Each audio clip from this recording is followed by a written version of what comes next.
if you want, and we'll be back in a couple of minutes.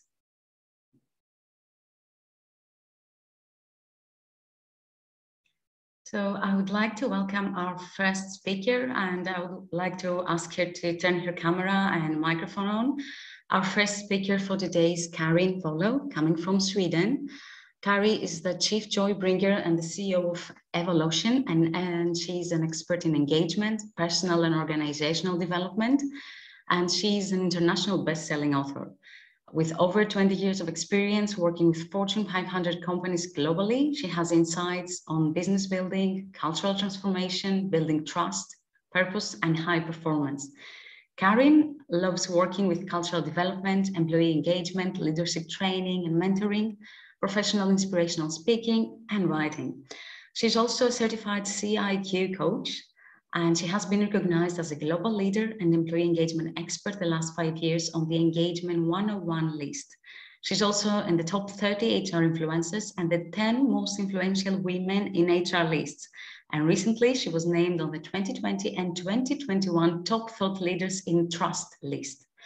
Evolution, the company where she's a CEO, has been recognized as the top 10 organizational development companies in Europe, and her purpose is bringing joy to the workplace. Amazing bio. Welcome, Karin. The stage is yours. Thank you very much for being here. Thank you so much, Evie. I'm honored to be here, and I'm excited because this is the first time you're doing this, and I get to be the first speaker to kick this off, so that'll be a lot of fun. Let me just get the slides set up so I can share here, and I am going to do slideshow, and then I think I need to share a different screen, so just bear with me while I get this set up. No worries. There we go. So I'm honored to be here, like I said, and excited to see, the people that are involved in this and getting excited about this, because as individuals, we truly can make a big difference into the workplace and what we can do there. And so I'm excited to be able to share some of the things that I've learned along the way. And I will be talking about the 3 keys to transform business through culture. And it's really about igniting your culture. So you gave a great introduction, so I appreciate that, Evie. Just a couple things. I do run a company called Evolution Academy, where we, do bring joy to the workplace, and we do transform business through culture. And so my focus has really been in serving leaders of organizations to help them create a culture that people really love and they thrive in. And so I won't get into the whole bio here, but I do want to just mention a couple things. Is when you write a book, it opens up doors you didn't even know existed. So over the years, the book Engage has really been the catalyst for me to do the work that I do today. And basically, it's led to me being able to judge on employee engagement awards, both in North America and Europe and globally. And so I get a lot of insights besides the companies that I work with to be able to see what's going on inside and kind of lift the hood underneath the companies to see what's happening there. And so that kind of is what motivates me to do, the work that I do. And like you said, I've gotten a lot of recognition over the years, and I want to touch as many people's lives as possible because I know how we can truly make a difference. And I want to share a little bit in terms of, what happens when something happens in your life, and life changes, and it might get harder. And so in those types of situations, you have to find a way to be stronger, right? And so I want to share a little bit in terms of my own personal journey here, because it really has been the catalyst in terms of why I do what I do. And I'm actually going to stop sharing here so I can just talk to you guys, even though we don't have the cameras on. I just want to be able to, interact directly. And on a personal level, what happened to me back in 2006, I was actually working in headhunting and executive search back then. And I'm half American, half Swedish. So I am based in Sweden now. And so I had moved to Sweden 6 years earlier. My first husband had been convicted of fraud. And when I moved to Sweden, I actually researched him and found out everything he told me from day one was a complete lie. So I kind of had to shake it all off. I had 2 little girls here with me at that time, and, basically rebuilt my life here in Sweden. And so I was working in executive search, which I had worked with also in the US. And basically in 2006, I was getting ready to expand my business throughout Europe. And it was a time, I don't know if you guys can relate, but that time of your life where just everything is going really well and you feel like nothing can go wrong, right? Everything is falling into place. Well, I was in that point in March of 2020 or 2016 or 2006, sorry, 2006. And I went to the US, had this great business meeting. I was working with a business mentor. We were ready to expand the business throughout Europe. And phone was ringing off the hook. Clients were very happy and lots of things were going really well. And then as I was getting ready to board the plane after this amazing week where everything was going so well, I felt a tap on my shoulder and I turned around and there were two US Marshals and they said 7 words that froze my life. They said, "We have a warrant for your arrest." And they proceeded to take me into custody and they took me into a very dark and dismal environment. And what had happened was that my first husband, who I had divorced, had not had any contact with in over 6 years, he, prior to that, had used my name on documents. I was actually born in Mexico. And so he had built a business down there and it was a fraudulent business. And so they were trying to extradite me to Mexico. And my life changed 180 degrees from being on top of the world to going into this nightmare situation and trying to survive through that. And basically, what ended up happening was that, I fought the extradition. And so day by day, I just tried to stay in this positive frame of mind. And what I had no idea in the beginning was going to happen was that this was going to drag out for a really long time. So I actually sat in a high security jail cell for 1,352 days. If you want to add that up, it's 3 years, 9 months, and 9 days. And believe me, I counted every single day. And during that time, I was just trying to survive, trying to stay in a fairly positive frame of mind, trying to figure out how to get through each day. And I learned a lot in that journey. I was visualizing every day. I was meditating. I was doing affirmations. I was practicing yoga. I was doing everything I could do to kind of stay in this positive frame of mind and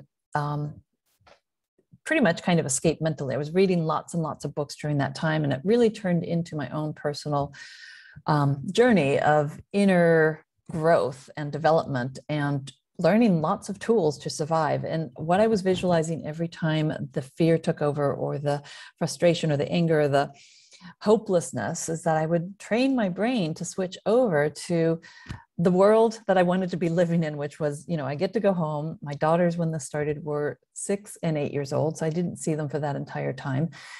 And I just visualized myself that I was released and my charges were dropped and I was, able to go home and go back to my life of being a mom and doing business. And in the end, that's exactly what ended up happening. I was actually exonerated from everything.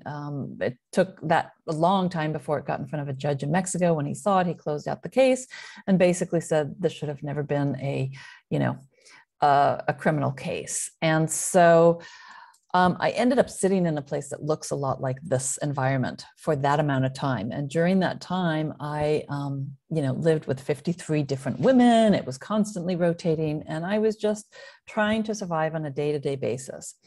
And I actually started to try and write my personal book, but I couldn't because I didn't know the ending at that time. Anyway, when my charges were dropped, I was released. I did get to go home. I got to go on the plane just like I'd been visualizing for all that time. And I realized when I came home, I kind of went through another mini, crisis of what do I do with my life now? And I knew in my heart, I wasn't supposed to go back to the headhunting. And I knew in my heart, I needed to teach a lot of what I had learned. I just didn't know how I was going to do that.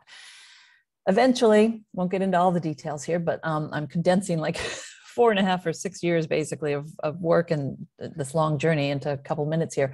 But I did end up writing a book called Engage. And this was really a book that was the catalyst to pivoting my business to helping companies work with their culture and to keep their best people on board and to be able to, thrive. And so a lot of the work that I do is bringing that into the corporate world, into the workplace. So I tell you the personal story because it really helps people to understand why I'm so passionate about why I do with the work that I do. And for a few years after this, when I came home in 2010, I was really trying to figure out why do I have this urge, this inner calling to get this information out and to really help people and empower people? And when I read this quote from Tony Robbins, it just went directly to my heart. You know, out of every tragedy and out of every pain, it only gets healed when we find a deeper meaning and when we find there's a higher purpose to it. And so that really is a bit of my calling. You know, our purpose with evolution is to bring joy to the workplace and to weave in a lot of the things that I've learned into the corporate environment. And I can tell you, with everything that we've gone through in the last, year and 10 months, basically globally, I have been asked a lot to share my story, because if we're talking about lockdown situations and how to survive, I have a lot of tools for that. And so companies have asked me to come in and just share a bit about this. And so we have a very limited time today. So I'm just going to touch on some of the key things that, you know, I've transferred over partly from my personal journey, partly from my professional journey. And in the last decade, I've been researching this stuff like mad as well, and learned a whole lot more. So the areas that we work with is really under the umbrella of culture. And for me, there's three key components to that. It's the purpose, it's the trust, and we'll talk more about that, and also engagement. And this is really kind of the way to ignite your culture and to really start the momentum going. So let's talk about why culture is this foundation. Basically, you know, purpose-driven companies are really the ones that are going to thrive moving forward. I don't know if you all are aware, back in, I think it was end of 2018, 180 or so, I think it was 181 companies signed, you know, the CEOs of these big companies, international companies, signed this purpose declaration saying that they were going to be purpose-driven. So that was a step definitely in the right direction. When you have a high trust organization, they do really well. This has actually been measured. They outperform low trust organizations by 300%. And I truly believe that we weren't meant to live miserable lives. And we spend the bulk of our time in our workplace and doing our work. And if we don't love what we do, we're not reaching our full capacity and we're not reaching our full potential.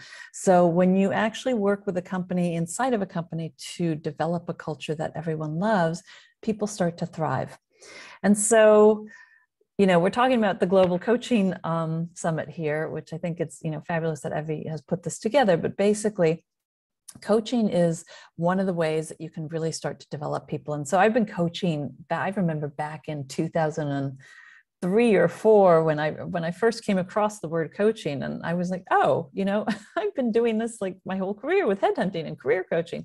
I just never called it that. And I thought, oh, I could get paid for that. Thought it was kind of funny. But so, you know, the variations, you know, you can have the one-on-one coaching, or you can have an individual as a manager and a leader, and really switching over to the coaching style. We'll talk a little bit more about that. So let's talk in terms of what's the truth around culture. And for me, culture is really the glue that holds the company together. It's this intangible feeling. When I was working in executive search, I'd love to go to companies, and even now too, but I mean, I would make a deliberate effort to go to companies and just to walk through the environment, to feel what the culture was like, what was the vibe of that company, right? Because I would match people based on culture and values first before I would look at skills and qualifications for the job. So we know that a great culture will attract best people. And what I'm seeing right now is a big shift, because companies that have worked actively with their culture, they're keeping their best people and they're attracting really good talent. And we're seeing it's even called like the Great Resignation right now. A lot of people are unhappy with their workplace and looking to make a change. And customers, they can feel this too. They know when the companies, when the employees love the company, they feel that as they interact with them. And so it really is like this energy that, you know, the culture carries, and whether you work with it deliberately or by default, it makes a difference. So my questions, I guess, to everybody here is, you know, would you be excited to learn how to increase, you know, the trust levels in your company? And, you know, wouldn't it be great to have people that you work with, your teams and your employees and your coworkers, jumping out of bed in the morning to go to work every day, right? Even if you're still working virtually, you want to be excited about going to work. So let's talk in terms of why these three elements are so important in culture. I mentioned purpose, and that's really kind of the why that you do what you do. And when you discover your purpose, it really gives you so much clarity. It's like this guiding light that directs you in the, where you want to be heading. And we can work on this as an individual, as a team, and as an organization. I have yet to see countries having a purpose. I think we should eventually get to the point where we are talking about purpose on a country level, but we're not there yet. But basically, the purpose, especially for a company's purpose, it connects emotionally to the employees and also to the customers. So I often will talk about doing the internal work. And then, once you've done that internal work, you can have it reach out to externally to other people as well. And then what I'm finding right now, the younger generations coming into the workplace, they are really looking for these purpose-driven companies. So oftentimes what I see with leaders and CEOs is that they may not be there themselves, but that they realize, okay, we'll do some of these things because it looks good for the marketing or it looks good for this. But eventually they actually go on their own personal journey and realize as they grow and develop themselves in their roles that they can transform their culture through going, through this personal journey as well. And I interview a lot of CEOs on my podcast, which is called the Amazing Leader Series. And so I've just noticed there's a pattern with these leaders who are running these amazing companies, that they've done a lot of this inner work for themselves first, and then it ripples out into the organization. So let's talk about trust, because trust is really one of the key foundational elements into an organization. And when you have a high level of trust, it makes it much easier to accomplish the things that you're trying to do, right?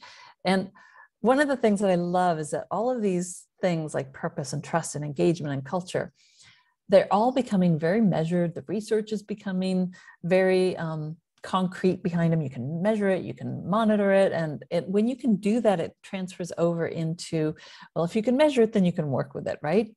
So great leaders, actually, they're great because they have a level of trust. They extend their trust first. And trust often comes when the leaders genuinely care about people. And I often will talk about having this courage to care because we need more and more of that in the world today. So how do you ignite the trust inside of your company? Well, that's when you have this high level of trust, things happen faster. It lowers the cost because you have this high level of trust. You're able to build better relationships. There's a higher level of transparency. People understand what's going on, and you celebrate the success. And it basically provides a place where people have that psychological safety. We're hearing a lot about that right now because of the well-being for employees. And that's really, important as well. One of the things that I love is that, I'm sure everyone here is fairly familiar with Gallup. I follow a lot of their research, but in May this year, they came out with an article, and Jim Clifton, who is the chairman and CEO of Gallup, basically said he figured out what the silver bullet was. It's coach me once a week, right? And so we're seeing that the management style is moving much more towards a coaching type of style. So great managing is basically an act of coaching. It's not one of directing and administrating and, having people kind of micromanagement. That's all old school. It's not going to last anymore. So everyone is moving more towards this coaching type of model. And whether you are a coach individually or you're in a leadership role, bringing that coaching style into the workplace is really, really important because it connects us to people on a different and on a deeper level. So I do a lot of work around neuroscience, and I want to share just a couple things here when it comes to the neuroscience of trust, because when you learn the neuroscience, basically it helps you to be the best version of yourself. So when you have low trust or when you're in fear, there's a network that's activated and you actually are triggering cortisol and adrenaline running through your body, and it cuts you off from reaching your full potential. So when you have low trust, there's a lot of fear. You're looking at, power and being in control. There's often a lot of uncertainty. You have people being addicted to being right. They want the last word in. And there you have groupthink, where people don't have that psychological safety to speak up or say what they think, or want to, if they don't dare to think against or say anything against what's happening. So that's what happens when you have low trust. There's a lot of stuff that happens in between, but I like to take the two extremes when I am, giving you kind of the crash course on this. When you have high levels of trust, you're actually activating a trust network, which is the prefrontal cortex of your brain. And there you're activating oxytocin. So when you have that, you have a high level of trust and transparency. You have good relationships. You have a good level of understanding. You're willing to share success and celebrate. And you have, a high level of, like I said, transparency as well. And so when you focus in on that, and there's things that we teach often in my Ignite Your Trust training, for example, that show people how you say things and what you say will activate different parts of your brain. So oftentimes, we go deep into this. Like I said, I don't have the chance to get into it really deep here, but give you just a quick overview of it as well. So when it comes to igniting your culture, it's really about creating an environment that people are excited to be in and to be engaged. And when you have that, people are very productive, they're loving their jobs. And even for yourself personally, it's important that we love our jobs. Love to me is, living our values every day. It's an acronym for that. And people are passionate there, and that's when people are really reaching their full potential and able to, come up with very successful, it leads to being very successful companies as well. So I'm going to share with you one more thing here as I start to, reach the end and wrap this up a little bit. But basically in my book, Engage, we talked about the 5 cultural keys and how to make culture tangible. And just to give you a quick overview, the first one is collaboration. So it's taking teamwork to the next level, oftentimes in really highly engaged companies that have this amazing company culture. It feels like a family. They feel really connected. They have friends at work that they can, really connect with. Second one is creativity, which is allowing the creativity and the innovation to come from within the organization. That's where the best ideas come from, or your employees that are actually there on a day-to-day basis. And oftentimes leaders don't listen to them. But when you start to do this, then, you can pull that up. The third cultural key is connection. And so basically that means that deeper emotional connection. How do you connect through the values, through the purpose? How do you, how do you connect internally to the employees, but also externally to the market? And really, having that deeper emotional connection. When you have that, people are buying into what you're doing and they want to be a part of that journey. The fourth cultural key is celebration. And that's probably the key that I find the least strong in most companies, because we're so busy going after one goal that we forget to celebrate along the way, right? So it's having lots of recognition. It's acknowledging people. It's appreciating them for what they're doing so they feel valued at work. It's also obviously about having fun. But, it's also to pay attention to those small wins along the way. So there's a lot of elements to that. And then the fifth one is contribution. And that's some level of giving back, connecting to others, connecting to doing something on a bigger scale, whether, for example, it could be doing something for the environment or for the local community or somewhere there. But what happens when you have a company that is actively working with contribution? The employees are proud of the company and they feel like they're doing something good. And so I like to, it's maybe an overused phrase now, but using business as a force of good. And companies that are contributing and doing something like that, really, it helps to increase the engagement in the company and help to keep people on board too and retain people there. So those 5 cultural keys are how we make culture tangible. And most of the time, companies are doing 1 or 2 of them on a pretty high level. And then there's always something that, can use a lot of work. And what we do when we're working with clients is to help them to systematize this so that we can get all 5 keys on a very high level. Because when you have all 5 keys at a high level, that is kind of when the magic starts to happen in a company culture. And, you get this high energy and this excitement and people feel really good. And there's like this domino effect into an organization when companies are really doing good work there. So one of my most favorite tools, and I always like to give tools as much as I can when I can, but this is a really powerful, engaging question. what are you grateful for today? And actually, I'd like you to take a moment and just write something down on a piece of paper in front of you, or, just think of this. But this is a really powerful tool. And when I was in my horrific environment, I learned a lot about gratitude, because no matter what happens in life, we can't necessarily control the circumstances of what's going on around us, but we can absolutely have an impact on how we react or choose to respond to the situation. And I found that gratitude was one way to lift me to a higher emotional level where I actually felt okay regarding, the circumstances I was living in. And so this is a really powerful question. And like I said, for the last 10 years, I've been doing a lot of research around this kind of stuff now as well myself. And hopefully you wrote something down. I hope you did. What happens when you start to focus in on gratitude is that you're activating the oxytocin flowing through your body. You're activating the prefrontal cortex. And so showing gratitude has a really profound effect on your mental health and well-being.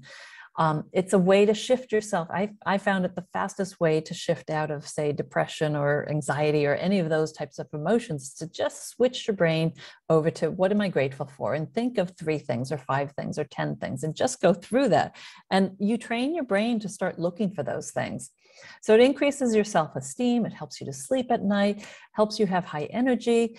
And when you're constantly showing your appreciation and looking for things to be grateful for, it's like a muscle, and you train yourself to keep looking for more and more of these things. So you can create a habit out of this. And I highly recommend that, this is a great tool that people can work with to do that. So to kind of wrap up what we've done in this crash course here of, just a few minutes putting all this together is, looking at how we can transform business through culture. Know the why, know the purpose of the company. Company should have some sort of a purpose statement that really connects emotionally.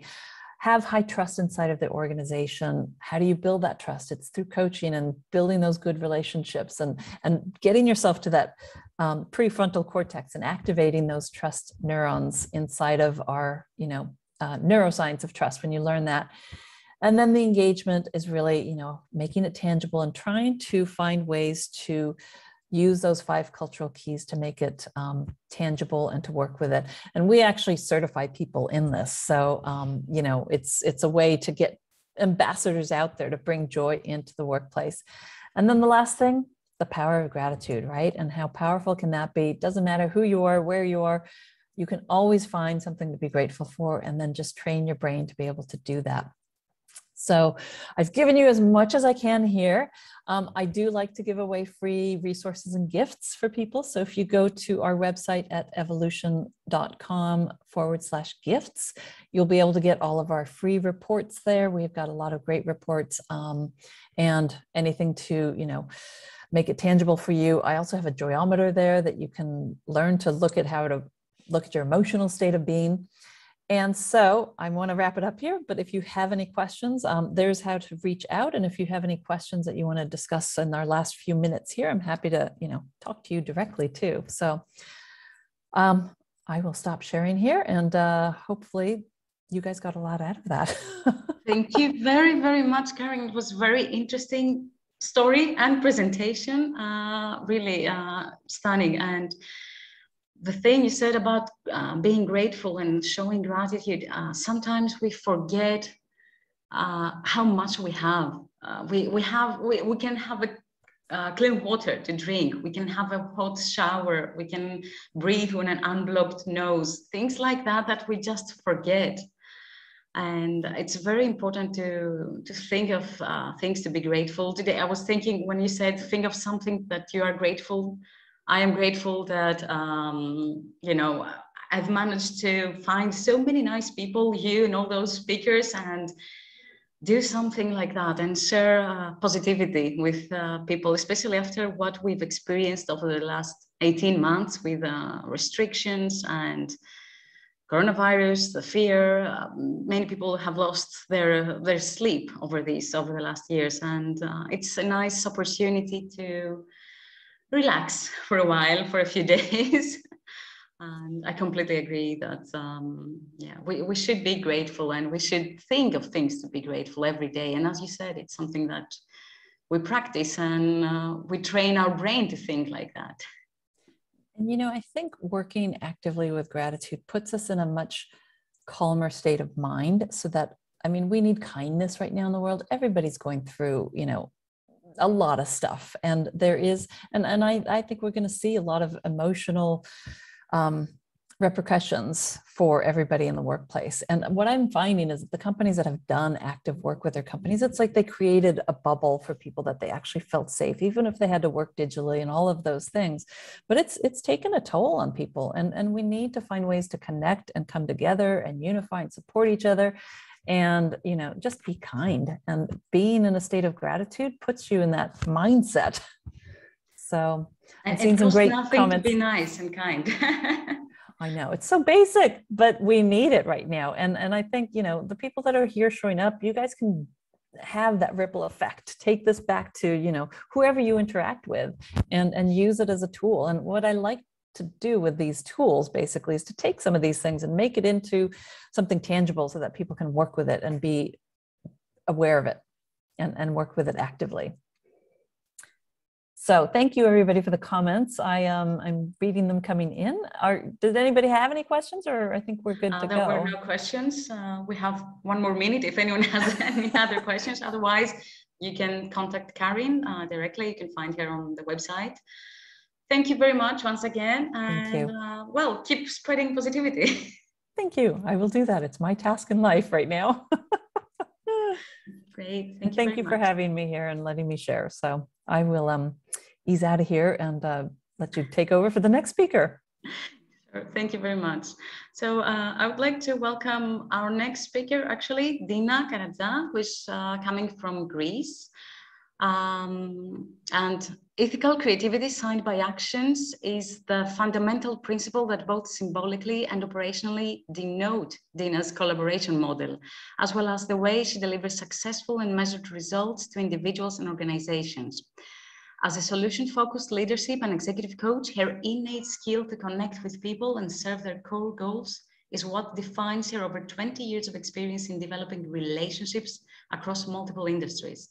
With a career spanning across 3 continents, Dina is a creative and innovative thinker trusted by CEOs, top executives, and successful leaders from around the globe. She has been the faithful and effective partner who triggers and activates their minds for development and growth. Dina's expertise is in coaching and developing her clients in personal branding. She has vast experience in communication consulting, and together with her natural human-focused connection to people, all these are what paved the way for her current focus in leadership and executive coaching. Today, she's the founder of Sisu Communication, a leadership coaching and personal branding consultancy. She's going to talk to us about how feedforward helps us achieve a positive change. And I would like to welcome her. Thank you very much for being here today, Dina. Thank you very much, Evie. And I would like initially to congratulate the previous speaker, Karin. It was amazing, all her life story and also her presentation. Congratulations and keep going. It's great work. And also I would like to thank you very much for the opportunity and to congratulate you for the great work.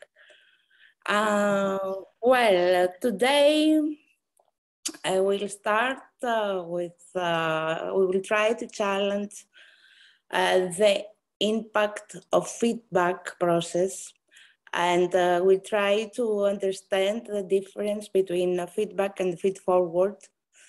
The role of feedback has become critical to how many organizations operate.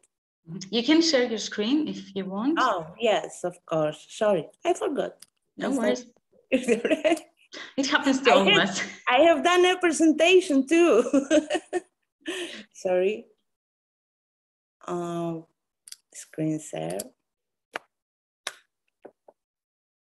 And you were right to share my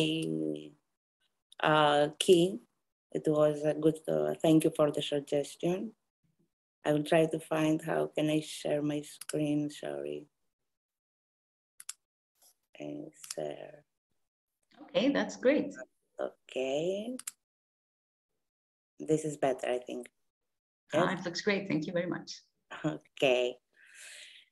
So today we will challenge the impact of feedback. We'll learn how to move from feedback to feed forward, and how will help us feed forward to create trust in an organization and in our life too.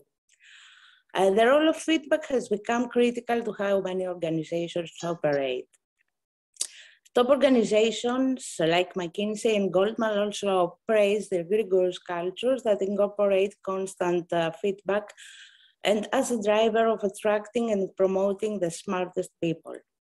The pervasive role of feedback at top-performing organizations has left most employees thinking it is a basic principle of high performance. But let's see what the recent neuroscience research suggests. They suggest that our brain reacts to social threats similarly to physical threats. Perception of negative social comparison of being treated unfairly have been shown to trigger a brain response similar to physical pain. So we can understand that while feedback is a gift, it's even more a risk, not only for the person that provides feedback, but also for the person that receives the feedback.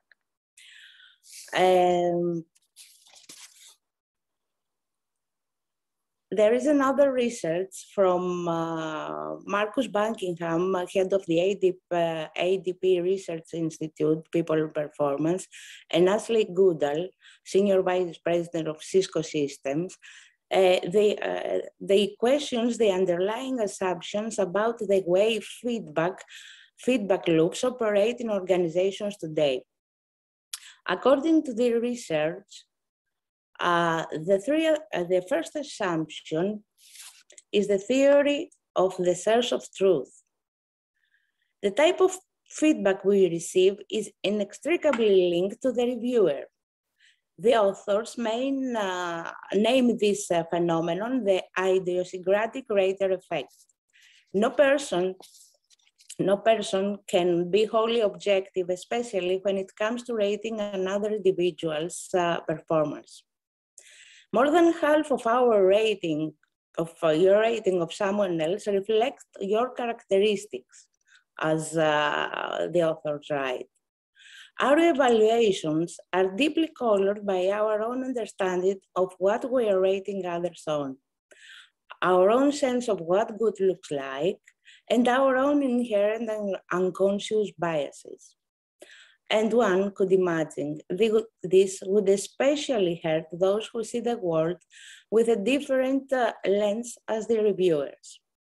So the effect is inherently biased reviews. The second theory of is the theory of learning. Thanks to the latest research again on neuroscience, we learned that each brain grows most where it's already stronger. When we receive criticism, our body immediately goes into survival mode. Our brain responds to critical feedback as a threat and narrows its activity. This contradicts the majority of feedback systems in operation today. Focus on people on their shortcomings or gaps does not enable learning. Instead, it impairs it. So we have the effect on impediments to learning.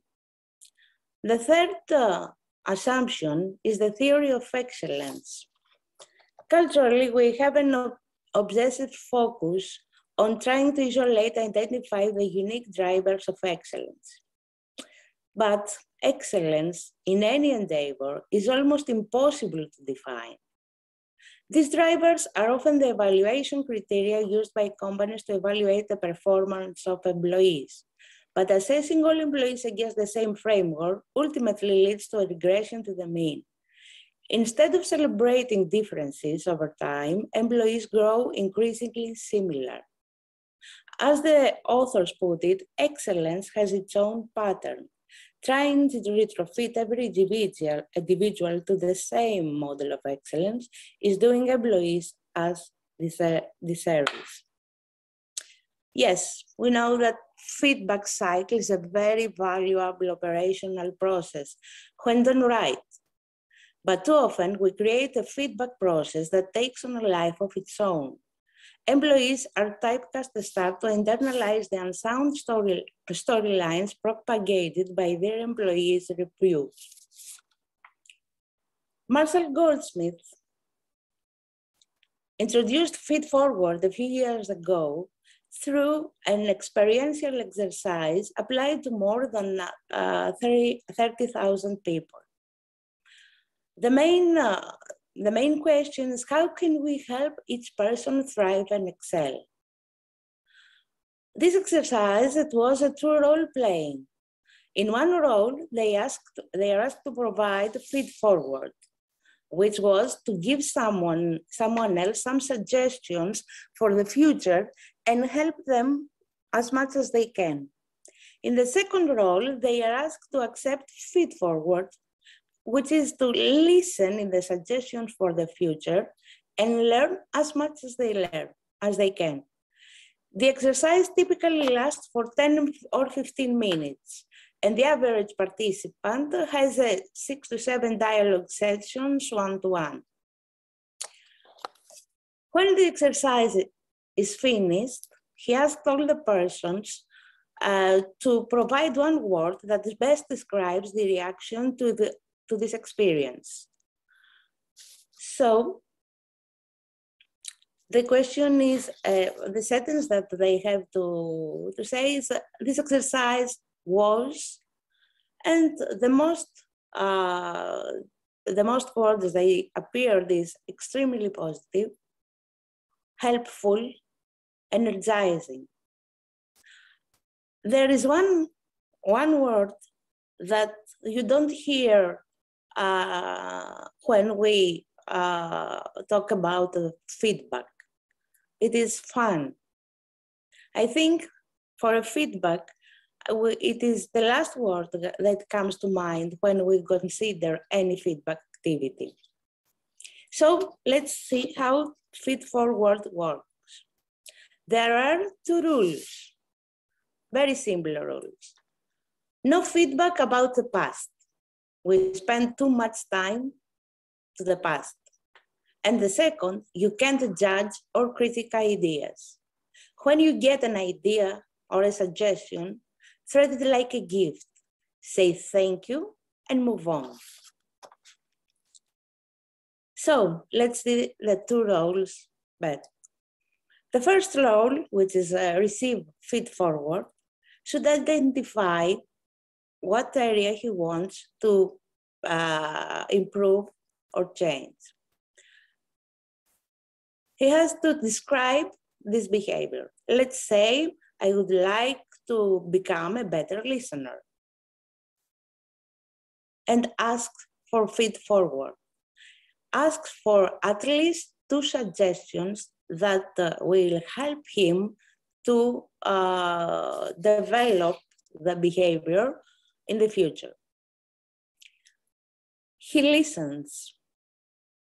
While he listens to all the suggestions, and during this time, it is important not to speak and not to provide any judgment, even just like it is a great idea. Characteristically, Marshall says, shut up and listen. And after that, the only reply is, thank you for the suggestion. The second role, the person who delivers feedforward, in the beginning listens and nothing else. Then provide suggestions. The suggestions, as we said, does not include any judgment or any criticism. There is also something that I must say, that we don't sell our ideas and we don't push the other person to do our ideas reality. The other person has the freedom to choose which suggestion fits better to him. The last is just say we are welcome and continue. As you can see, this procedure has no judgment and not includes no judgment and not criticism. It is a very simple idea, and we all know that the simple ideas are not usually and easy. It's not easy to stop criticism and judgment. We all know that. Why you should try feed forward? One reason is that we cannot change, we have to accept that we cannot change the past. We can change the future. We cannot recreate the past. Feed forward helps people envision and focus on a positive future, not a failed past. Let's see an athlete, a basketball player.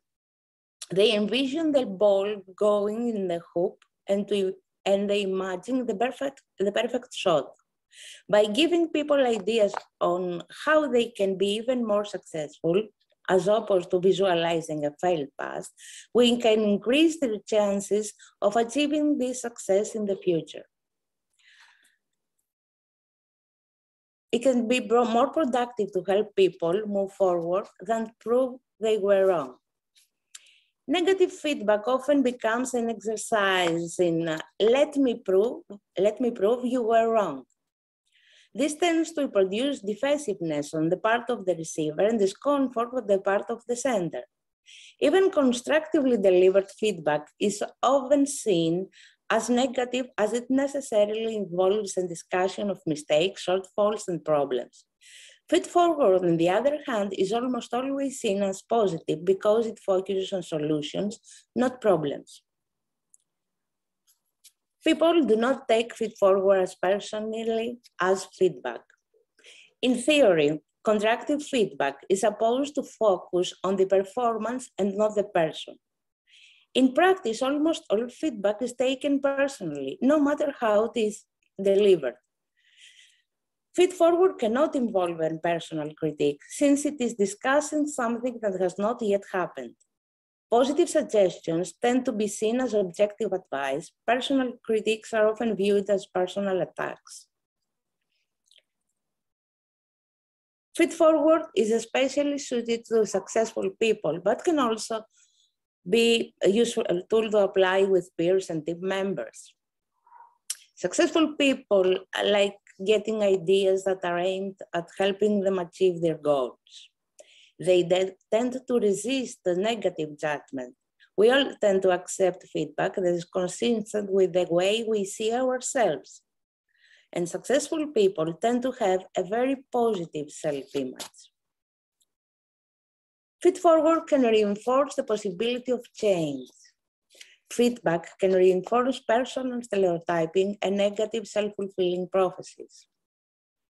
Feedback can reinforce the feeling of failure. And let's go out of our business environment and see it in a personal environment. How many of us have been helped by a spouse, significant other, friend, who seem to have a near photographic memory of our previous scenes that they share with us in order to point out the history of our shortcomings? Negative feedback can be used to reinforce the message, this is just the way you are. Feed forward is based on the assumption that the receiver of suggestions can make positive changes in the future. Feed forward can cover almost all the same material as feedback. Let's go back to the business environment. Imagine that you have just made a terrible presentation in front of the executive committee and your manager is in the room. You expect him to pin out your gaps. Rather than make you relive this humiliating experience, your manager might help you prepare for the future presentation by giving you suggestions for the future. These suggestions can be very specific and still delivered in a positive way. In this way, your manager can cover the same points without feeling embarrassed and without making you feel even more humiliated.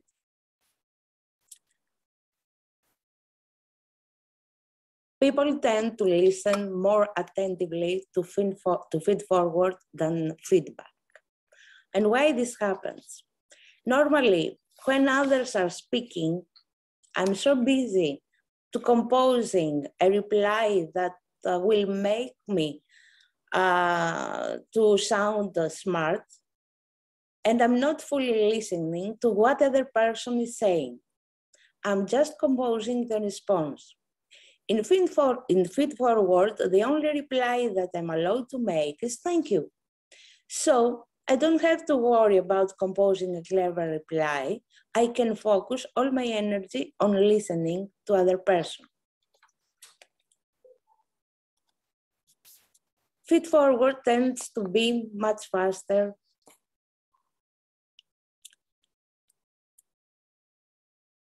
and more efficient than feedback.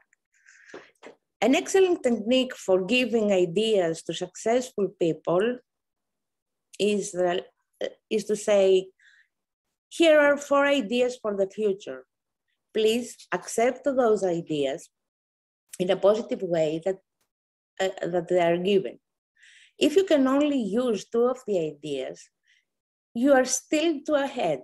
Just ignore what doesn't make sense to you. With this approach, almost no time gets wasted on judging the quality of the ideas or proving that the ideas are wrong. This debate time is usually negative. It can take up a lot of time and it is often not very productive. By eliminating judgment of the ideas, the process becomes much more positive for the sender as well as the receiver. Successful people tend to have a high need for self-determination and will tend to accept ideas that they buy while rejecting ideas that feel forced upon them. Feed forward help us to learn to listen and express respect and care. This will help us to develop trust in our organization, which is very, very important. Feed forward does not imply superiority of judgment. It is more focused on being a helpful fellow traveler than an expert. As such, it can be easier to hear from a person who is not a position of power or authority. An excellent team building exercise is to have each team member ask, how can I better help our team in the future? And listen to feed forward from fellow team members. It's better in one-on-one dialogues. Feed forward can be a great way to cultivate a culture of openness and positivity, since the whole focus of feed forward is helping each other with future-oriented solutions. People will find it easier to receive and provide feedback. The most important thing is to review and find other areas of improvement that can help leaders cultivate a positive and psychologically safe work environment. At this point, I would like to clarify that it's not my intent to imply that leaders should never give feedback or that performance appraisal should abandon. The intent is to show how feed forward can often be preferable to feedback in day-to-day interactions. Aside from its effectiveness and efficiency, feed forward can be a lot more enjoyable. I would like to close my presentation with a message that I have in mind, either using feedback or feed forward. We excel only when people who know us and care about us tell us what they experience and what they feel, and in particular, when they see something within us that really works. I would like to thank you all for joining my presentation, and I would like to let you know that I love to connect with people. So here are my contact details, and also you can use your phone camera to the QR code, so you can take my personal card with all my details. Thank you again for the time. I don't know how much time has passed. Thank you very much, Tina. It has been a very interesting topic, and especially because I think we all prefer a fun process when it deals with our improvement. So I think that we should start implementing feedforward instead of feedback, which can sometimes be embarrassing, humiliating, Yes, scary. I had an experience, if we have time. Do we have time? We have about 5 minutes, yes. You can stop sharing your screen if you want. Okay, just a minute. And yeah, sure, tell us the story.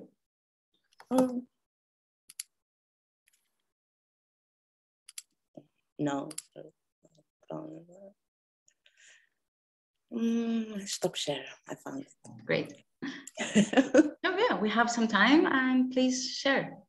A few years ago, I was working in a very well-known company in Greece, and it was the product was shoes for women, and everybody will think that, oh, like girl, you have a lot of shoes. One day, the culture. I think that the culture was not so good in this company. And one day I received a feedback from the CEO of the company in front of other 12 people, a very rude feedback. And the second reaction was the laughs of the other 11 persons. They were all men. It was terrible for me, and I was presented the future company, the future advertising campaign. It was proposals. Well, it's okay. You don't like the proposal. We will move to another one. There is no need to kill my creativity. One day after, I left the company. I said, okay, I don't like to work here. And it is very important. We don't understand sometimes. We think that we give a feedback, and we don't understand how what is the perception of the other person. I talked to a few HR persons, and they said, yes, we think that is precious, the negative feedback. Okay, everyone says that. And I think because Ken Blanchard has said that the feedback is the breakfast of champions. And yes, maybe, and it is, but who has the mindset of the champion? Who can embrace the pain of a negative feedback and move on? And why it should be so difficult?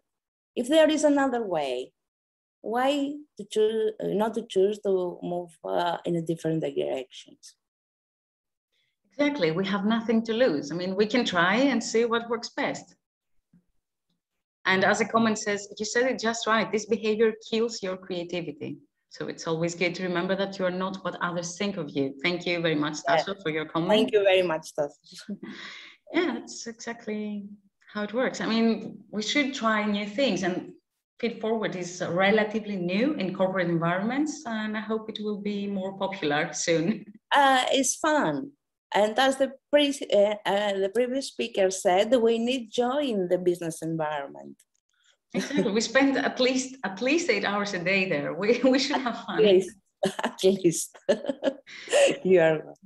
Lina, it has been a pleasure to have you here. Thank you very much for joining us. And congratulate for all this effort. I love it. And I will stay there. Great. Thank you. Thank you very much. You can turn your camera off and mute your microphone. And I would like to welcome our next speaker, Karen. Hopefully I will read this correctly, Ziegler. She's from the United States, and ever since Karen was a little kid, she has had an innate drive to make things better, faster, and easier for people. She could see their challenges clearly and wanted to help. Understandably, her grandmother and teachers didn't take too kindly to her innovative ideas and usually demanded compliance with the way we're doing things. This love of the familiar is typical human behavior until the usual way of doing things isn't working anymore. Typically, humans resist change until we don't have a choice any longer. That's true. Karen realized later in life this love for challenges, change, and not for deconstructing and reconstructing an improved result is the process of design thinking and the hallmark of an innovator. It's what she loves to do, and 20 plus years, it has brought her the most joy in her career. Karen does her best work when she's supporting leaders in developing the innovative potential of their people, creating efficient processes that support innovation, and reaching their goals better, faster, and easier. And today she will talk to us about the future of leadership, that is leading by design. So Karen, thank you very much for being here today. Please correct my pronunciation if I misread your last name. The stage is yours. Thank you very much. Thank you. Welcome. Thank you so much. And you got the name correct. Yay. Yeah, I'm so excited to be here. It's my birthday, so this is one of the gifts to myself. Happy birthday. All the best. Yes, to be amongst some great leaders in the world that want to make sure that they're on board for the future. So I'm going to go ahead and share my screen and we'll start the presentation. Sure.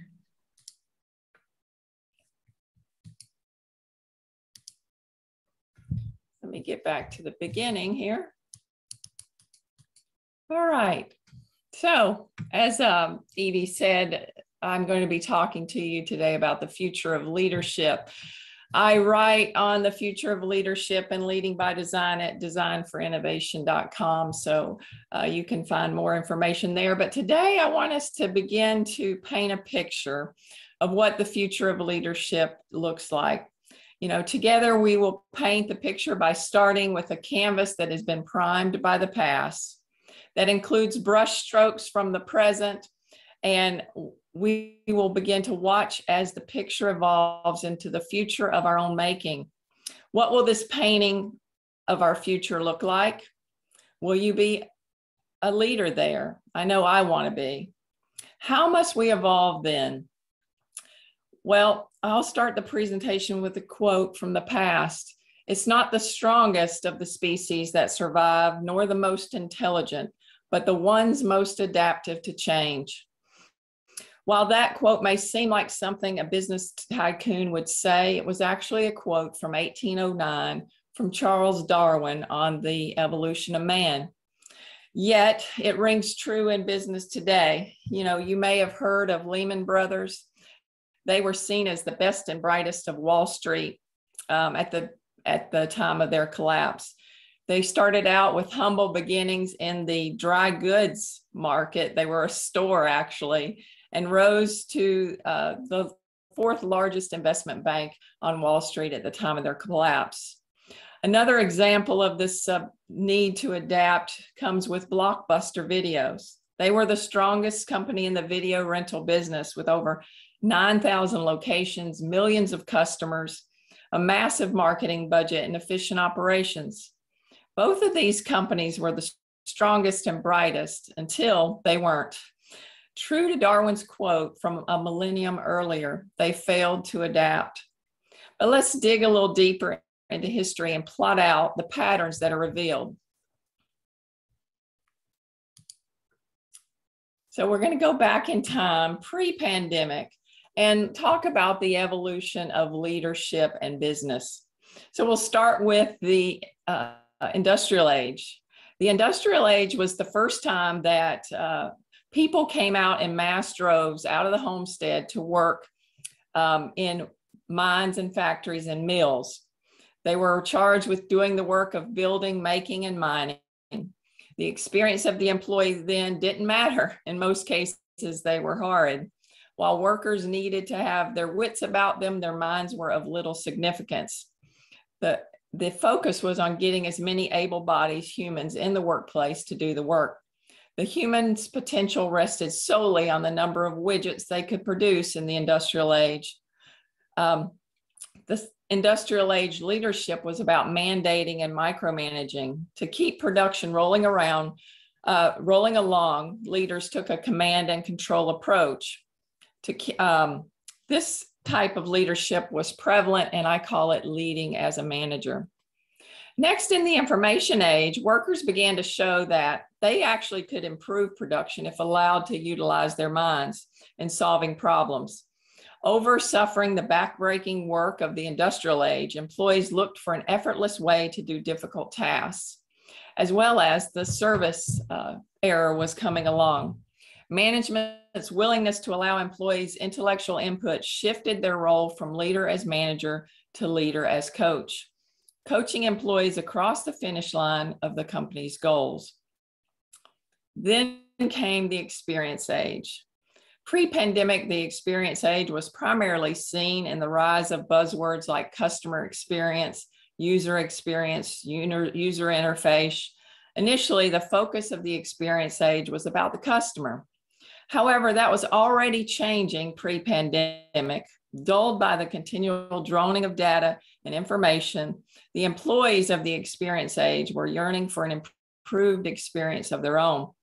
The always-on culture of work and media and social networks had them exhausted mentally, or at the very least left them riddled with angst and numbed out, continually stuck in their heads to solve problems seen, unseen, and unnecessary. Employees wanted something different, but they didn't know what it was. And then the world turned upside down with the COVID pandemic. Employees' desire for a better experience was put on the back burner. All the while, the problems of the pandemic turned up the heat. To keep the lights on, leaders were forced to solve problems they had never experienced. Issues like how do we deliver goods and services in a manner that doesn't involve contact with people? How do we continue operations when no one's coming into the office? And the problems that hit were relentless. Leaders found themselves asking two categories of questions in particular. How do we lead when we don't know what steps to take? And how do we lead when the goal is unclear? Both of those were the case throughout the pandemic and still are the case on a daily basis for many organizations as we continue to now deal with supply chain issues and also labor shortages. So questions that could be answered by the traditional leader as manager style, where the steps and the outcome were known, couldn't be managed any longer with that leadership style. Nor could these questions be answered by the leader as coach style, where the goal was clear, but the steps varied. Many companies failed because they failed to adapt fast enough. And in an article by the Wall Street Journal, it's estimated that millions more actually are teetering on the brink of disaster if conditions don't improve because of this inability to adapt. The problems continue to mount, yet more wood keeps getting thrown on the fires that leaders need to put out. The pandemic locked employees in their homes and gave them plenty of time to contemplate the type of work experience they wanted, and also the work experience they no longer would tolerate. While the climax of the issues results in the Great Resignation, the paths leading employees down the road have varied. Anything from like what our last speaker talked about, psychological safety, to matters of diversity and inclusion, as well as out-of-date policies and procedures and systems that inhibit employees from doing their work. Those things, among others, like return to work and vaccination mandates, lack of empathy and appreciation for the work they do. And the list goes on as to why employees are beginning to look elsewhere for a better experience. No longer can leaders manage their way to success or coach their teams to success. They must work alongside their teams to design what success in the future looks like. And I call this leading by design. By definition, leading by design is the utilization of design thinking skills by leaders to create innovative solutions for the ever-increasing complex problems their teams and their enterprises face. AKA, it's a process for leadership, innovative leadership. In the industrial age, design thinking was focused on the physical product. Through the use of design thinking, companies innovated their products to survive and excel in the marketplace. In Darwin's language, design thinking was their tool for adapting to change. In the information age, it was discovered that design thinking was equally effective in innovating services and business models and more. As time changed, so the design thinking was still the go-to tool for adapting. And it's the same in the experience age. It continues to be the go-to creative problem-solving method that has stood the test of history for adapting and creating a brighter future. While today's presentation doesn't allot enough time to dive into all of design thinking, there are degrees for that, but I will just highlight the 5 phases. The 5 phases of design thinking are empathy, defining the problems, ideation, prototyping, and testing. Design thinking is known as a human-centered design, first and foremost because it focuses on the human, known as the user in design thinking terms. Throughout history, that user has been the customer. Before setting out to meet the users for the interviews of the empathy phase, leaders always started with a clear vision and the goals that they were looking to accomplish. They also set out 3 priorities. 1, that the innovation was viable, meaning that it was sustainable for the customers and the company. 2, that the innovation would be feasible, meaning capable of being done given the company's infrastructure. And lastly, that the innovation was desirable, meaning the customers want it. And just in giving you an idea of this in the people realm of employee experience, imagine if our change management initiatives actually took these 3 factors into consideration, that the change that employees received in the latest initiative was actually change that they wanted and needed. Well, in utilizing design thinking as a principle for innovative leadership, the user now becomes the employees, and the leader and the employees of a team now become the design team, thus working together to creatively and collaboratively solve the obstacles in the path of their highest potential as individuals and as a team. But this idea isn't just wishful thinking. Let's take a look at some stats that show this evolution is already occurring.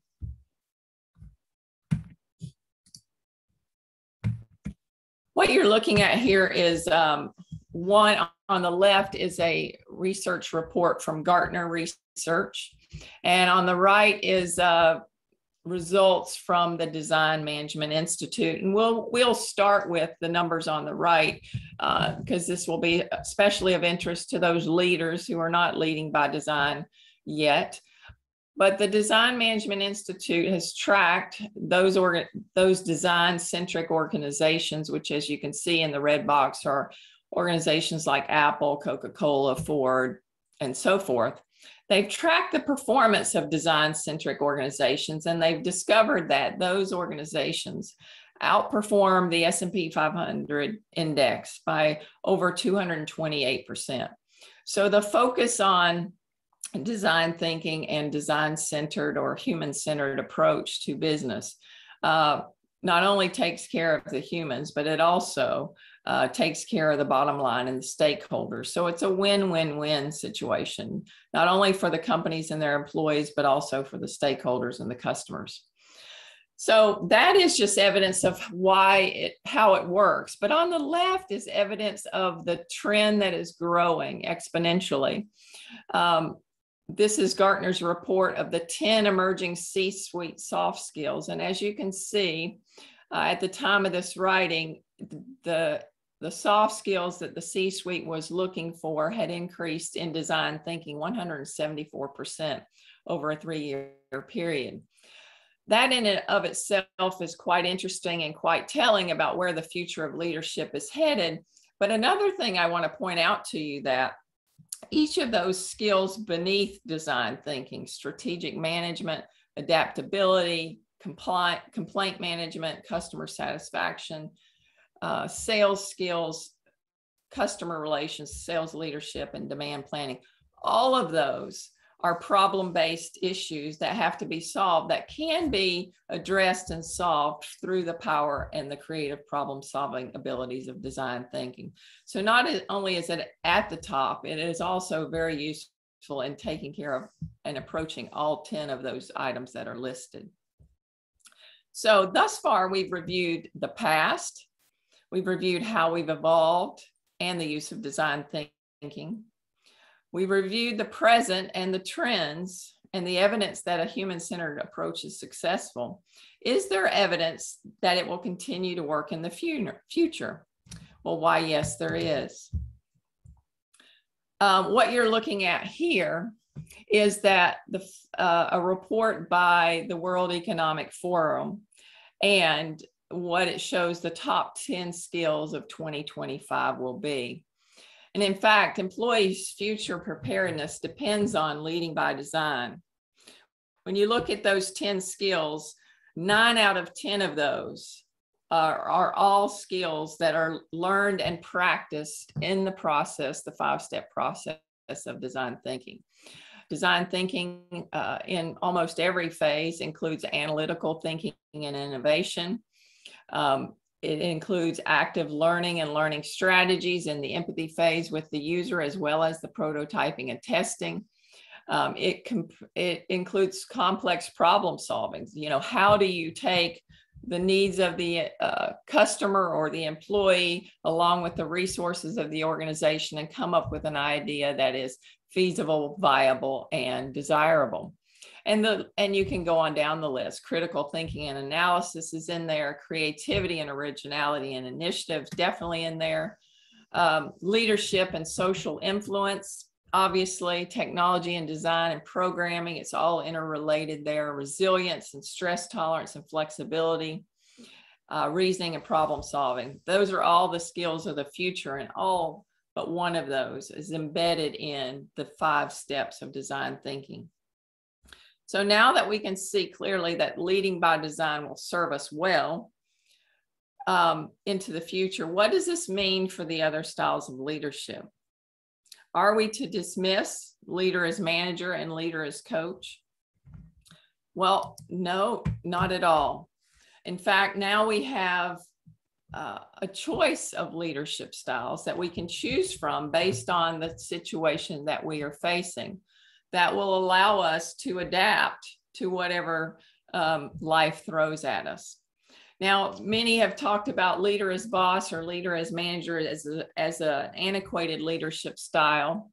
But in fact, there are still instances, though they may be fewer than they were in the industrial age, there are still instances where the leader as boss is a style that could be used. And you use this style when the leadership when the goals and the strategy are fixed. So just 2 examples that I could think of is policies and procedures. You know, if we have policies and procedures that support the way our organization wants to operate, then obviously that's not something we want to coach people to. We want them there from the start. That's a starting point, not a finish line. Another instance where this style is appropriate and necessary is in the legal realm. If you think about healthcare and the financial industry where, you know, data is supposed to remain confidential, that's not something that you want your employees to adapt to the situation and determine on their own whether or not that's useful or not. That is a fixed goal and a fixed strategy, and obviously that would require the leader as boss leadership style. we still need leader as coach as well. You know, we use this style in leadership when the goals are fixed, but the strategy is adaptive. So if you think about, you know, your KPIs, where it's pretty clear that the steps to get to the KPI are 1, 2, and 3. And the means and the route at which employees take them can be adaptive, but for the most part, the strategy is fixed. That is when the leader as coach really shines and is really useful, because the employee can work autonomously. The coach can just monitor the progress to get to the finish line. But the leader as designer is increasingly having a more and more prominent role in helping leaders solve the problems that they're facing, like the 2 questions posed earlier. The use of this style happens when the goals and the strategies are both adaptive. Many examples exist from the pandemic where we didn't know what our goal was. We kind of had a vague idea that we knew we couldn't touch our customers or whatever, but we had no idea what that looked like and the steps to get there. So those are the 3 styles: leader as boss, leader as designer, and leader as coach. You know, the leader needed for today and for the future is equipped to be more adaptive than any time in history. The canvas has been prepared and the paints and the brushes have been chosen. What will our painting of the future look like? Utilizing the principles of innovation to design the future of work. The outcomes are transcend the ages, and they will do for the experience age what they have done for the customer in the industrial age as well as in the information age. And what that pertains to is both, as I mentioned earlier, the win-win-win situation. Not only does the organization win, but the employees and the customers win, as well as the stakeholders. The picture that we're painting by using leading by design includes superior performance, as we showed in the Design Management Institute report. It also is the power of the crowd. No longer is one leader sitting at the helm saying we're going in this direction, but the crowd is saying this is the direction in which we want to go, and we can help you get there and be a success. It also creates tremendous community. You can see that already in the experience age when it comes to customers. Many organizations have communities of customers built that are promoting their company without even the thought of spending a marketing dollar. It also involves a lot of transparency because you are forthcoming with the problems that you are facing. You're letting the customers or the user, in this case, the employees, be transparent in the problems they're facing. So there's an equal amount of transparency with the use of design thinking. It's also merit-based. You know, no longer is the great idea wins, but it's the creative talent and the creative talent of the team that wins together. But last but not least, and what's probably most important for leaders, because their impact and their legacy is in the employees that they lead, is the elevated employee experience. By the leaders acting as the leader of the design team and the employees being the design team, tackling the challenges that are in between them and their goals, what happens is you begin to tap into each employee's gifts and talents, not just beyond just doing their everyday job, but their creative and innovative gifts and talents. Things that in the past were maybe relegated to their side hustle or their side gig. They really couldn't tap into those skills and talents in their day job. That will change with leading by design, because they'll need to bring their whole person to work, not just their bodies, not just their minds, but their feelings and their experience and what elevates them and their experience. And that includes serving with their gifts and talents. It will also elevate their experience because they are addressing the very problems that take their experience lower or make it depressing or difficult to deal with. So there are a number of reasons why the employee experience is elevated, and they're all found in how those 5 phases operate. But again, just to say that leading by design is utilizing the principles of innovation to design the future of work. So really, the question that remains is back to our painting analogy. What type of picture do you want to paint? Do you want to continue to repeat the past and paint the picture that was painted for employees and their experience in the industrial age? Do we want to continue to paint the picture when the leader was primarily coach in the information age? Or do we want to elevate the experience and paint a different picture by using leading by design? I've gone through this pretty quickly, so that's a good thing in that it allows you to have more time for question and answers. But I also want to invite you to connect with me. I'm on LinkedIn, Twitter. And for more resources about leading by design, if there's a specific question that you have or what you want to dive in more into, then you can reach me at my email address there, Karen Ziegler at KarenZiegler.com. And wouldn't you know it, I misspelled my own name. It's actually Ziegler, Z-E-I first, the E before the I in this case. So if you'll make that correction, that email will get to me if you decide to choose to email me for more information. But let's open it up to questions now and see what we can take away from this. Thank you very much for your presentation, Karen. It has been very, very informative. Actually, I was thinking that a leader by design, a designer leader should also be a great addition to a startup, because startups are very disorganized. They need to start working on goals, and they always change their strategies, their goals. I think it would be very helpful.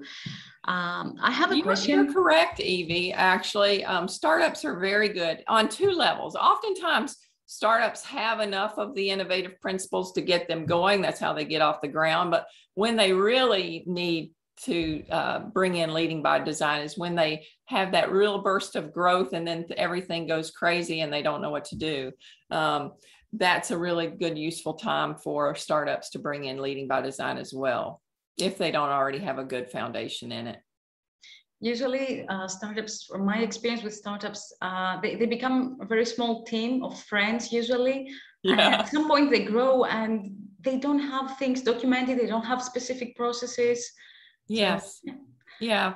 And, you know, they may not even have the skills as leader, as manager, or leader as coach, because many of them are young and have never led people before. That, as you mentioned, starts with a group of friends. Well, it's one thing to hang out with your friends and create great things, but it's another thing to lead people. Mm-hmm. And I was thinking, do you think that we should maybe try and switch from one type of leader to another, depending on the circumstances? Maybe in the same company, leader should be sometimes the boss, sometimes the coach, and sometimes the designer. Yeah. Oh, absolutely. I think to be the most adaptive leader and to, you know, obviously succeed going into the future, you will need to do all 3. Depending on your role, it will probably be more heavy in one versus the other. But yes, each of those styles, none of them go away.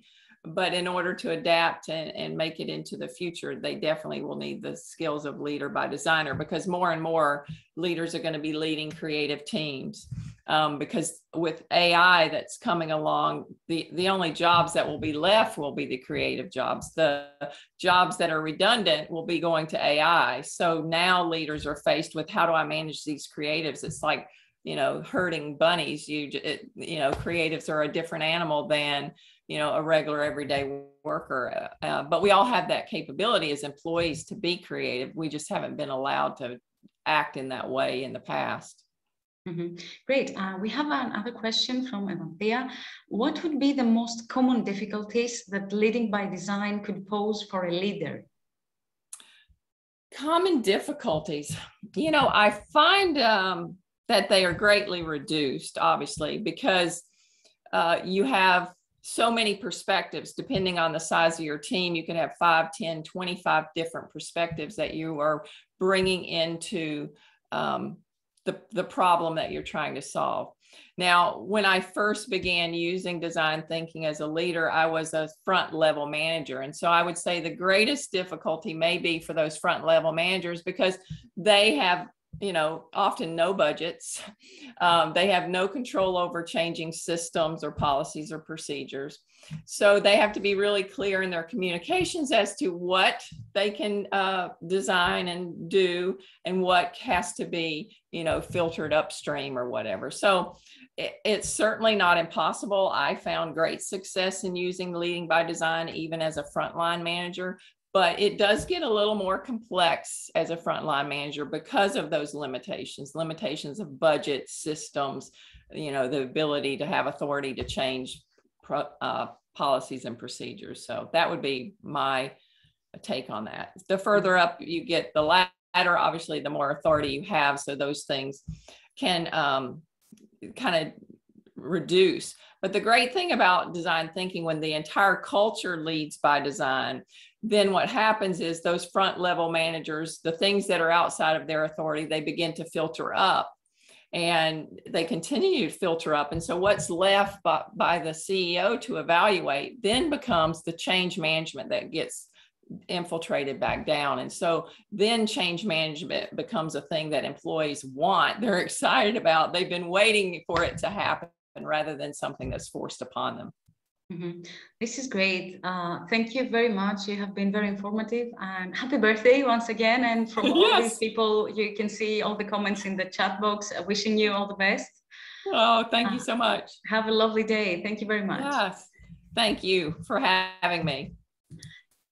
So we're going to move to our next guest, again from the United States.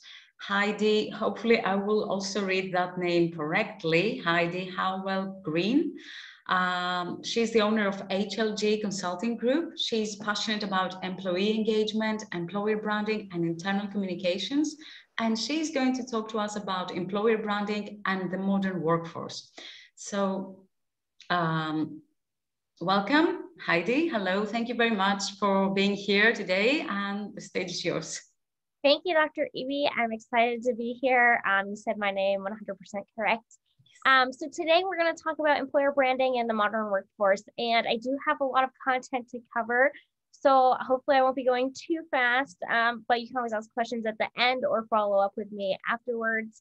And I do have some stats in here, but I moved those towards the end so that if we don't have time, you can review them at your own leisure, because the presentation is being recorded. So I thought today it would be fun to look at employer branding through the eyes of the Jetsons. So if you're not familiar, the Jetsons is a cartoon that was created in 1962.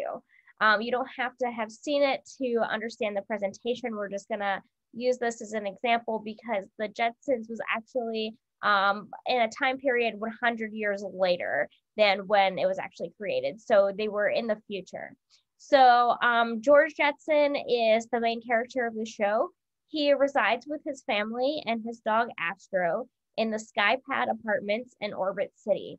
He has all of the pleasures of modern life in 2062, including robot servants, flying saucer-like cars, and moving sidewalks. When George was a child, he was the star pitcher of his Orbit High School's baseball team. George is now an employee at Spacely Space Sprockets, a manufacturer of sprockets and other high-end tech equipment. His job title is Digital Index Operator. His boss is Cosmoleadership. Spacely, noted for being short in both height and temper, George's job primarily requires him to repeatedly push a single button, or on occasion a series of buttons, on a computer named Rudy, short for Referential Universal Digital Indexer. George complains of his heavy workload, pushing a button on and off as many as 5 times for 3 hours, 3 days a week. Often, Mr. Spacely will fire George in a fit of anger, only to hire him back by the end of the same episode. Physically, George is a rather slim man of average height with short red hair and a cartoonishly large nose. George Jetson is an average man. He has trouble with his boss, he has problems with his kids, and so on. The only difference is that he lives in the next century.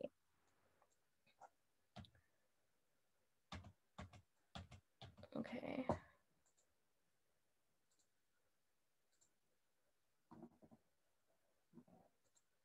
Okay, here we go.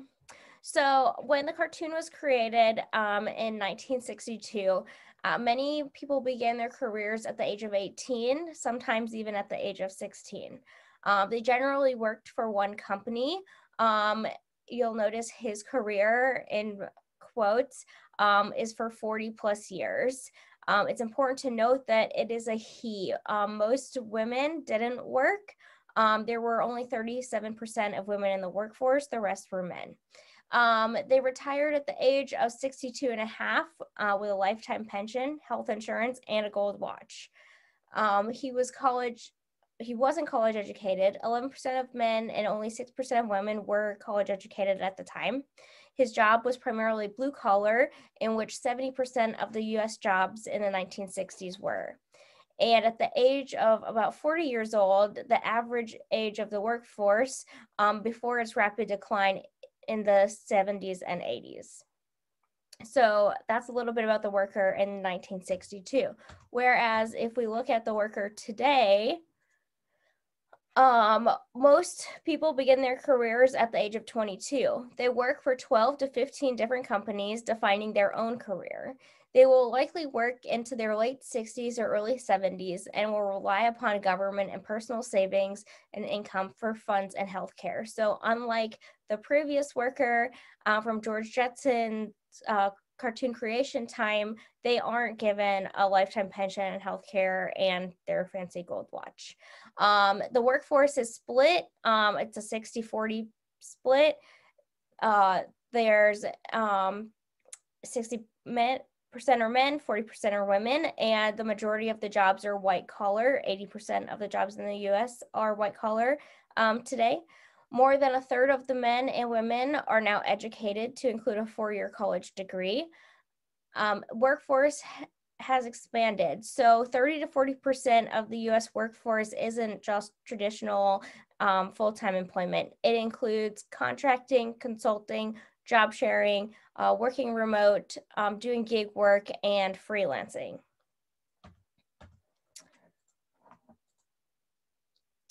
Looking ahead to the future for employer branding in 2062, which is the time of the Jetsons in the cartoon. So most people will begin their career at the age of 24 or maybe even a little older. They have more specialized training and continues to acquire vertical skills throughout their career.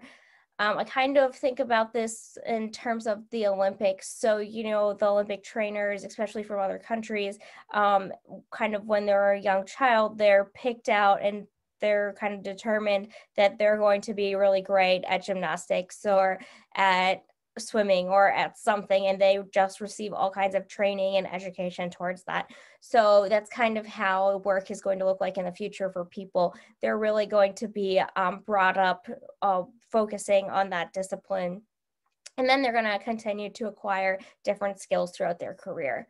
They are championed by their ability to adapt, learn, and perform many different functions. Success for them will be defined by the ability to adapt and embrace change.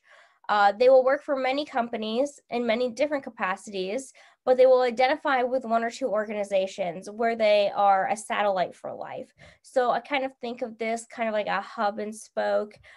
So maybe they have their two primary organizations in the middle, and then they have the spokes going out, and they're doing kind of gig work or freelance work or side hustles for these different companies that are probably related in some way. Maybe they're all in marketing, or they're all in HR, or they're all in the same kind of sector or vertical. They select companies based on their culture, their brand, and their value system. The location is irrelevant. Working relationships will vary over time, and working from home or from wherever is the norm. We've seen that change recently since the pandemic, and I think it will continue to evolve just like it has been. Retirement will be much less a term. Careers will continue to evolve as part of life. So I kind of think about this as people at Disney World, you know, a lot of people retire and they go to work at Disney doing something like being a greeter, cast member, or doing something a little bit more fun because they want something to do, and everybody loves to work for Disney most of the time. So I think that this is an example of ways that that might continue, but obviously not just with Disney, but with other organizations and things as well. Gray collar workers will be the most predominant positions, so a mix of blue collar and white collar positions. So really things like in the airline industry or things like that, where you get to do some dirty work, but also have some typical white collar skills. And gray collar worker can also be identified as an aging person with their gray hair. So it kind of has dual meaning there. Culture, benefits, and performance-based pay will all shape the employee and employer relationship. So as organizations, we've usually been the buyers of talent. We seek out talent.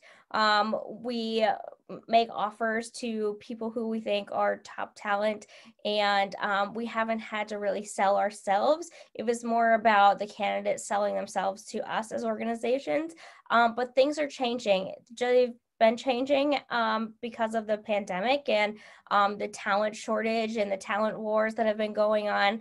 I know Karen mentioned the Great Resignation in her presentation, and I think a lot of people will probably be talking about that today. So instead of organizations seeking out the top talent and kind of being the deciding factor and deciding entity of who gets selected, instead the candidate is going to hold the power, and the organizations need to focus on selling careers and selling their organization rather than picking that one person for that job. So Cosmos Spacely faced fierce competition on the Jetsons from Cogswell Cox, and it wasn't always consumer competition. It was often for the services of George Jetson himself. What made Cosmos successful? Well, it made George stay. What will answer these questions and more as we discuss the worker of the future and meet the real George Jetson. So we're going to see a tremendous increase in employment loyalty from both the employer and the employee. Except the next generation of Gold Watch employees won't be tied to pensions, but instead tied to emotional engagement via culture, marketing, and consumer-based branding practices. This is where employer branding comes in. As organizations, we no longer are the buyers of talent, but instead the sellers of careers, and as sellers, those companies that embrace this shift will not only be successful in recruiting, but successful in business. The rise of employer branding. So the phrase was originally coined in 1990. Employer branding is defined as the process of managing and influencing your reputation as an employer among job seekers, employees, and key stakeholders. It encompasses everything you do to position your organization as an employer of choice. While this phrase was coined in 1990, it hasn't really been a thing that organizations have really thought that much about until about the last decade. And it's getting increasingly more popular as each day goes by. Employer branding is important because it affects their recruitment of new employees, retention of current employees, feelings of alumni employees, as well as the overall perception of the organization and the market. It's important to recognize you don't own your employer brand, but you manage it. The power belongs with candidates, employees, and alumni who have an opinion about you. It's important to recognize you don't own your employer brand. The power belongs with those same people that I just mentioned. And I've said that 2 different ways just to emphasize that point, that I think a lot of people say, well, I can own my employer brand by creating great content and responding to reviews. Yes, that's all things that you can do, but you still don't own your employer brand. You manage it. That's a way of managing your employer brand. So I think that's really important for people to understand.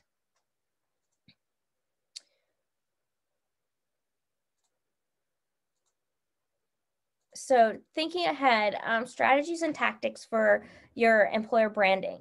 So it's really important that if you're going to start doing employer branding, if you haven't ventured out into it yet, or if you're not sure if you're doing it right or fully committed, the first thing you need to do is you need to commit to having an employer brand, and you need to have someone dedicated to that as their full responsibility. It's really a job that takes a lot of time, probably for more than one person at most organizations. And it's really important that executives understand the importance of employer branding, and that they also buy into your strategy and that they're supporting it regularly. And it's not just kind of a side project that someone's passionate about, because if your executives don't buy in, your strategy is not going to be successful.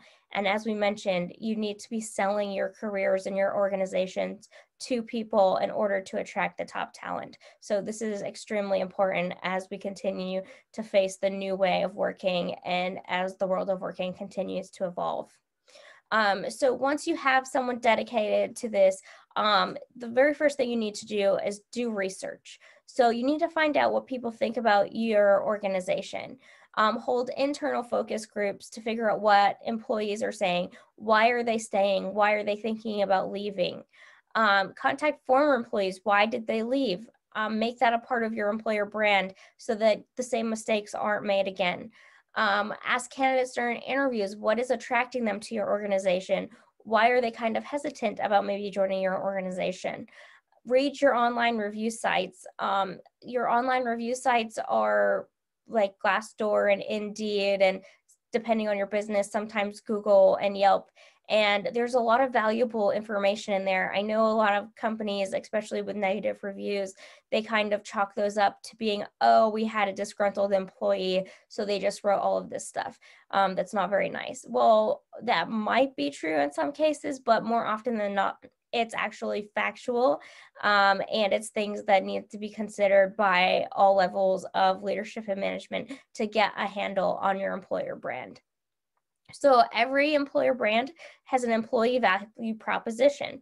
So that's basically a promise to your employees, as well as defining the expectations that you would like to get back in return. So you're going to promise your employees you're going to do this, but you also expect that they're going to do this for you. Next thing you want to do is create a strategy. After you've done all this research and thought about all of these great questions, you need to define goals. What are you hoping that your employer brand is going to deliver? Your candidate personas. So if you've worked in marketing previously, you know all about building personas, usually target buyer personas. So you want to do the same thing for candidates. So what type of candidate are you looking for? What education do they possess? What do they like to do? Where are their soft skills? What's going to make them thrive at this organization? What type of personality do they have? So figure that out and define these personas, because that will help you create your employer brand. The next thing you want to do is figure out the channels and distribution for announcing your employer brand and attracting those candidates that you want to attract. So kind of like if you've been in marketing, you know that doing everything isn't necessarily the best idea. You need to think about what channels and distribution points can you utilize that will give you the most bang for your buck, so to say, where you're going to invest the most time, energy, and money and have the greatest result. So instead of maybe trying to be everywhere, like all across social media and at different events and, local community outreach, maybe you just pick like 3 to 5 places that you can be and do it really well, rather than just trying to spread yourself thin across like 15 to 20 different areas, so that you can really hone in on that candidate persona that you're really looking to identify and really make those deep connections with the resources that you have. And again, doing it well is much more important than just kind of being a bunch of different places. You want to identify a candidate touch point. So when do you have the opportunity to talk with candidates, to get in front of them? Is it online when they're researching your company? Is it when they come in for an interview? Is it when they do a Zoom interview? What can you do to really reach that candidate on a personal level? Identify the tactics that you're going to use. So kind of going along with the channels and the distribution points, Like, are you going to use social media? Are you going to create videos that you'd like them to watch before their interview starts? What are you going to do to capture their attention and to share your employer brand with them? And then finally, you'd like to use the research that you gathered to drive your employee value proposition and your strategy.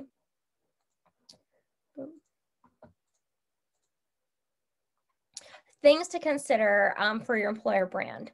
So your career site, every organization that's seeking talent should have some sort of career site. It should be on brand. All of your employer value propositions and all of the work that you've put into your employer brand should be highlighted on this site. Everything reflects on your employer brand. So think about the imagery that you use, the font, the language, all of that. It's all a reflection of your employer brand. Make sure that your employee value proposition is highlighted, and make sure that you highlight things that make you unique. So remember, we're selling organizations and selling careers to potential candidates. We're trying to get the top talent, as is everyone else. So what is going to make them choose you over your competitor? Is it your benefits, special programs that you offer, special rewards and recognition opportunities? Is it your culture? Is it your corporate social responsibility efforts? Is it your mission, vision, or values?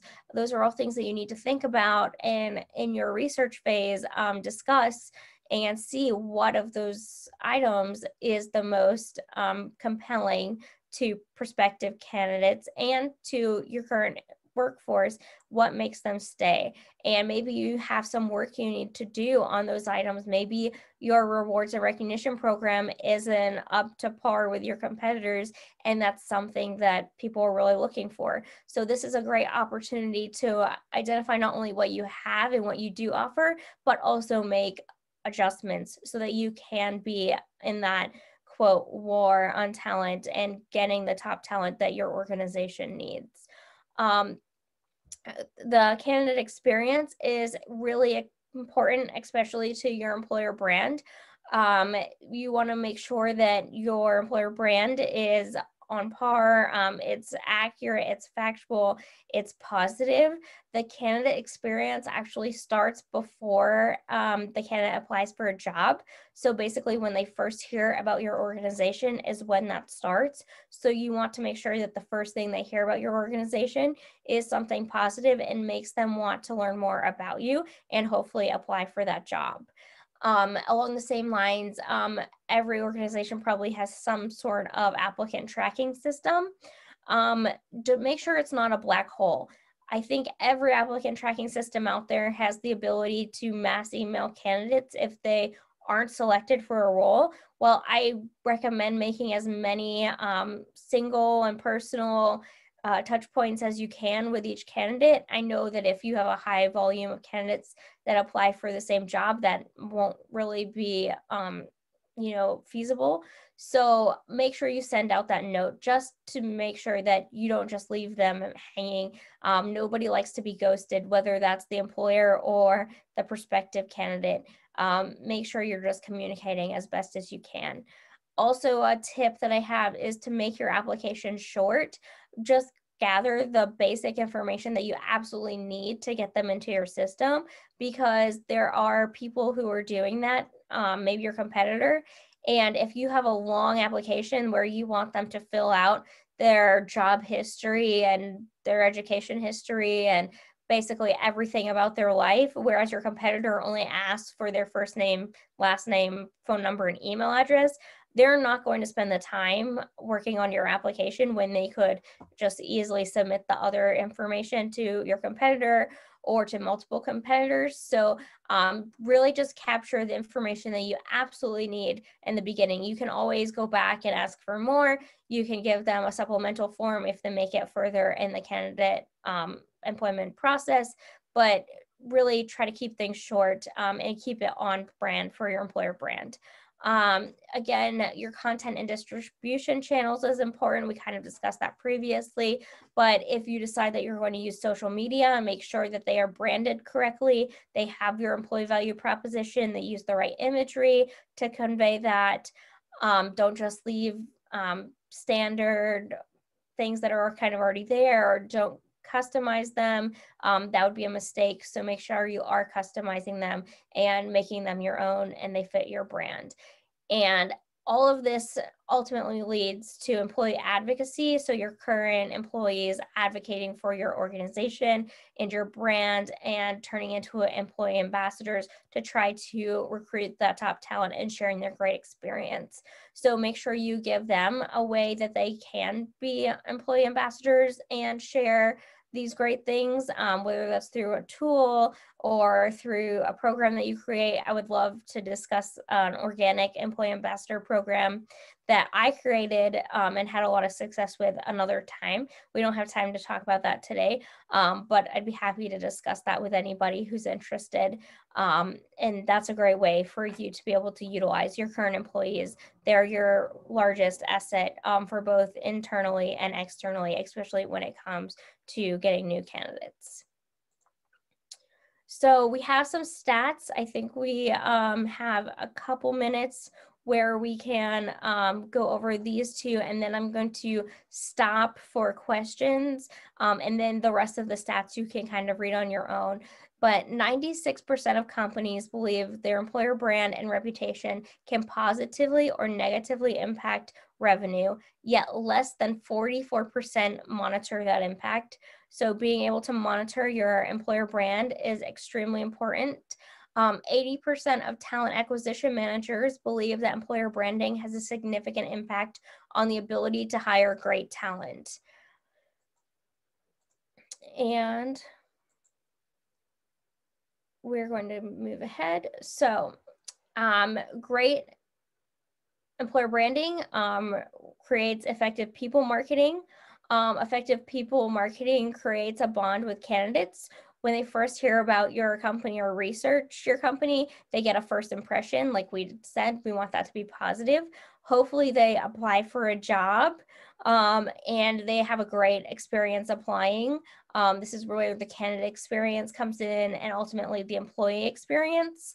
And that leaves to the alumni experience at the end. If they leave your company for any reason, you want them to still think positively of your company. So that's the brand trajectory that we're trying to achieve, all very positive and in an upward direction.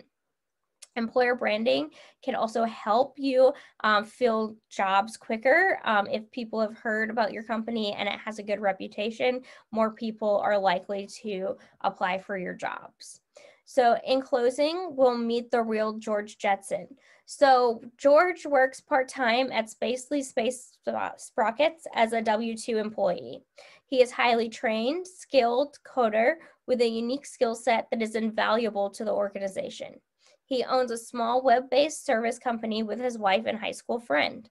He consults with companies outside of the sprockets industry and is available for projects or hourly work. So he's a good gig worker in his spare time. He is a board member for a local charity that is dear to his heart. It pertains to youth sports, as George was a star pitcher in high school. Spacely Sprockets contributes to George's charity and allows him to leave work to attend meetings. George takes continuing education classes to refine his skills and be positioned to adapt with changing needs. He is a member of an online group that discusses opportunities and shares challenges. So online groups, in George's case, is a great place to spread your employer brand and talk about your organization. And with that, I will open it up for questions at this time. Thank you very much for this presentation, Heidi. It has been very informative and you have given many tips so that people can actually work on their employer brand. I really liked what you said, that we don't own our employer brand, we just manage it. That's very important to understand. And something else I'd like to emphasize on is, yeah, we've all been ghosted and it's not nice. if we could change one thing in the recruitment process, well, let's just make this. I mean, stop ghosting people, especially those who have invested time in applying and going through interviews. Yeah, so thank you very much for these tips. Absolutely. Thank you. I don't see any questions at the moment, so I'd like to thank you once again for being here today with us. And if you have any contact details you'd like to share with people, you can show. Yes. So where's my...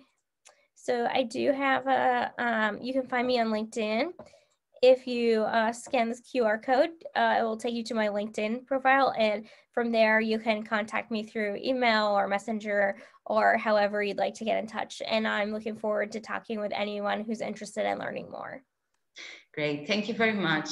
Thank you. Have a nice day. You too. Bye.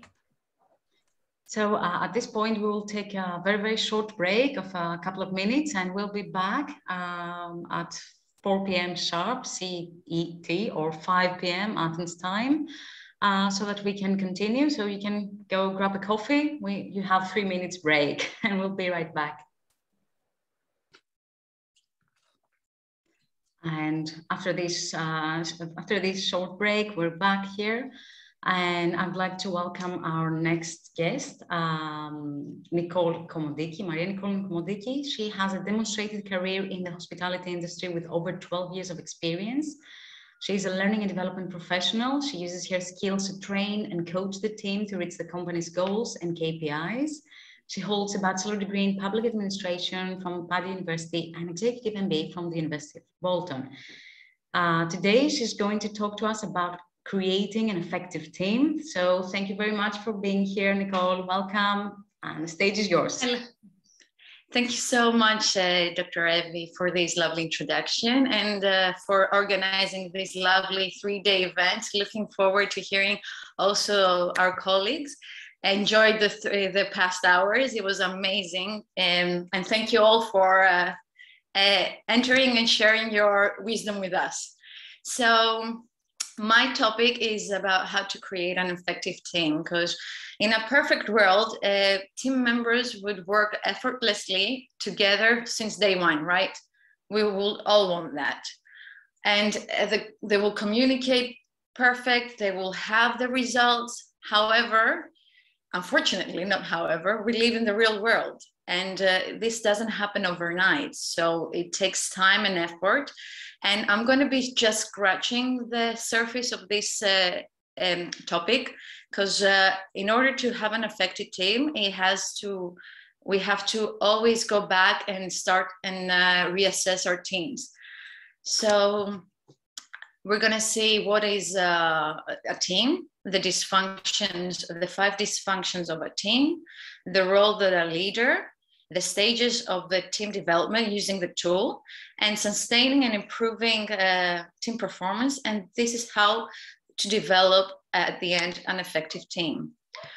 Hopefully at the end of this session, you will recognize the characteristics and understand what is a high performing team. I hope I help you a little bit. Understand what brings and what causes the 5 dysfunctions, the qualities of a good leader, because at the end of the day, you might have a great team. And if your head of department of the leader isn't in the same direction as a team or shares something else and doesn't communicate well, whatever team you have, it won't be going forward. And stages of building a high performance team, because we're going to see the tool, and it's we're going to focus on the 5 stages and identify ways to sustain the team. So what is a team? A team is a group of people that come together and work in their independent task towards a common goal. And I always use an example of athletes in my presentations when I'm talking about teams, because you have seen the results. Like Michael Jordan, we all know him as a GOAT. He has 6 champions. And as he said, talent wins games, but teamwork wins championships. We cannot do anything by ourselves. We can have 5 superstars of team members, but together they might not be working efficiently. So it's on us how to make them work together in a cohesive manner. And moving on, the effective team is one that has an environment of trust and openness and holds each other accountable, not only the person but each other. And they vest through their actions and attitude. The team members are respectful, caring, and supportive. And this by itself creates an environment that makes you feel safe, that makes you want to go and give the extra mile, makes you want to have the results that the company wants. And this is the way that the organization unlock and reach great results. However, we're going to be talking about the dysfunctions of a team. This is Patrick Lencioni's model, and it starts from the bottom to top. So the first one we see is absence of trust, and then it comes the fear of conflict, the lack of commitment, avoidance of accountability, and inattention to results. Having absence of trust means their fear of being vulnerable with team members prevented building trust environment between the teams. And as we saw Karen's presentation in the beginning, she shared with us something that it was very, very personal, and she showed us vulnerability. So immediately, I'm going to talk about me. I felt connected with her. I felt like, oh, this is nice. So imagine having your leader display vulnerability. However, in the absence of vulnerability, in the professional context, people don't ask for constructive feedback, and they won't ask for help. So whenever they're asking for help, there's the mentality, this is not my job. I'm not going to do that. And there's no recognition. So at the end of the day, why to do anything? I'm not going to share my mistake, that I did a mistake, because I'm going to get yelled at, let's say, or I'm going to have repercussions from my director. I'm not going to say anything. So they're covering their mistakes instead of celebrating mistakes and learning from them, because every mistake is a teaching moment. We only learn from mistakes. We don't learn from victories. And meetings are considered as a chore, because whenever there's a meeting, the people don't feel safe to share what they're thinking, because there is fear of conflict. And fear of conflict is the desire to preserve artificial harmony that stifles the occurrence of productive conflict. This harmony isn't true. So the communications become strained. People don't want to work with each other. The brand value weakens, because how are you going to bring up another person to the company? Customers' experience is compromised at the end of the day. Not only our external, we also have, like, let's say for HR, our guests, customers, is our internal team members. So we're going to have high turnover. We're going to lose our best talent, and the best talents are always the first to flee. And it comes to low productivity. And there we go into lack of commitment. The lack of clarity or buy-in prevents team members from making decisions they will commit. We heard about the why. If they don't know why they're doing what they're doing, there's not going to be a buy-in. People won't believe what you're saying.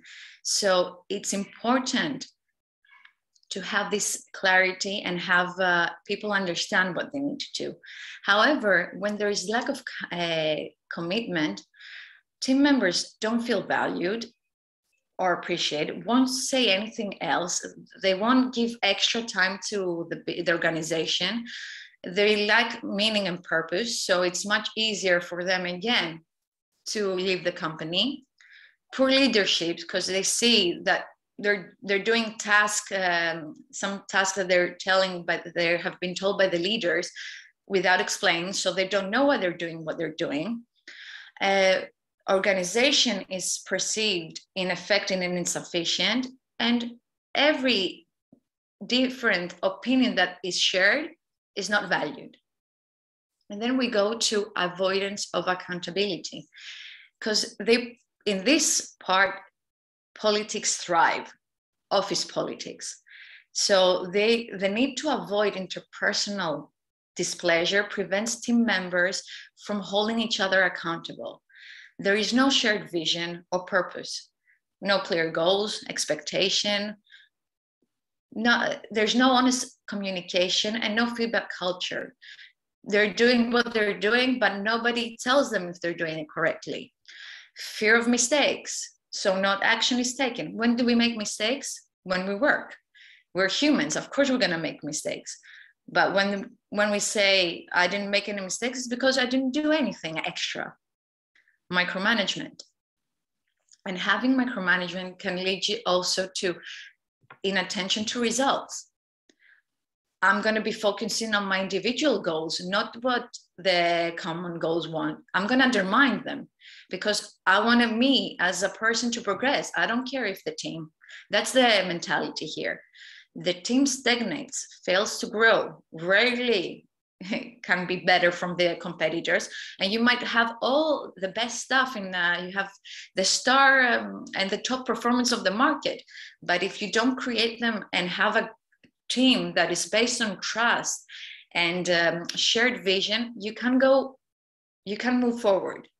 So you're going to lose again. If you didn't lose in the previous stages, the previous dysfunctions, the teams, you're going to be losing them at the end here if no action is taken. It encourages the team members to focus on their careers and goals and can be easily distracted. And it's very important and crucial for the leader to come and tackle these dysfunctions.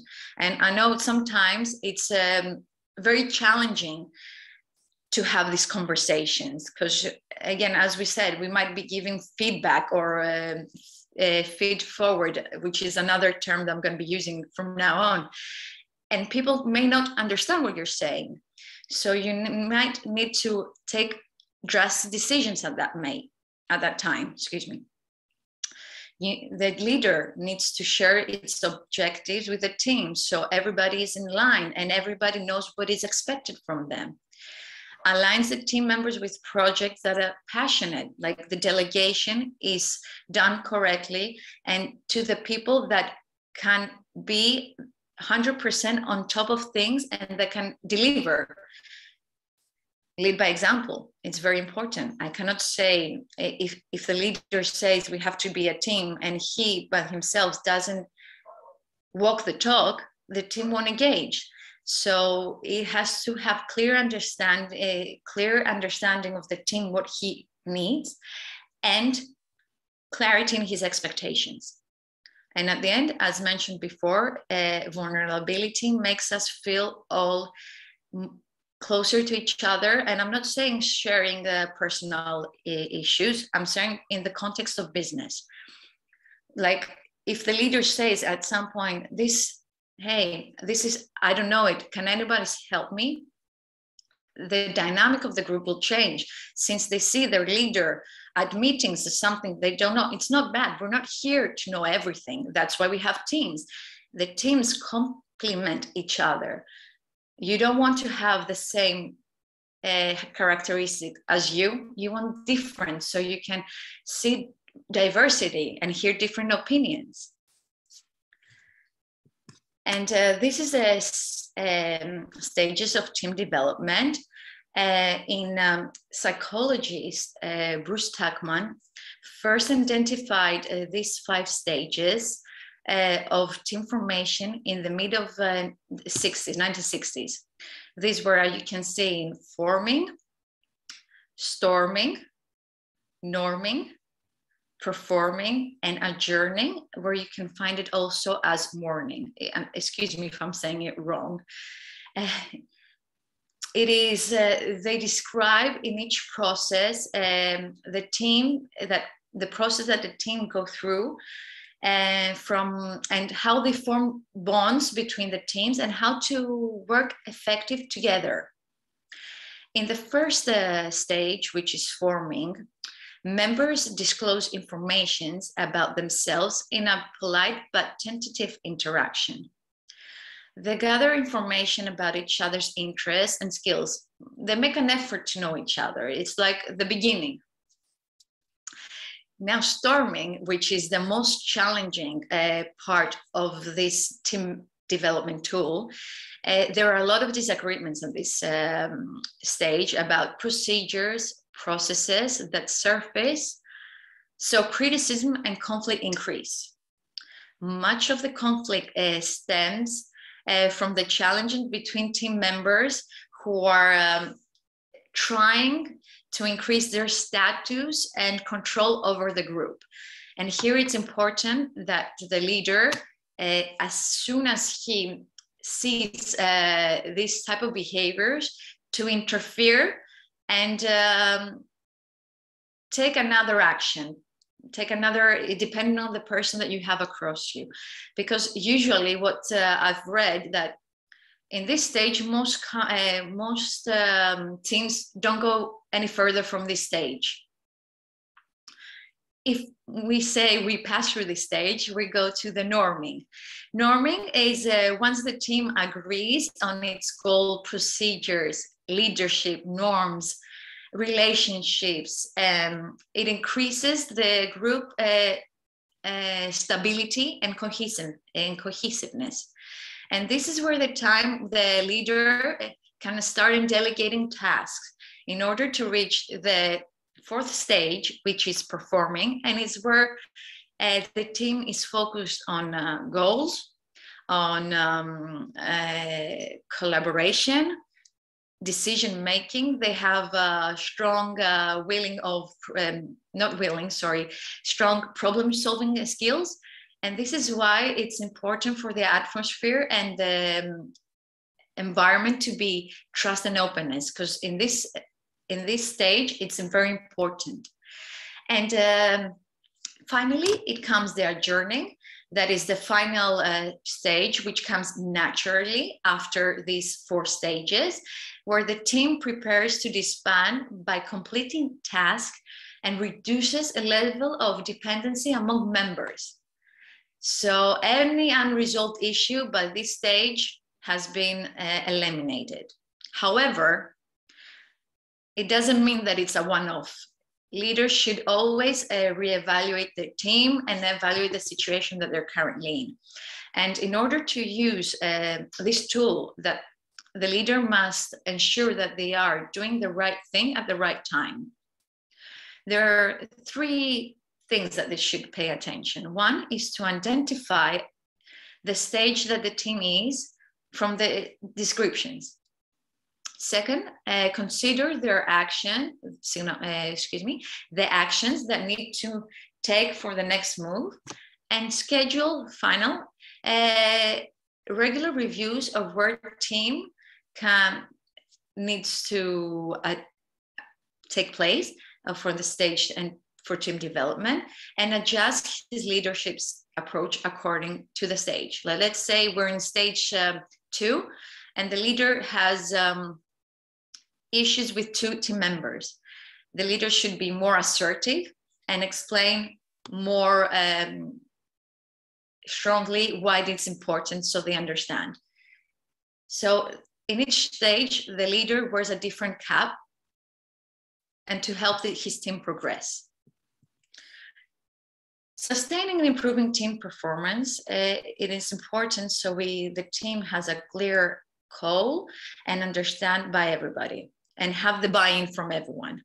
So, and again, here, after the goals have been set from the leader, it will be a nice practice for the leader to have a 360 feedback and ask also, since he's giving also feedback to his team, to receive feedback from his team members.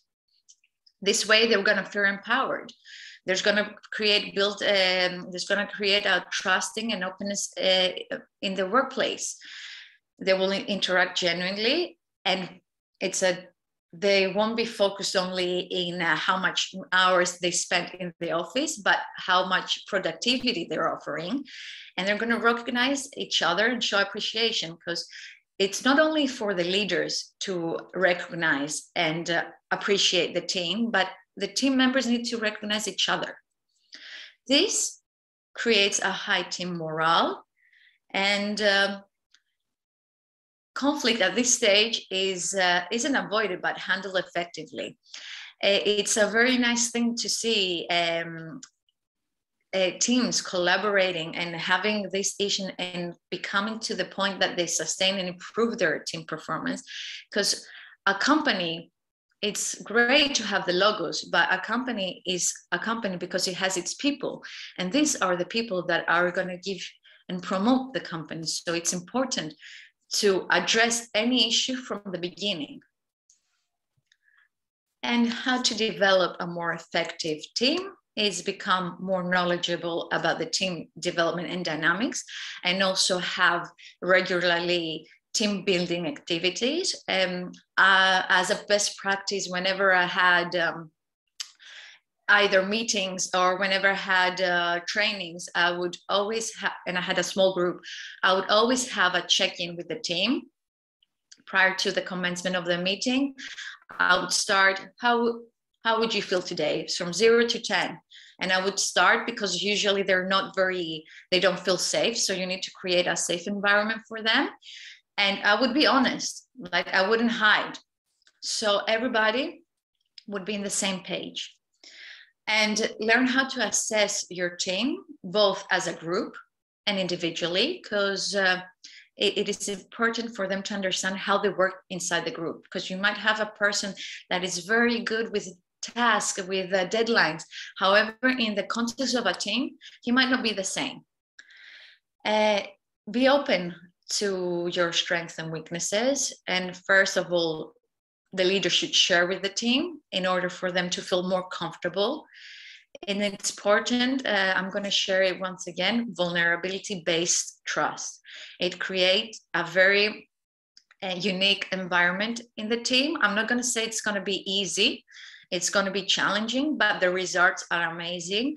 I've experienced this, but not being in the position of the leader, but being the team member, where the leader saw the team how can I say, move from their target, and he gave us first his mistakes, and then we admitted ours, and we started from the clean slate, but all of us trusted one another. And develop a leadership style that supports and trains team members, because as we heard before, it's one of our biggest assets. Our team members are the ones that are the face of our company. Empower team members to have strong problem-solving skills, which will help you in your everyday life and your delegation, and everything will be much more easy. But I'm not going to say that this is thing that can be done in 5 days. This will take time. This will take effort. This will take maybe you don't sleep at night, but it's very important to create an effective team, because an effective team is a happy team, and a happy team is a happy result, and everybody's life is much better. Any questions? Sorry about, I finished 5 minutes earlier. Any questions? Thank you very much, Nicole. That has been very, very enlightening. And as you said, we all make mistakes, and the important thing is that we learn from our mistakes. And also, as you said, we may have great team members, but if they're not led by a great leader, they will never reach their maximum performance. The important thing is to, as you said, empower the team and build trust. And many people think that they're wasting time when they put all this effort and time in developing a great team.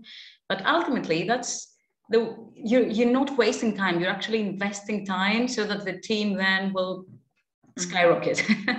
If I may add another point, because I became a manager in a very young age, where I didn't know anything about management at that age. And I had a conversation with the team, because a team member, and I tried to make him work as my style. And at the end, it became a very challenging conversation, and I had to include my general manager at that time. the way he dealt it and the way he handled it with the team, like he never took me or the team and showed us that it's your mistake, but let's sorry, for some reason so we had an honest conversation. He told me in my face, hey, 1, 2, 3, what's wrong? I told them, and we started fresh.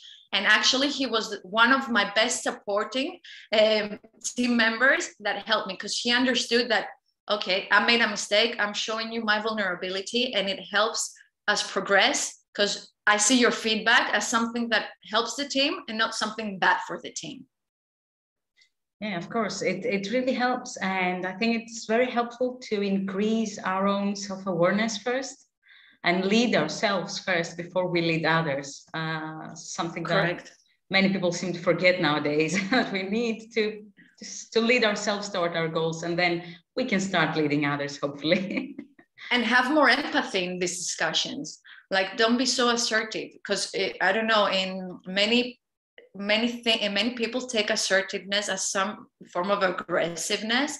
So let's tone it down a bit. And when there is need of assertiveness, we will do it. But when we have this conversation, we give feedback to the team, let's be more empathetic, and they will see us as human beings and not like, okay, oh, the boss is coming now. Yeah, and that's the thing, that if people are afraid, they usually call them a boss, which has a negative connotation. But if a team is happy, they don't see the leader as a boss. They see them like someone who helps them. Spot on. Very, very correct. Thank you so much. Looking forward to hearing the rest. Thank you very much for this presentation. You can read the comments in your chat box. As Tash says, sharing your vulnerability becomes your strength and opens the path for others to be themselves. Exactly. That's a very great conclusion.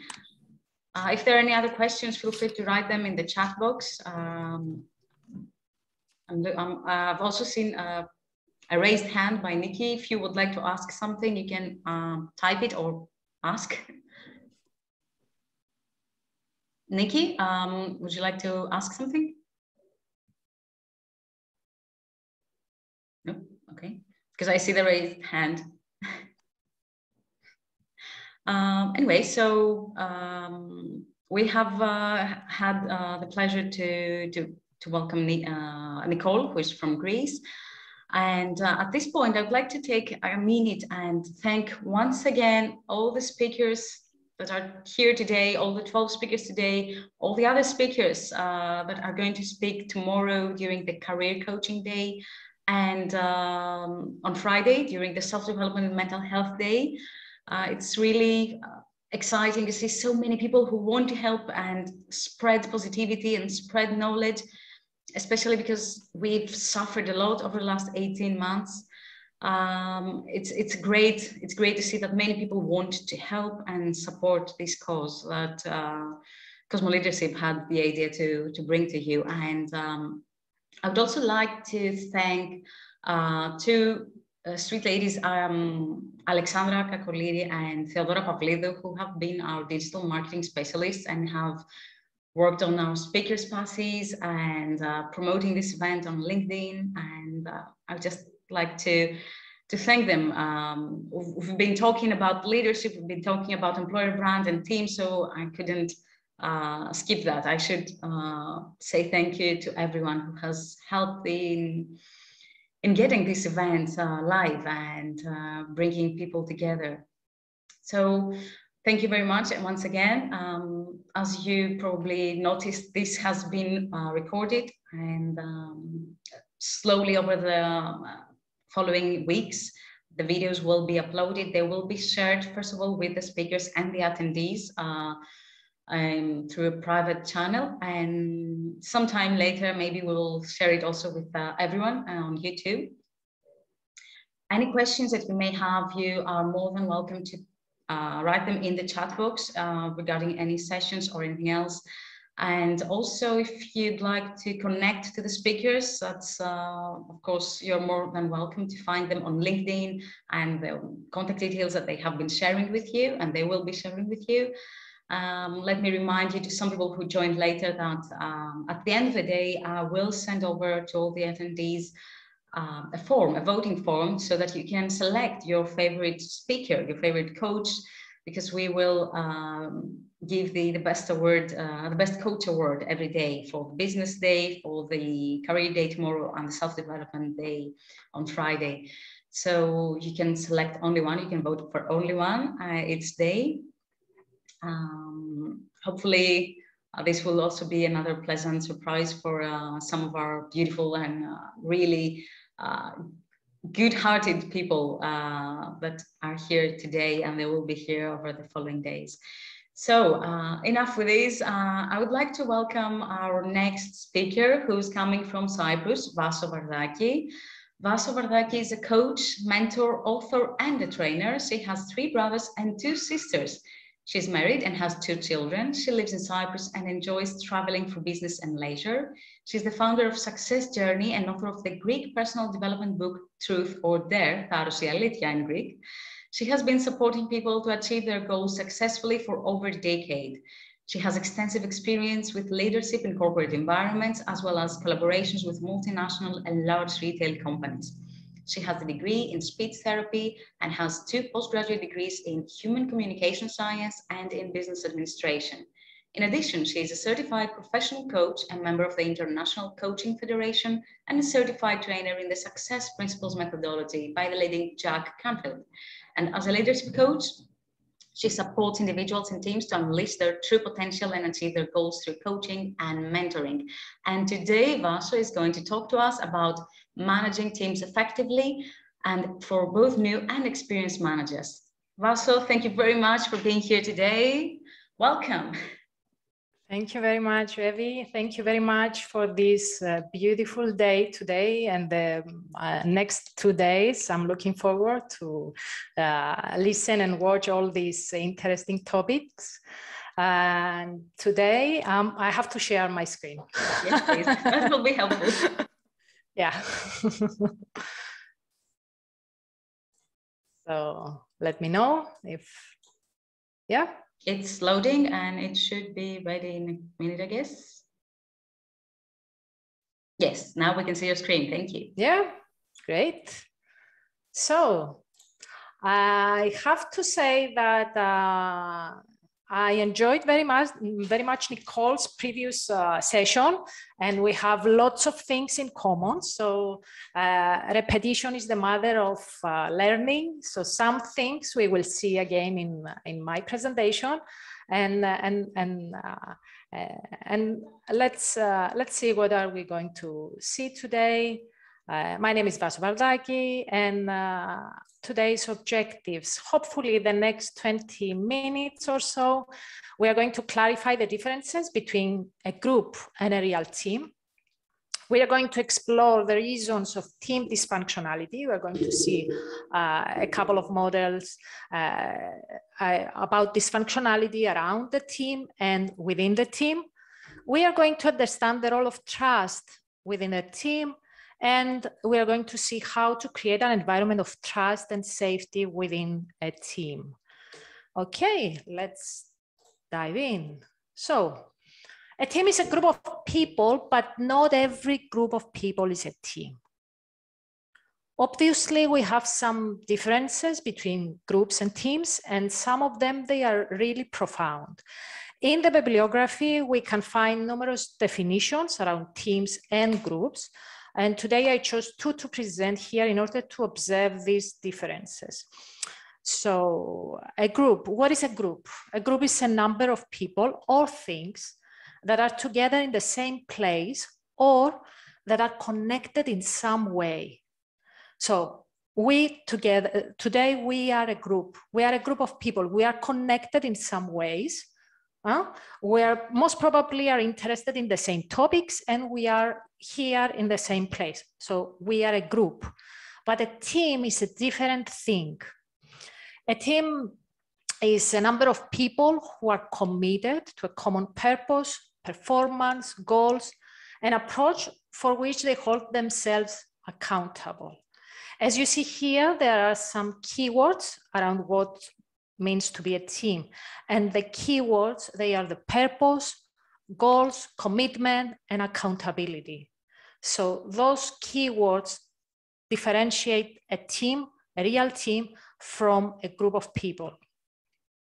So according to a research by Gallup, they saw that connected teams demonstrated a 21% increase in profitability over their less connected counterparts. This is a significant number. We don't want to overlook. We don't want to overlook this, this number. So every team has a life circle. And according to Bruce Tuchman, as we saw before, and we listened by Nicole as well, there are 5 stages of team development. Today, we will have the opportunity to see briefly those stages, hopefully in addition, some things to the previous presentation of Nicole, but feel free to search for it and learn more about these 5 stages of team development. So the first one is forming. At this stage, the team is formed and everyone shows their best behavior. Everyone is excited. There is a positive atmosphere. Most of the team members, they are polite. And at this stage, the tasks, sometimes they are not clearly defined. So we need a strong guidance by the facilitator or by the team leader. And the second one is the storming stage. And at this stage, it's the stage that everyone tries to set their boundaries and set their point of view. It is normal to observe conflicts here and also some frustration with the lack of progress. This is very common behavior. And again, guidance is needed by the facilitator. The third one is norming. Team members start here to resolve their differences. They start to appreciate each other's strengths and they start to respect the leader's authority as well. Behavior from storming and norming may overlap sometimes. We have to be aware of that because sometimes norming and storming, they dance together and sometimes we see that they might overlap. And then there is this stage that we all want. There is the stage of performing that is the stage that team starts performing really well and work together with a satisfaction about the team progress. We may observe confidence and more tasks can be delegated by the facilitators. We can see also team members act proactively rather than reactively, and problems are prevented or they are solved as they pop up. So the team is performing really well here.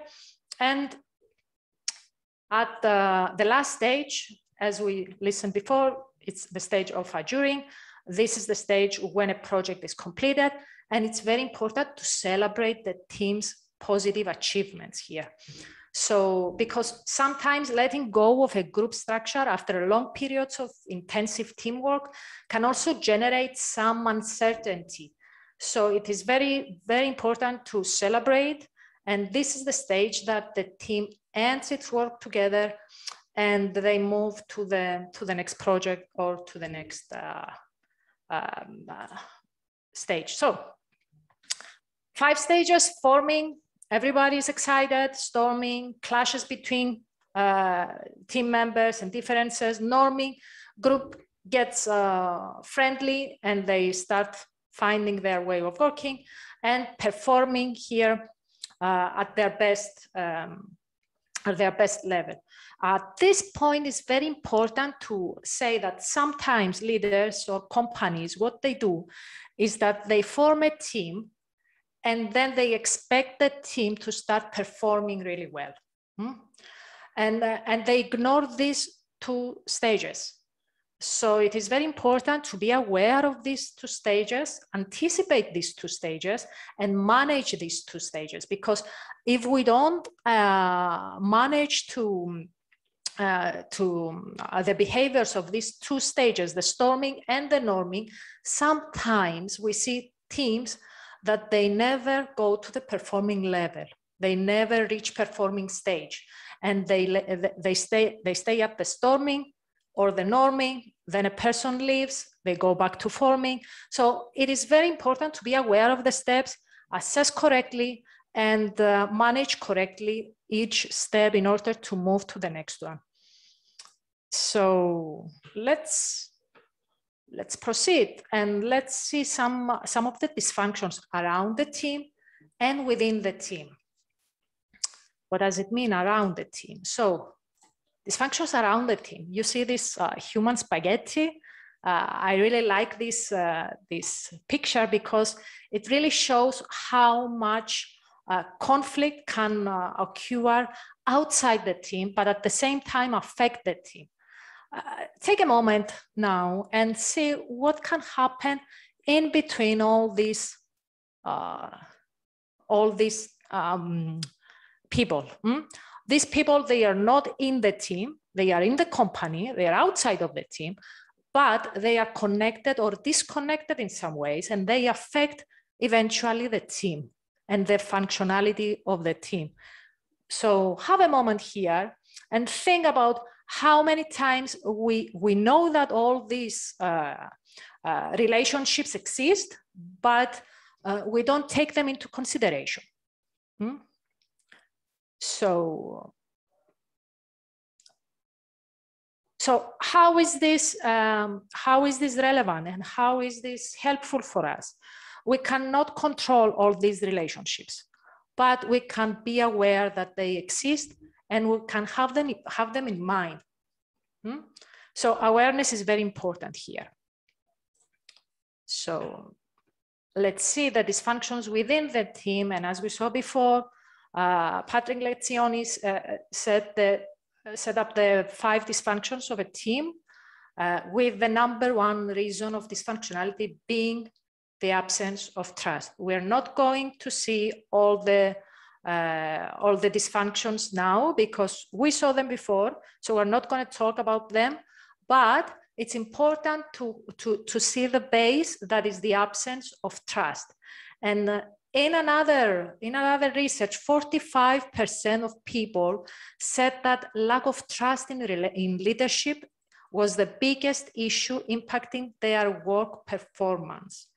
And that made trust really, really important. Almost half of the people, they say that trust and lack of trust is one of the reasons that they don't perform well at work. So let's see what is trust. Again, there are numerous of definitions, but I chose 2 to understand what trust is in bibliography. So trust is the willingness to accept vulnerability or risk based on expectations regarding another person's behavior. Again, some keywords here: vulnerability and risk, that they are not based on data, but they are based on our expectations regarding another person's behavior. And another one, here's another definition around trust, is the positive expectation, again the word expectation, under conditions providing no certainty about the outcome or an event or about future interactions. What is common here is the uncertainty factor and the positive expectation we have. So the opposite of trust is not the absence of trust. The opposite of trust is control. And we have to have that in mind when we lead our team, that the opposite of trust is actually control. And let's dive deeper to understand how trust really affects everything within a team. So when a person feels trusted, then oxytocin levels rise in our body and in our blood. When oxytocin levels rise, then we feel more trusted. And this is a circle that it's like the egg and the chicken. More trust, more oxytocin level, and then we go back. And what happens to our brain? We tend to think better. We make decisions better. We take actions, and we have the ability to change. Due to neuroplasticity, we have the ability to change with high level of oxytocin. All these behaviors happen, And what is the result? The result is that we become more open to communication. We become more open to dialogue, to exchange ideas. We're becoming more curious, more resourceful, better listeners. We create new habits, and we're open to collaboration. As we all know, all these are some of the most important ingredients of productivity and team working. So, if trust is so important, then why we don't all make it just happen? Huh? It sounds really basic, but why we don't just make it happen? Huh? We have some obstacles to trust. Some of them, they are fear. We have fear of conflict. We have fear of failure, fear of protection. We want to protect ourselves. We want to protect our job position. We all have our past experiences. Something happened. I have a memory that prevents me from being vulnerable and trust other people. Culture is another obstacle to trust. Beliefs, assumptions, and maybe a crisis of trust. All these are obstacles to trust. But good news, trust can be created. Trust can be created. And here are the main pillars that we take into consideration when we decide to trust a person. The 3 C's. And when we decide to trust a person, trust another person, what we take into consideration is actually the character of the person, which means the values, the ethics, the beliefs of the person, the care, how much we care about this person, and how much the person cares about the company or about the project, and the competence level, the skills, knowledge, experience. So we have these 3 pillars. And let's have an example here. So let's say that you have a team member that is with very good values, very good, very similar ethics, and this team member cares really much about the project and about the company. But when it comes to negotiation skills, we have our doubts, and the level of negotiation skills is low. So the competence pillar makes us not to trust this person and send another team member to the negotiation with the customer. So you see character, care, and competence. So it's important to understand why we don't trust the other person, because again, when we understand, we can change. When we understand what is the thing that we need to change, we can change. And change comes when we put together 2 things: awareness and action. So first thing is awareness. And we evoke more awareness when we know what is the pillar that is affected in order to trust. And here are 5 steps to grow trust. The first one is recognize the need to build trust and make it a priority. Wherever focus goes, energy flows, and we have relevant results. So if we don't make it a priority, then unfortunately, we have lots of things to do. We have goals to achieve. Trust will not become a priority by itself if we don't make it a priority. So number 1 is make trust a priority and build on it.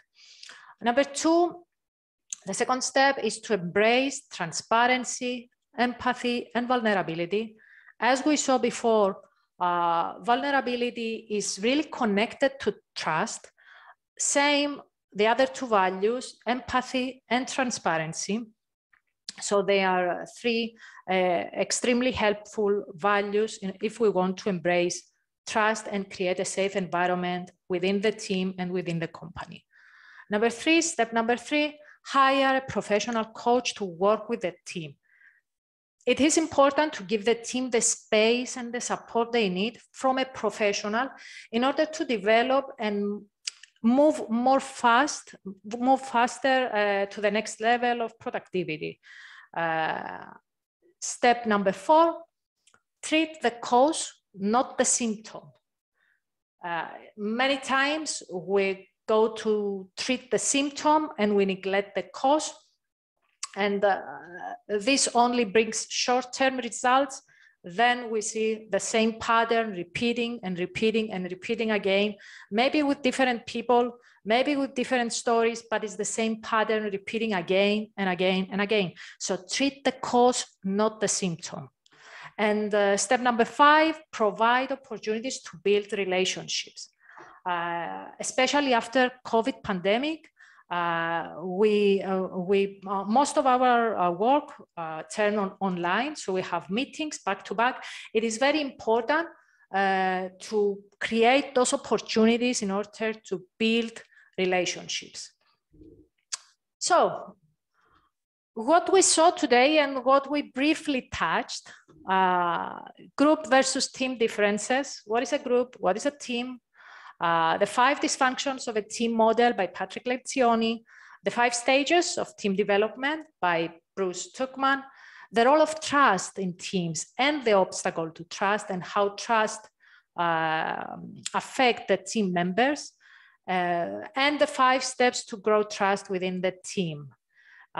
We are in 20 minutes and feel free to ask any questions. And it will be my pleasure to answer them. Thank you very much for this lovely presentation, Vaso. Actually, I found it a very good idea to combine your presentation with Nicole's, because she started and you went even deeper from a different perspective. But I think that ultimately it's very important to understand how we can support our teams. Just as you said, if we just have a team, they will not be able to perform very well on their own. So we'll need to find the right way, as you said, maybe through a coach or other tools and techniques to support them as best as we can. And yeah, so thank you very much for this. It has been a pleasure.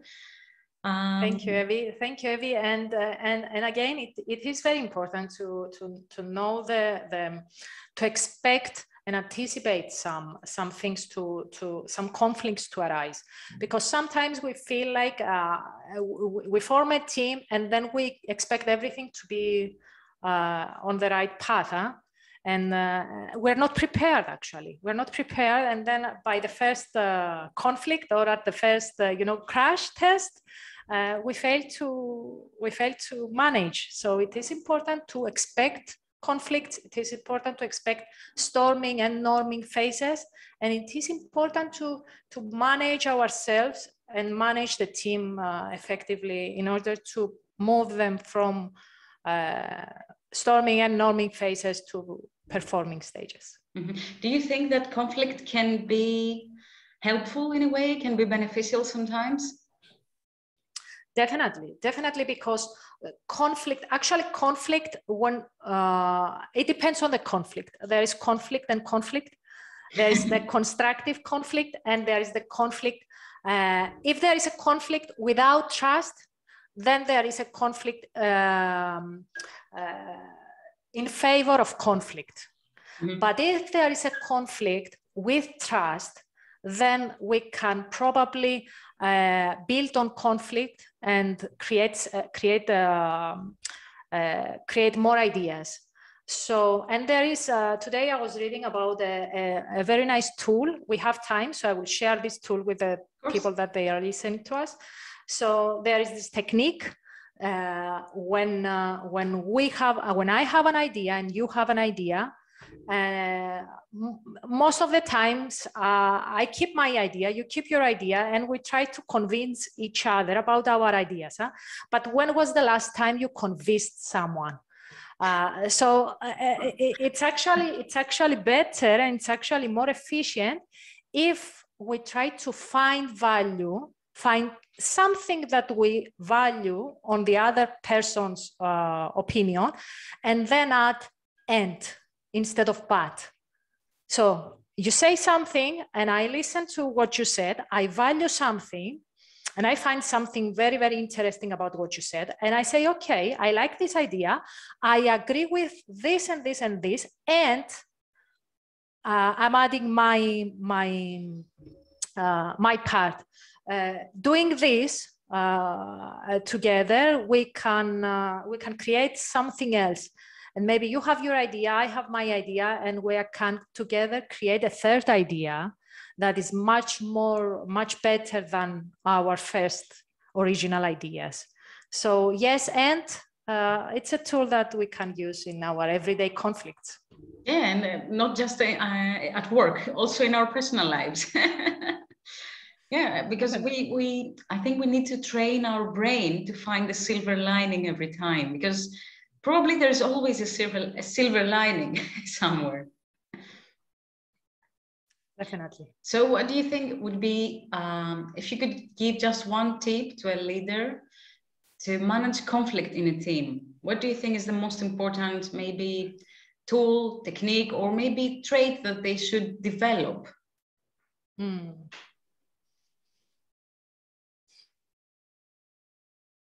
Understanding. Behind every conflict, there is a hidden desire, there is a hidden belief, there is a hidden fear. Dig in and understand what's behind the conflict. Almost every time is not the conflict itself, it's a fear or a desire. So I will try understanding with asking powerful questions, understand, and then when most of the times when you practice understanding, you can reach the the heart of the issue, which is almost 9 out of 10 times is not the conflict itself, but it's something behind. So I would say practice understanding, listening, and powerful questioning. That's very interesting. And we have received a comment from Nadia Mandopoulou, who says, regarding conflict with trust, we always have to have in mind that 5 + 4 = 9, but also 6 + 3 also equals 9. So we must respect other ideas and see where there is a joint point to get a better solution or result. And that's a great metaphor. Yeah. Actually, there are 40 different ways of washing the dishes, huh? 40 different ways. How is that even possible? I only know the traditional. but you know, we have to respect other point of view and other ways as well. Yeah. And again, I think it comes down to starting with ourselves and self-awareness and self-control, because if we understand who we are and we have accepted ourselves and we can control our reactions, we can control and possibly eliminate any biases, so we can see the other person's view more easily.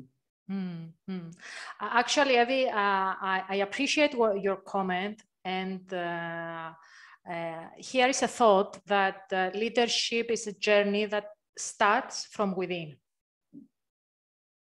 So, and you mentioned that before, that at first we need to manage ourselves, we need to lead ourselves, we need to inspire ourselves, we need to motivate ourselves, we need to understand ourselves and our boundaries, we need to set our boundaries.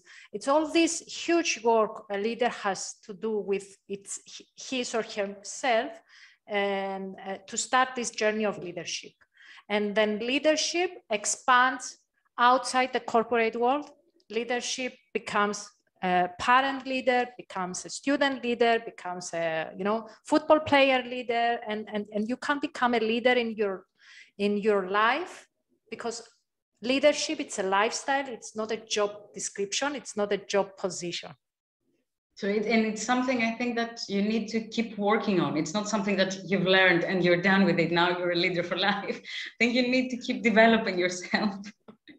Actually, it would be paradox to say I reached leadership and I'm done, huh? Because then, exactly.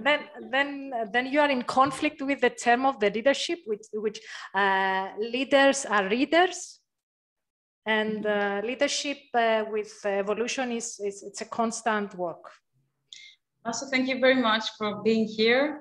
It has been a great pleasure. And another comment, not because one has the title is a leader. Of course, leader, a title doesn't make you a leader. No. So thank you. Thank you very much. It has been a pleasure, and have a great rest of the day. Thank you. Thank you for inviting me.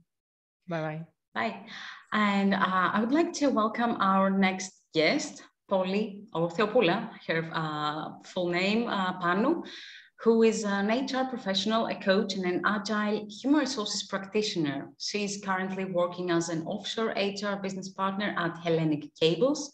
She's a member of which is a member of Synergy Holdings and dealing with the entire HR cycle, having a special interest in talent and performance management, engagement, retention of talent, and business coaching. Polly is an associate certified coach accredited by the ICF, the Federation, and specializes in solution-focused coaching, supporting teams and professionals to improve and develop their professional and personal lives. Moreover, she is a member of ICF Greece chapter, focusing on assisting members and friends of the local charter. Moreover, she holds a master's degree in human resource management from the Athens University of Economics and Business with relevant studies and experience. And she is also a mentor in voluntary organizations such as Job Fairs and Tipping Point in Education to young university students and recent graduates. And today she's going to talk to us about leading teams as a coach. And thank you very much for being here today, Polly. The stage is yours. Okay, so give me just 1 second to have my presentation presented, actually, to share my screen. Of course. Okay, just 1 second. It doesn't look very aligned. Yeah, but just give me, okay, I think now it's okay, right? Yes, it's great. Thank you very much. Okay, so hello everyone. Actually, it was a pleasure to listen also to Vasu's presentation. It was so nice. I'm really happy to participate in this conference, and thank you very much for joining for this presentation. In this presentation, we will learn about how to lead teams as a coach using specific techniques. Let's start with the base. Nowadays, leadership as well as coaching is more important than ever since workplace is rapidly evolving. According to a Gallup survey, we have more flexibility in working hours and in the overall workplace since many jobs have becoming project-based.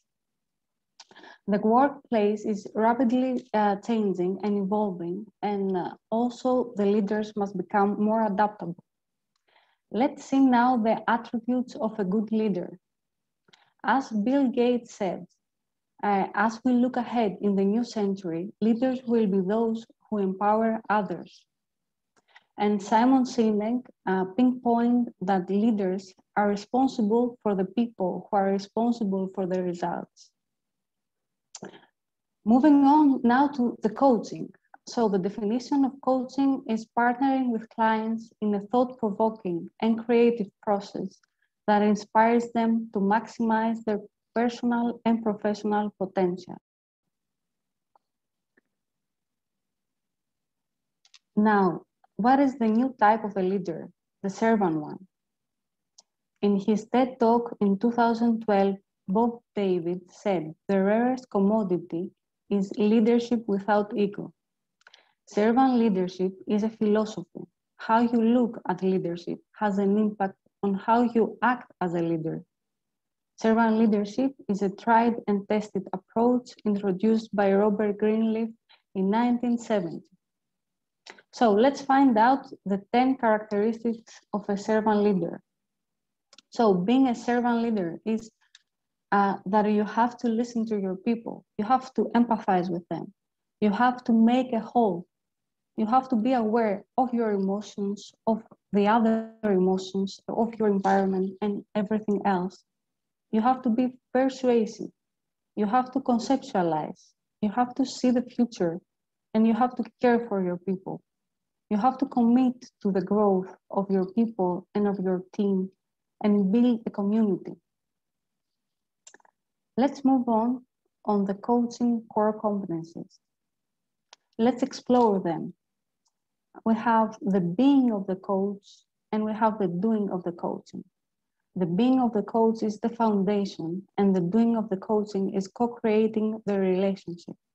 Let's start with the first one. Demonstrate ethical practices. So you have to have integrity to comply with the ICF code of conduct, to comply also and be trustworthy for your coachee. You have to be and maintain your confidentiality, as well as make a distinction between coaching, consulting, and other professions. The second one is embody a coaching mindset. So the clients are responsible for their own choices and their own results. And you have to engage in an ongoing learning and development path as a coach and being mentally and emotionally prepared for the session. Let's go on to the doing of the coaching, the co-creating the relationship. So establishing and maintaining the agreement. Explain what is coaching and what is not, and describe the process to the client and the relevant stakeholders. Partner with them and identify or confirm what they want to accomplish in the session. You have to cultivate trust and safety. You have to seek to understand and respect the client within their context, which may include various aspects like identity, environment, experiences, language, values, beliefs, and adapt one's coaching techniques to the client. You have to maintain the presence. So you have to be present for the client. You have to be empathetic, observe, responsible for him or her. Create or allow space for silence, pause, and reflection. Demonstrate curiosity during the coaching process. Then you have to listen actively. Consider the context, the identity, and everything that the client is trying to communicate with you. You have to evoke awareness. Consider their experience when deciding what it might be useful for the next stage of the coaching. Finally, you have to facilitate the client's growth, work with him or her to make a new awareness, to make an insight, to learn into the worldview and behavior. So since we have started and we have learned the basics, now I wanted to show you the traditional versus the servant leadership model. So let's see the difference between traditional and servant leadership. Traditional leadership is defined as a style where power is given to the leader based on tradition of the past. Power is the authority. The leader is maintaining the ownership of information. Actually, he doesn't share the information. Sometimes he listens or sometimes he doesn't. And he delivers the approach solution and the approved one to their team without asking their opinion. Whereas on the servant leadership model, which is the magnum opus of Robert Greenleaf servant leadership, argues that the most effective leaders are the servant ones, the ones that serve the people. So the team skill set is the power, the skill set of the team. Every member has many skills, but if you combine them together, you will make a totally different outcome and you will have the best results. The servant one is the one that shares the information and the knowledge. Is the one that gives suggestions to the people and have all the ideas for the team, and they make the decision together. And he or she facilitates brainstorming within the team. This is the way of doing everything in the team. Moving on, sorry. Okay. So moving on, we can find out how you can enhance the results of your team, being a servant leader, and use specific practices. Being already the leader of a team or even a team member. This is the alignment of a servant leadership and also their characteristics. So there are 4 questions that you can ask yourself every day. The first one is, did I do everything today to serve others? Did I make a difference for my team? The second one, which is the emotional healing. You have to feel the emotion of you and your team.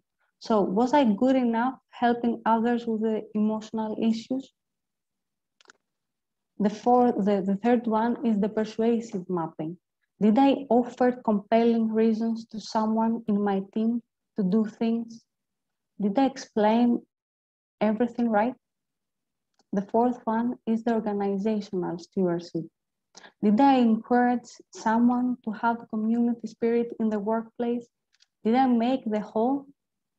These 4 questions, if you would like to have them every day, it will make a big difference in your team and their results also.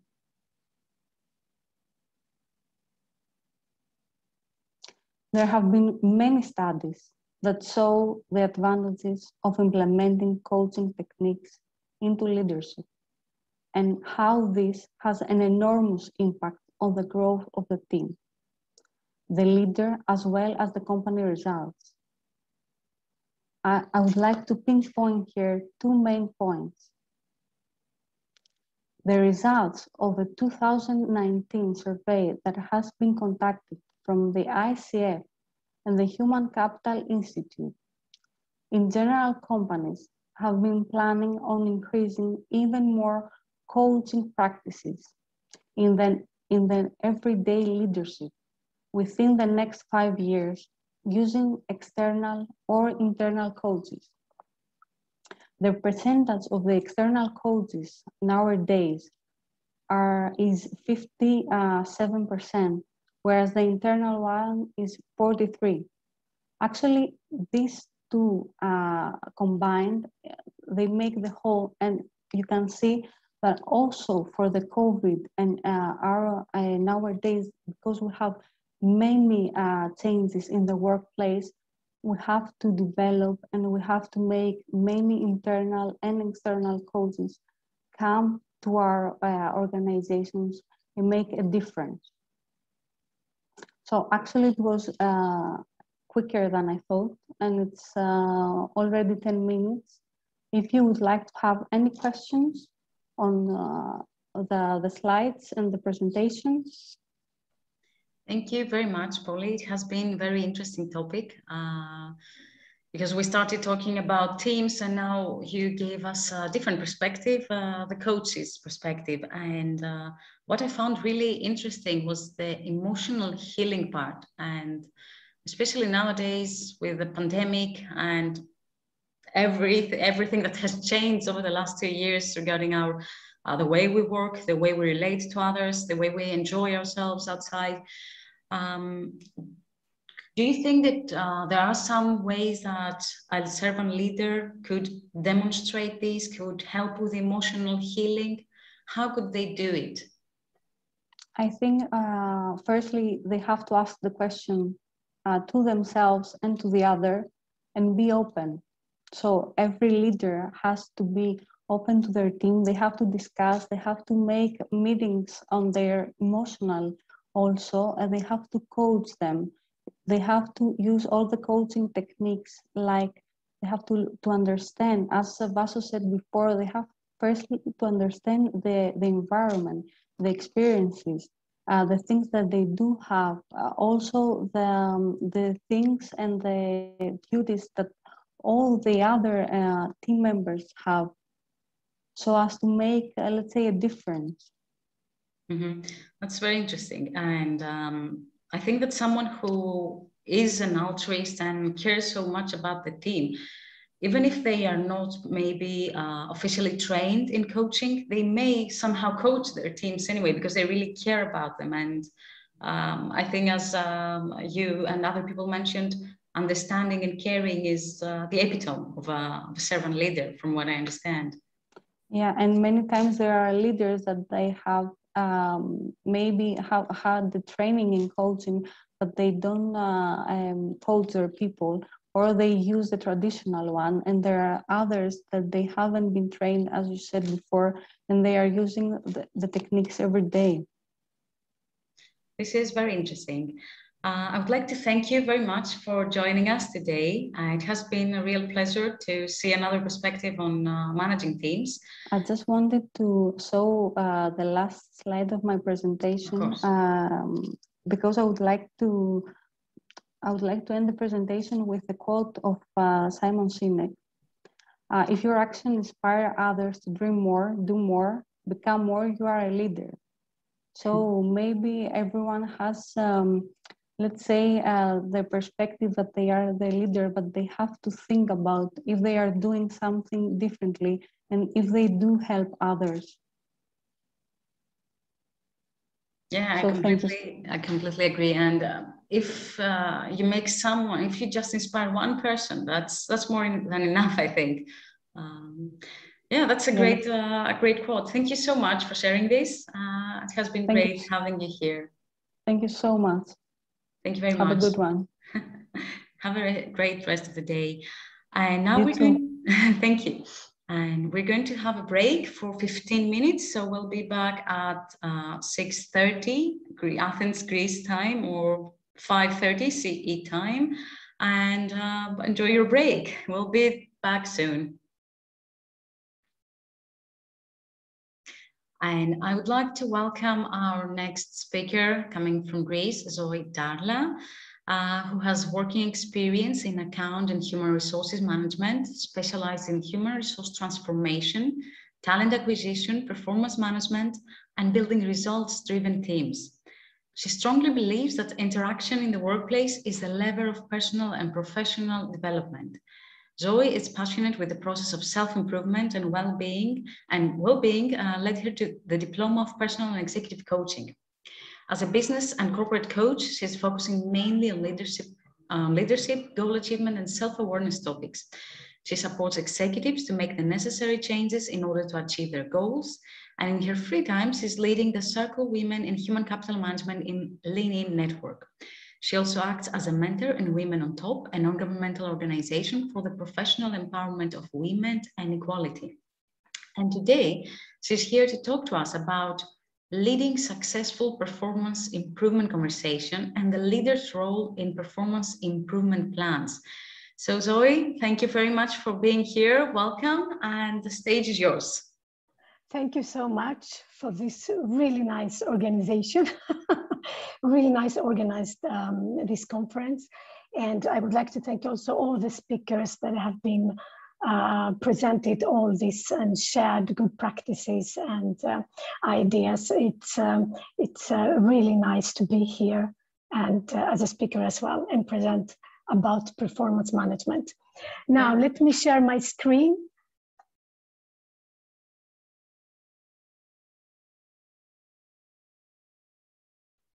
We can see it. Great, thank you.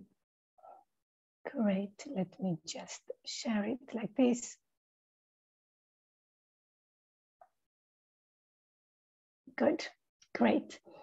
In this session, I will share my lessons learned over the years of experience in performance management. You will get great ideas and tips on how to be successful in performance management, what you really need to take into consideration when creating a performance improvement plan for your team members, and how you can lead effective performance conversations. After all, the most essential thing a leader does is managing performance, and also how you can use this process to become better as a leader. Recently, a lot has been said about it. Why? During the pandemic, many businesses experienced a drop in performance, and the new reality of working from home seems like a real challenge for leaders. If we start by go through together what performance management is, first of all. If we look up its definition, we will find something like it's an ongoing process of communication between a supervisor and employee throughout the year in support of accomplishing strategic objectives of the organization. And this communication process includes clarifying expectation, setting objectives, identifying goals, providing feedback, and reviewing results. And the tool that is used to document this communication process is called Performance Improvement Plan. Now, when I was a supervisor, this Performance Improvement Plan was on my daily agenda. And what we had been trained to do back then was set a SMART goal and then a follow-up. It took some time to understand how useful this process could be, not only to support your team members achieve goals, but also to create real value for you as a leader, for the company, and for the clients. Now, everyone knows that how to do a goal setting is definitely important, and we will go through some very good tips. However, what really makes a difference is how you lead the performance improvement conversation, and what is the approach, the behavior, and the mindset you have towards this process. Now, let me present to you the 5 steps of performance improvement process.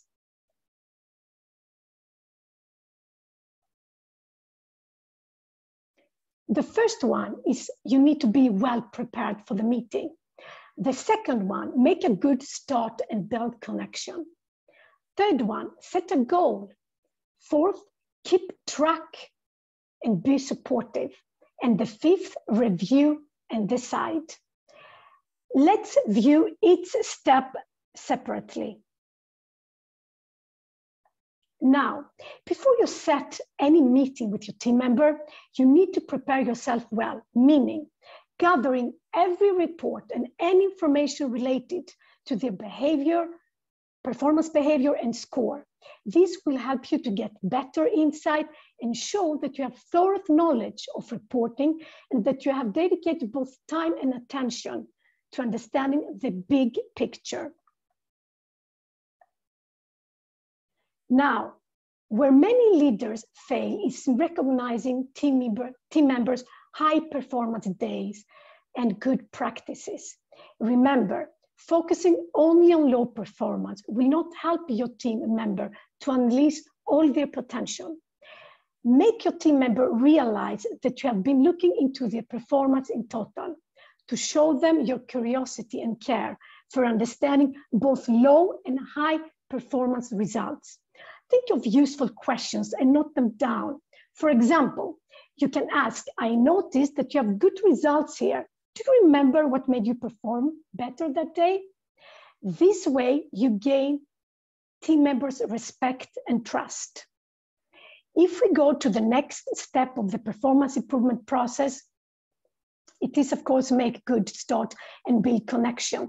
And someone would ask, how can you build good connection when you talk about performance?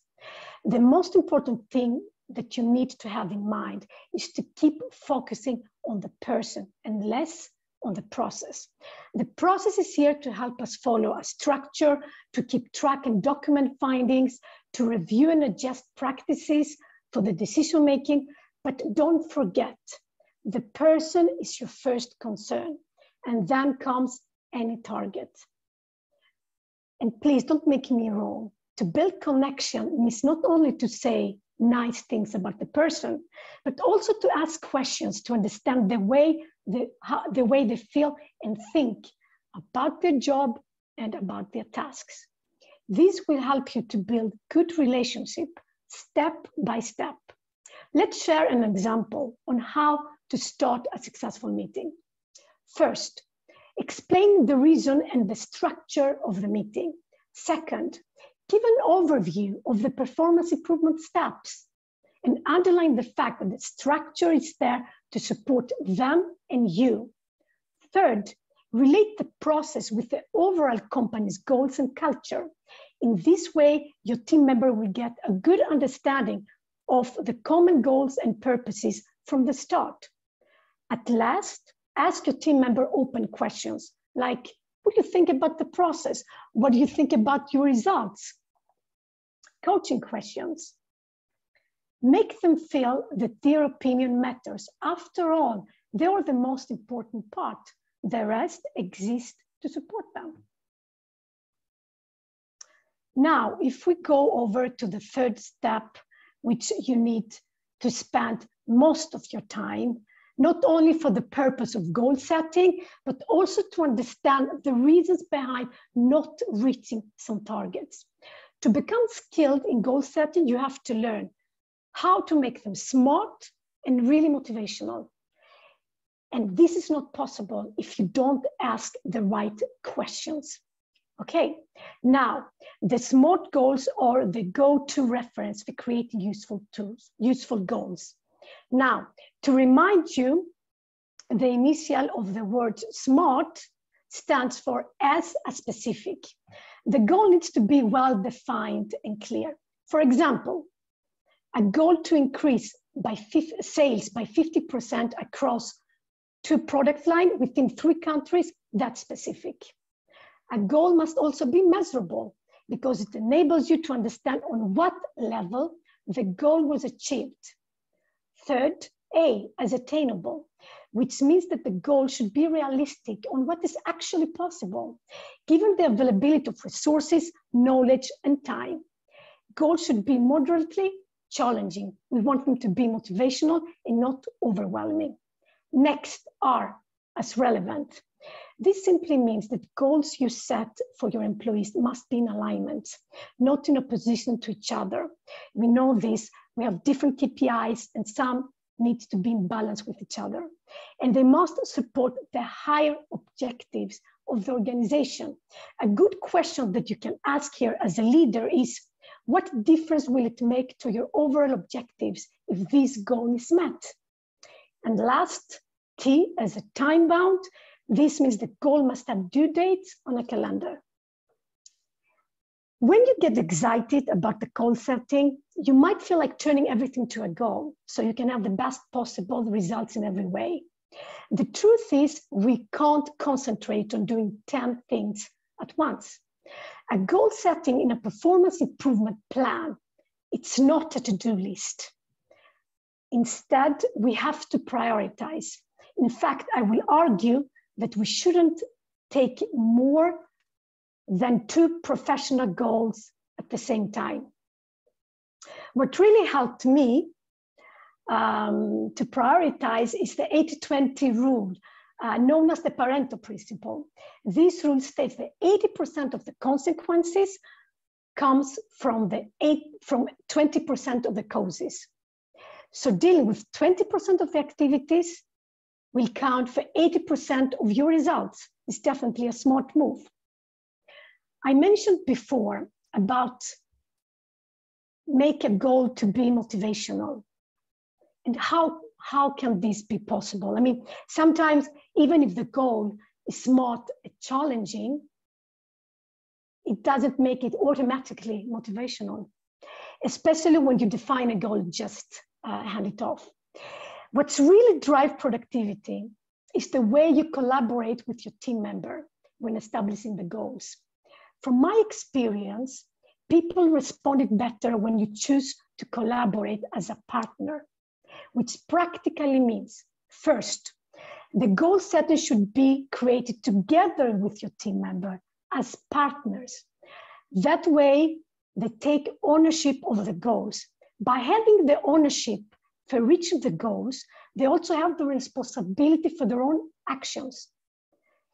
And second, you need to help your employee understand not only their own benefits when reaching the goals, but also how the goals are connected to the organization's overall mission. Your team member will feel a sense of purpose that goes beyond their own zone as a partner that contributes to company success and not as any additional part. Now, having an atmosphere of partnership as a basis, it's easier to lead effective performance conversations. And A SMART goal cannot be set if you haven't already discovered the reasons for not achieving it. I remember back in the days when I worked as a sales team lead, the only questions included in our root cause investigation talks sounded something like, why haven't you reached the targets? Why you have not completed the work? Sometimes before the team member had any chance to answer, the answer had already been given by the team lead. And it went something like, I know why, because you come in always late, your breaks are too long, and you never read your emails. But to lead effective performance conversation and understand the reasons of low performance, you should act as a coach and ask the right questions. To make this simple, questions like, what do you think would help to reach the target? Or are we missing something to reach better results here? What would you change to get better outcomes? And remember, avoid asking starting with why, as this makes somebody feel defensive. In my experience, it proved very effective to ask a question and wait as much as is needed until the team member answers. Take time, pay attention, listen carefully. And if you're not satisfied with the answer, ask, what more can we do? Approach the performance conversations as a creative process to unleash your team members' potential. Now, if we go to our next step, fourth, which is keep track on performance and be supportive. A leader shows here what they stand for. And why do I say this?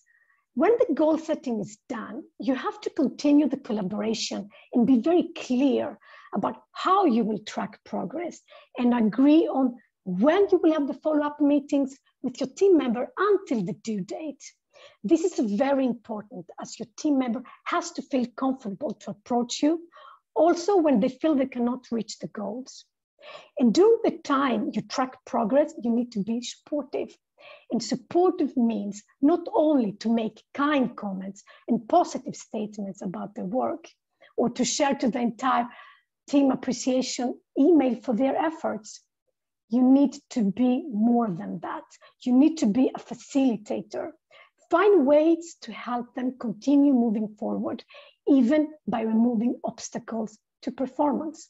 For example, does your team member have all the tools needed to achieve the goals? Or things are changing fast, and so might the goals. Even deadlines and workloads shift. The key here is to keep your employees in the loop. That's to say, to have a supportive conversation with them on how to best adjust to the new goals. If needed, becoming a helping hand is the best option. Take the time to make the goal setting a collaborative process. The result is worth it. You're building employees committed because they own this collaborative process right along with you. Moreover, you could even support your team member in case other managers interfere with their work or occupy part of their time, or even deal with a difficult customer so that the employee can stay focused on their work. Giving support, whether that's encouraging words, finding resources, physically helping them, or just providing some protection when needed, you will not only have productive employees, but employees who would like to work with you for you. Now, remember to follow on time. Otherwise, you don't show any consistency between your words and actions. Based on my experience, only setting goals without keeping track on the progress, all your efforts will be wasted. And last but not least, how can you hold someone accountable to complete the work? Based on research, holding employees accountable for performance seems to be leaders' main challenge. Team members' ownership for each of the goals is only one part. Accountability requires more efforts. For some employees in certain roles, you set goals and they just run with it. For others, you might need to keep in touch several times a week to ensure that progress is happening. Now, to increase the accountability for your team members, keep your focus in 3 points. First, your employees should have great clarity about the consequences of failing to meet the goals. Second, accountability regularly requires to embrace tough conversations. Delivering feedback effectively is an area where leaders really struggle, especially when delivering bad news. Remember, when giving feedback, focus on the actual behavior, not on the person itself. Be specific, suggest corrective action, and let them know the consequences of their continuing behavior. Now, third, to say one thing and then do another ruins credibility. The more you practice what you preach, the more employees will trust and look up to you. Be open and explain as you are, so they can be and should be an accountable partner. Now, our next step is the last one, the fifth, and is, of course, to review the performance with your team member and communicate your decision. Keep always with you the performance report and review it together. And before you communicate your final decision, ask what they think about their performance, about their results. Whatever the decision is, you as a leader have supported your team member at the highest level of professionalism, protected both your job, your company, and the client. Now, today, I definitely support that the performance improvement plan is the ultimate tool and an invaluable one for a manager. It does not serve only as a guideline to document and improve colleagues' performance, but also provides a framework for a manager to enhance their leadership skills and therefore be supported in a more effective way. If you perceive the performance improvement communication as a two-way process, you will automatically improve your qualities. And a successful leader possesses strong skills in problem solving, in communication, in providing feedback, in motivating and inspiring people. Together, we reviewed the 5 steps of performance improvement process and what you need to focus in each step separately. Example of questions to lead effective performance conversations, the mindset, the approach, and the behavior that support high performance and gain accountability. And keep in mind, the two-way process offers a remarkable framework to exercise your qualities and support your team member. And this does work. Good luck in your role as a leader, and thank you for your time. Now I'm open for any questions. Thank you very much for sharing this great and inspiring presentation, Zoe. It has been very informative to understand how we should run the performance improvement conversations and plans.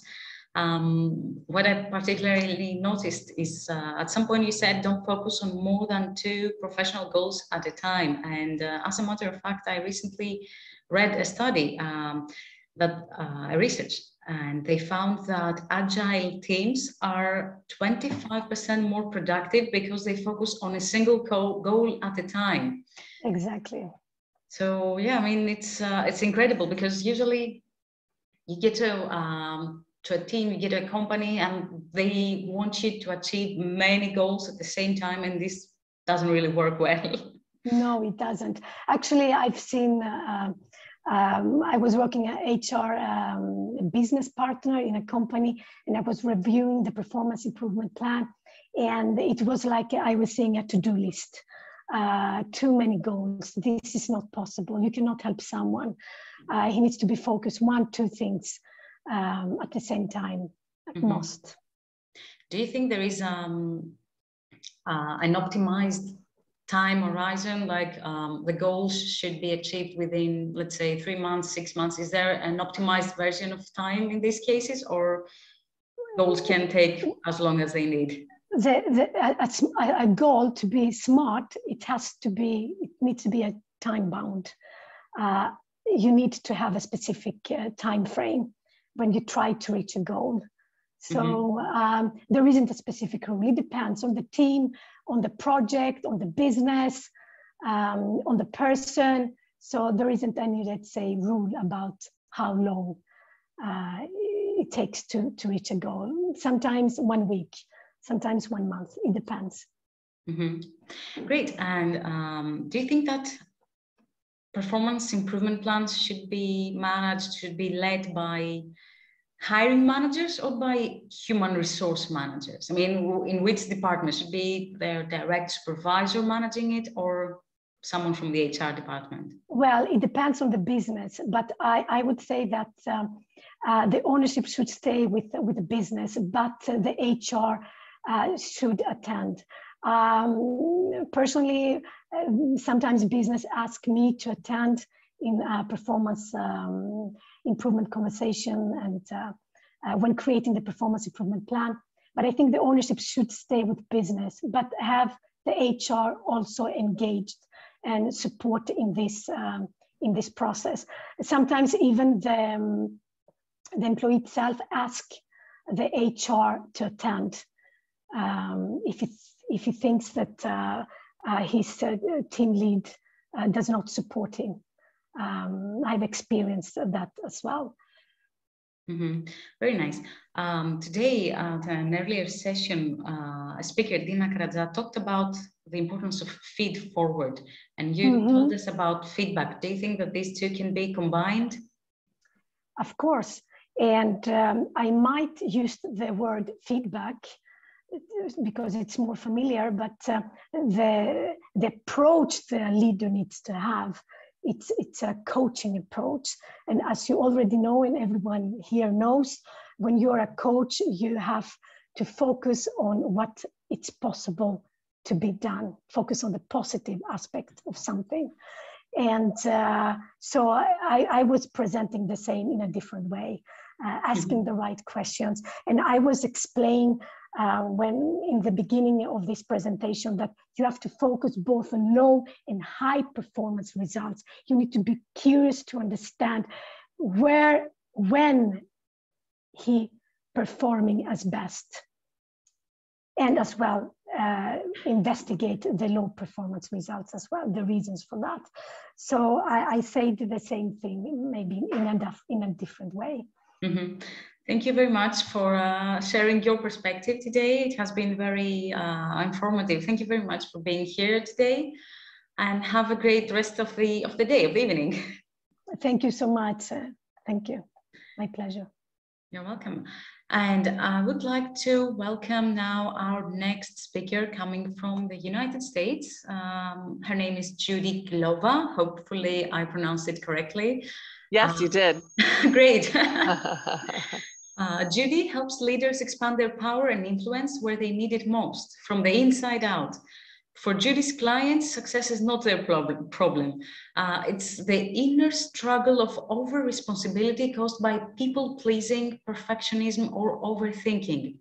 With Judy, you co-create powerful outcomes as she helps you heal your unconscious false programming at the root cause, so you can get unstuck and achieve the success you desire.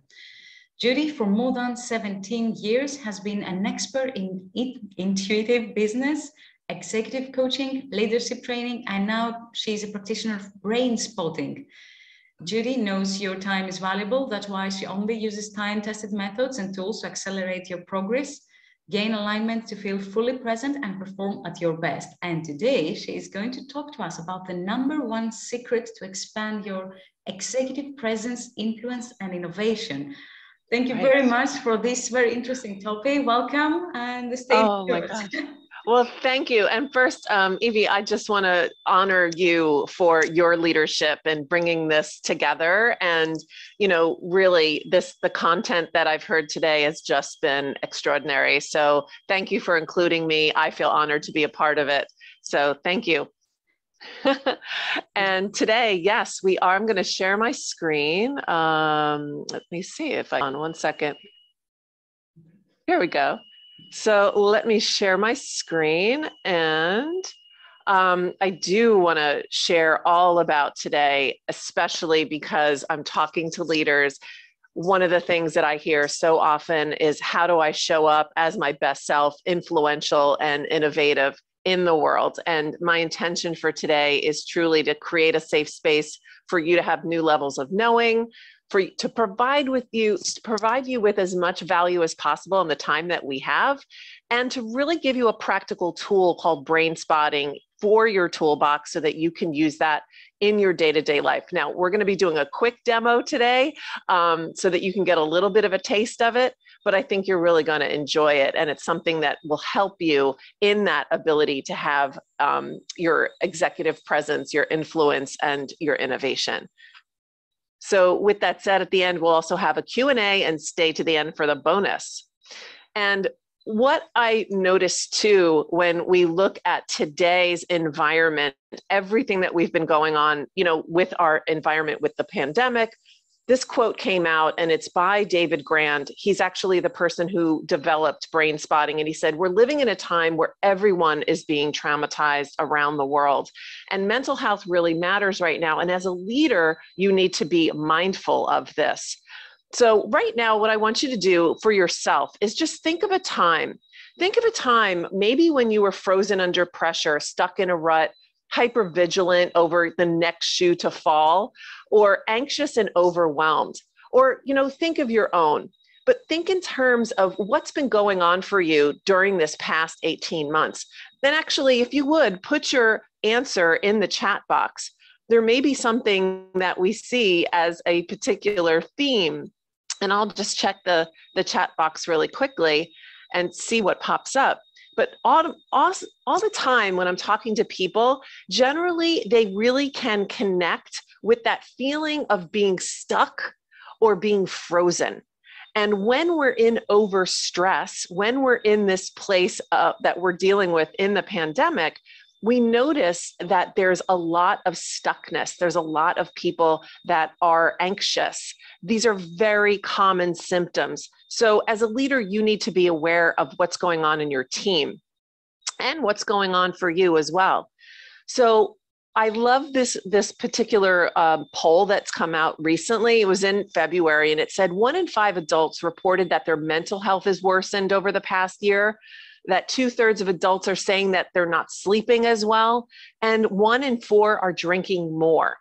So when we think about how much our environment impacts our ability to be fully present and have executive presence, our influence, as well as our innovation and our creativity, these are the things that are impacting us right now. That's why this is such a problem, and it's important for you to pay attention to.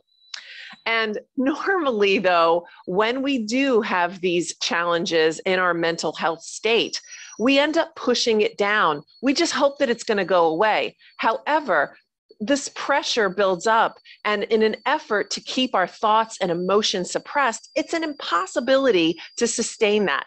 And it results in what we call undischarged stress.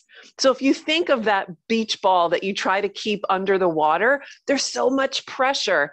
And that's what it's like inside of us and inside of the people that you're leading. And when we get in that mode, we have those stuck patterns, habits, and limitations. And when it comes to being a leader, whether you are an athlete, a professional, an innovator, a creative, or an entrepreneur, performance is performance. It's basically anybody who strives to be at their best. And the truth is, when you're at your best, your superpower is responsibility. That's why you're a leader. That's why you're doing what you're doing. However, any superpower that you overuse becomes your kryptonite. And over responsibility can be a kryptonite. because you feel like the weight of your team and the business is on your shoulders. But the good news is it doesn't have to be that way. However, if you're here, chances are your problem isn't success. You've reached an amazing level of leadership. And when you have that fact of, success is not your problem, it is over responsibility. And that is caused by that undischarged stress. It's everything that you're trying to shove down, push down, pretend that it's not there. And that's why we're here today. That's what we're going to talk about. But there's a reason, there's an underlying reason why this happens. And I think it's really important for you to know this. And it was discovered by Dr. Peter Levine. He wrote it best because he said that when we're triggered by some kind of stress or trauma, and it could be environmental, like a pandemic, it could be many other things that trigger us. But when we're triggered, we go into this fight, flight, freeze, or fawn. And when we're in that fight, flight, freeze, or fawn, that's our survival mode. So there's a part in our brain that gets triggered, and it impacts our body and our mind. And it literally goes into dysregulation.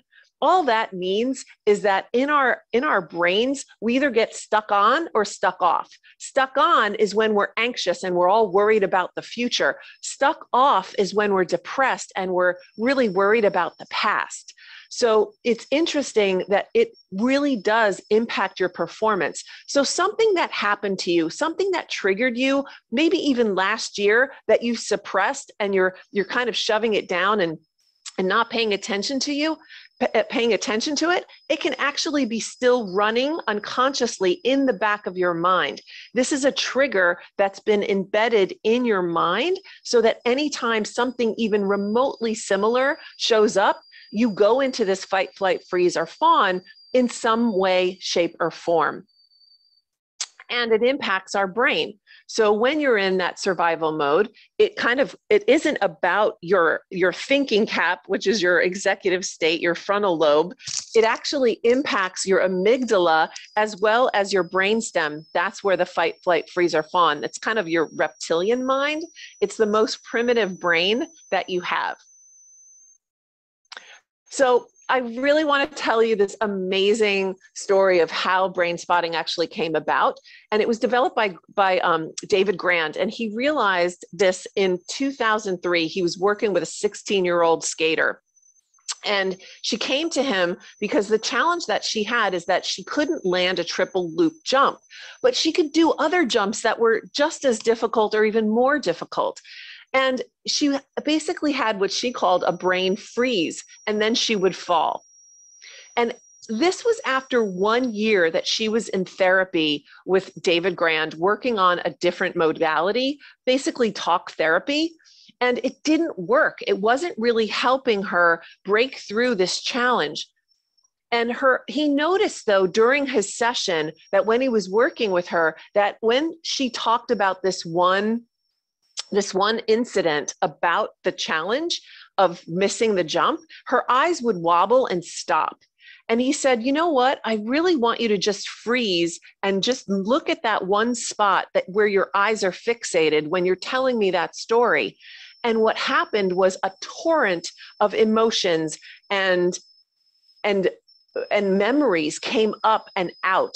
It was a huge breakthrough in her therapy session. And for about 30 minutes, she just released so much of the trauma and the tension that had happened because of years and years of feeling humiliated or feeling that she was a failure. So think about it as you as a leader. How many times have you had something trigger you again and again, feeling like you weren't good enough, feeling like you were a failure, or feeling that somehow you couldn't get beyond a certain level? So this is what she was experiencing as a 16-year-old skater. And this is what's even more fascinating.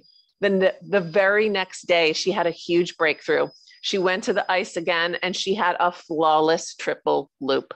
It was the first time she was able to do it multiple times before she got really tired.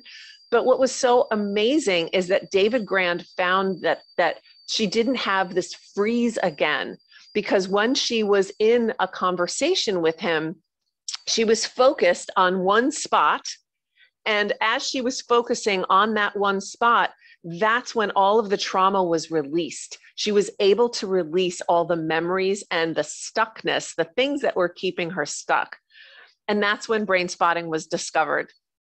And I actually, when I first started using brain spotting, I was working with a client, and she literally had acquired a panic attack, an anxiety attack type of state during the pandemic that she couldn't understand why it had come to her. And this is really common, that sometimes we don't know what the trigger was or the original incident was of when it happened, but it doesn't matter, because when you're using brain spotting, you're able to clear it out.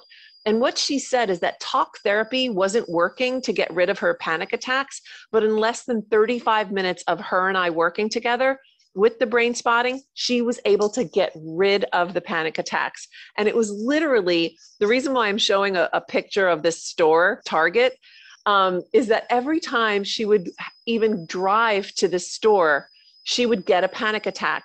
And that was her litmus test. She was able to, after her brain spotting session with me, jump in her car, go to Target, and be basically, anxiety attack free. She didn't have any of that happening.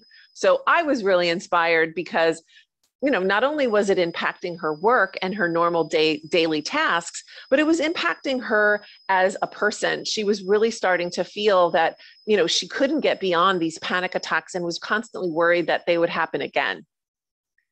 So what is a brain spot? Just to give you a real quick synopsis of what it is, it's an eye position that connects you to a time capsule in time. And it basically contains the pattern or the traumatic experience that happened that embedded it in your brain as something that's sensitive, that you can reignite and re-trigger. And it brings into the body-mind awareness where you can process and actually release whatever that stuckness is in your brain so that you can release those old patterns and behaviors. And you really can utilize brain spotting to expand a desired state of performance. So while the two examples that I just gave you were about people releasing the trauma that they've had, you can actually also use brain spots to focus on a state that you want to expand. So maybe you want to expand your executive presence, your influence, your innovation. You can actually locate a spot and expand on that. And if there's only one thing that you take away today, I want you to remember that the greatest advantage that you can develop as a leader is your ability to eliminate your limitations and expand.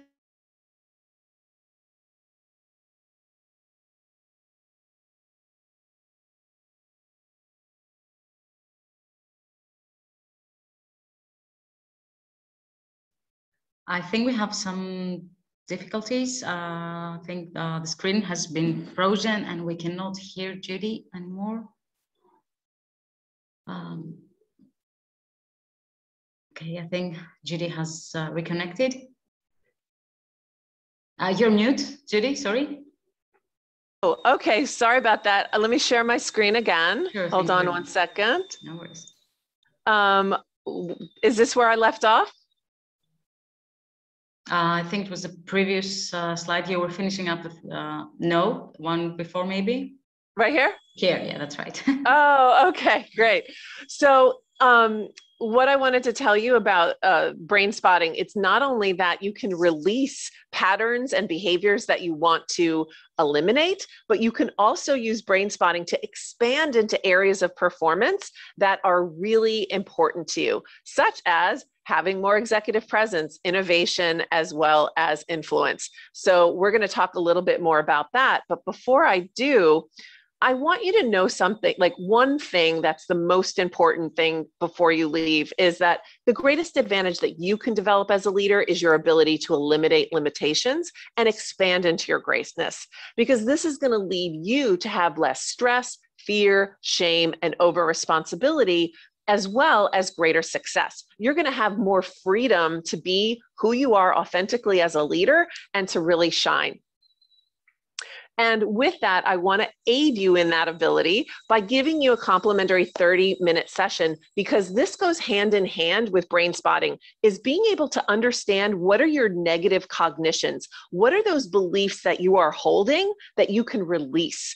And in 30 minutes, we can go through an amazing process to assess what are maybe some of those things that you're holding on to that you're not even normally conscious of, that can actually help you become more effective and more present as a leader. So all you have to do is go to bit.ly/businessinsight30, and you'll be able to schedule a 30-minute session with me and stay to the end, and you'll also get another special bonus. But what I want to do right now is really give you an understanding, again, of another leader that I've been working with that has shown amazing breakthroughs with brain spotting. Her name is Kim. She's an entrepreneur. She was dealing with a lot of anxiety and fear. And what she noticed was that it was focused around the fact that she as an Asian American woman, was really giving her power away, and was not really feeling like she was owning her worth. So she really couldn't close a lot of sales. But as we were able to work together, she was able to more own her value and increase her close rate by 50% in basically 1 month. She had an amazing breakthrough with using brain spotting, because she noticed that pattern that she felt like she always had to prove her worth. So the other thing that she and I did is we not only used brain spotting to eliminate, but we also used brain spotting for her expansion. So she wanted more confidence and less stress. So we tapped into her flow state and was really able to get her to that place of feeling like she could do less and be more. And that was the state where she was in the flow, and she really amplified her ability to discern where she needed to improve and where she needed to focus her energy and her attention. So think for yourself, what would you like to experience instead of stress or overwhelm or over responsibility? Just think for one moment, because we all have developmental goals that we want to achieve. So I'm going to actually turn off my camera really quickly, because I don't want to have any distractions. And I want you to really go for an experience, to give yourself an opportunity to find an expansion spot that you have. And we're not going to process it, but I gently want you to close your eyelids and allow yourself to think of a performance issue.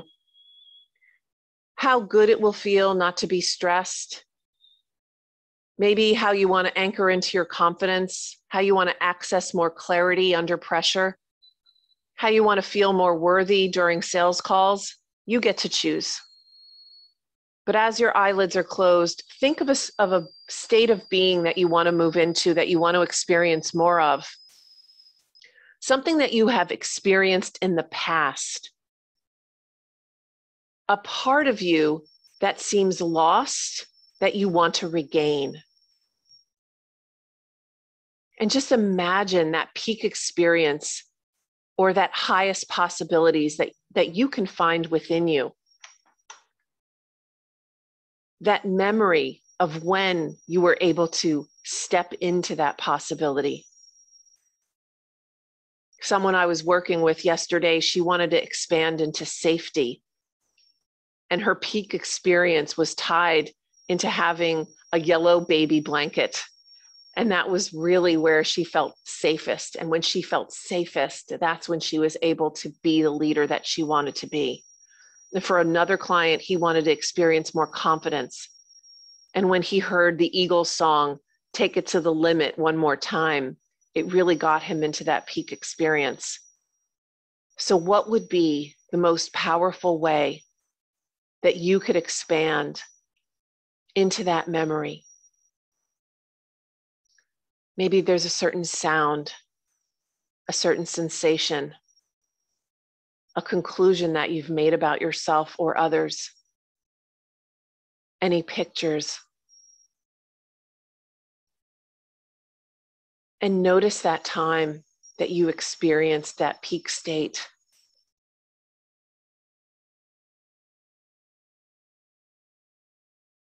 And notice that you can access it at the highest possibility. And notice it in your body and your mind and your spirit. At a time when you knew you had that quality, at least at a 7, 8, or 9 on a scale from 1 to 10. Do whatever you can to tap into that experience. Notice what's going on inside of you. Notice where that sensation is in your body. And once you do, on a scale of 0 to infinity, how possible does this feeling feel for you? And in a moment, I'm going to ask you to open up your eyes. And when you do, I'm going to ask you to move your eyes from right to left to center. And you'll notice that feeling that's inside of you. Keep that sensation in your consciousness by placing your hand on that place in your body where you most feel that sense of that peak state. So as you open your eyelids, allow yourself to look to the right, look in the center, and look all the way to your left within your room. And tap into, where do you feel that sensation in your body the strongest? Pick the spot. Is it on the right, the center, or the left? And now allow yourself to notice, if you look higher up in the room, does it get stronger or weaker? And if you bring your eyes down, does it get stronger or weaker? Now place your eyes in that position where you actually felt that sensation the strongest. And just allow yourself to focus on that spot, concentrating on that peak state that you want to expand into. And just allow that to be present for you.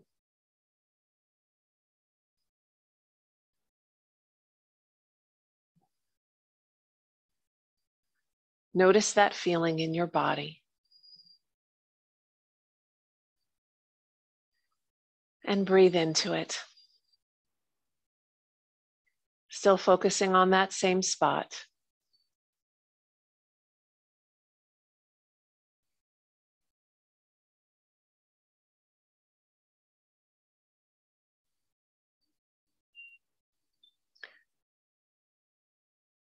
So hopefully you were able to actually identify one of your expansion spots for that quality that you most want to experience. What we do in brain spotting is we expand upon this process, and I guide you through step-by-step ways that you can tap into that. Because again, as a leader, it's so important for you to show up, being fully present and performing at your best, and having that level of executive presence, influence, and innovation. Those are the 3 qualities that are so important for you to show up day in and day out. So allow yourself to notice wherever that spot is in your room that you can visualize, and tap into that quality of leadership that you want to expand into.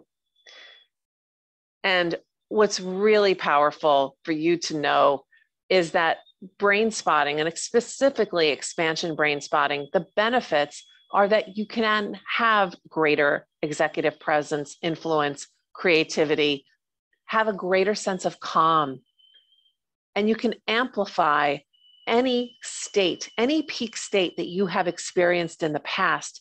You can actually find those lost parts of yourself, reconnect to those experiences that have helped you and propelled you in your career. Tap into your true self, your authenticity, as well as have expansive growth. So I would love to open it up to any comments. any key takeaways that you have or any questions, because I can imagine that having an experience, a demonstration of your expansion spot, even just a little, can maybe open up some channels of questions. I would like to thank you very much for the demonstration. It has been definitely relaxing for me. It was really, really nice. And I felt getting calmer, and you said that it makes you feel calmer. We have a question from Chrysopigi. Are some qualities linked to certain body parts or certain spots? For example, she visualized her most creative moment and felt it in the chest and lower center. Could it be the same for someone else visualizing a creativity moment? So okay, awesome question. So where it's basically personal to you, because wherever your creativity spot is, and I'm so glad that you picked that one, that's a great one to pick. Your creativity spot, yeah, it can basically manifest anywhere in your body, because that is where your mind and your body is connected. You know how we always hear about mind, body, soul connection? This is truly where we know your mind and your body knows exactly what you need to heal and expand and to be at your best. So it's really trusting that wherever you feel it in your body. Somebody else may feel it in their pinky. Other people may feel it in their big toe. So it's unique to you, but every peak state that you want to access probably is in a different part of your body. And every limiting pattern is probably also located in different parts, because it's different parts in your brain and different parts in your body. Great question. Thank you very much for answering. So if I understand correctly, basically brain spotting can happen, well, first of all, right away and just in one session. It's something quick and you can see the results immediately. Oh, like I said, the very first client that I used it with, within 25, 30 minutes, her panic attacks were gone. I mean, this works so quickly. It's amazing. Deeper patterns, obviously, if you've had a pattern that's been around for a long time, it may take a few more sessions. But what's great about the opportunity that I'm giving people is the negative cognitions. The negative copy you nail down. Oops, there we go. That's okay. So the opportunity to talk with me about your negative cognitions can really help you pinpoint what's keeping you stuck. And the more we can focus on the feelings underneath, the quicker they release. And the reason why is that, and this is, again, really cutting edge stuff, but when you think about a feeling can hold a lot of memories, right? So our feelings of, let's say, disappointment can have a whole bunch of memories attached to it. And if you can release the feeling, you release all of the stories that are attached to it. So that's what's so magical about working with brain spotting, is that it gets to the root cause and it doesn't deal with talk therapy. Now, talk therapy is great for certain things, but when you're releasing patterns and in those patterns that are embedded in your amygdala, you can't get to it by talking about it. You'll go through years and years of talk therapy and not get very far, because that's not where it is. It's in the emotional part of your brain. So you have to access it with that mind-body connection of being able to connect to it, connect to that feeling, and be able to release it. So again, it's just super cutting edge, because a lot of this technology that I'm sharing with you hasn't been crossed over into the leadership field very often. I know of only like 3 or 4 other coaches that are using this, and this technique is breakthrough. I mean, like, I'm not exaggerating here. It has worked amazingly with my clients. This is great, and I really like the metaphor you used with the ball in the beginning, because many times, either in personal or professional lives, we have some suppressed memories that are kind of like invisible wounds. And we end up exploding at some irrelevant stage of our lives. Right. And literally, it's like that beach ball. It's like we suppress things, we hold things down, and eventually, you know, it can't stay underneath the water. It comes up and it pops and hits us in the face. And when they're traumas or when they're incidences that have happened, they get embedded in the amygdala in the brain, and they trigger. It could be something that's just mildly related to the original incidents. And it's like, oh my gosh, why am I getting so angry? It's because you saw like a red flag, and literally that red flag triggers something in your brain. So we are so unconscious of so much of what's going on in our brain. But the good news is that we can actually find where those brain spots are, even if you're not consciously aware of them, and release them. That's the other thing. You don't need to know the root cause of what the issue is. You only need to be able to tap into what that feeling is. That's what the most amazing thing, because again, talk therapy tries to talk you through like, where did it start? When did it happen? That's great if you know it, but if you don't, this actually enables you to free yourself and, you know, be fully present and, you know, performing at your best. And talk therapy can also be traumatizing because you have to keep back to unpleasant memories. And yeah. Oh my gosh. Evie, that's absolutely right. Like I didn't mention that before, but you're absolutely right. Talk therapy brings it up again. And sometimes you re-traumatize and you make the pattern deeper. So absolutely, like, let's free ourselves and let's show up authentically and be amazing executives, fully present and influential and creative. Thank you very much, Judy. It has been a very pleasant experience because I didn't know that we would actually have a demo, and it was a great experience. Yes. Thank you very much. I'm honored, Evie. Thank you so much for the pleasure. I really appreciate it. Thank you. Thank you. Have a nice rest of the day. Yes, thank you. And now I would like to welcome our next speaker, Christopoulos from Greece. Who is the founder of No Mobbing at Work, an association about workplace bullying and mobbing.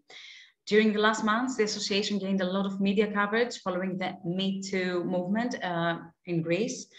In her professional life, she is a marketing consultant with 10 years of hands-on experience. She has gained her bachelor's degree in economics and MBA degree from the University of Macedonia, and she currently pursues a PhD degree in the sphere of paid advertising. She practices, teaches, and speaks about marketing and digital marketing. What she loves even more than marketing is to find talented people, the hidden gems with integrity and passion, and help them evolve. And today she's going to talk to us about a very important topic, how not to be a jerk at work. So, Peggy, welcome. Thank you very much for being here today. Hi, Evie. Hi, everyone. First of all, I would like to thank you, Evie, for having me here today among so many experts talking about coaching. Really, I feel a little humbled because I'm not an expert in coaching as all of you.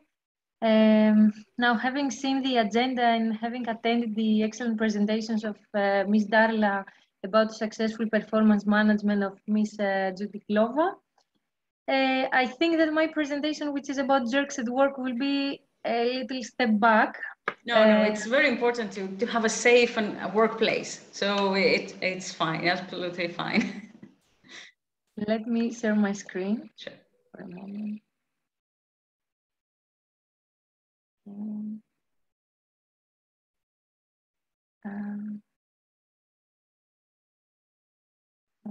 Okay, we can see it. Oh, no. We cannot see it anymore. Sorry. Okay, thank you. Try to. Is it okay? Do you see everything right? Yes, everything looks great. Okay. As we told you, I'm Christopoulos. I'm delighted to be here with you today. Really, I need a session with Ms. Judy Klova after this awakening demo experience. Now, I really feel, it's true that I feel that this presentation is a step back. I mean that having to talk about jerks at work and about bullying at work and about harassment at work, while humanity has taken so many steps forward. And before we were talking about performance management, about brain spotting. I mean, it's a little sad, especially in terms of human resources management and how far we will go. Now, before I move on, let me present myself. I'm here with my triple identity. First, as a founder of No Mobbing at Work, which is an association about workplace bullying and mobbing at work. As a marketing manager and trainer that has coached a number of people during the past years. And also, as you may have guessed, is that I'm here as an employee that has experienced other jerks and maybe, I said maybe, had been a jerk herself without even realizing it. Now, today I wanted to share with you behaviors that make us jerks, although we don't believe to be jerks. Interestingly, some of these innocent behaviors are the ones reported more often when we talk with victims of mobbing. And also you'll discover that all points here are very, very achievable.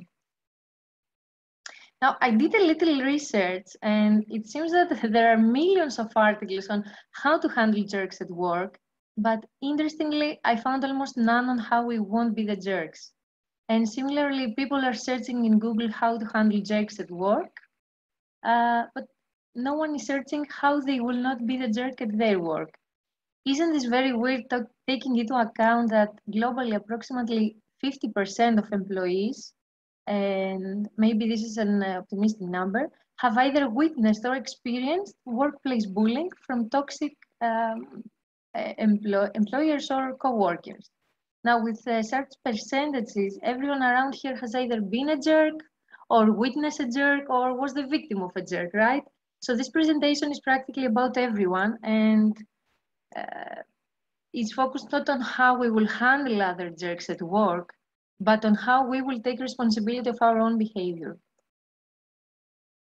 Now, the first rule, if I can call it a rule, I'm starting with the most common behavior of workplace jerks. It's how mobbing starts at first place. Interestingly, it is also a common behavior reported by employees that feel isolated and from victims of mobbing in our association's research.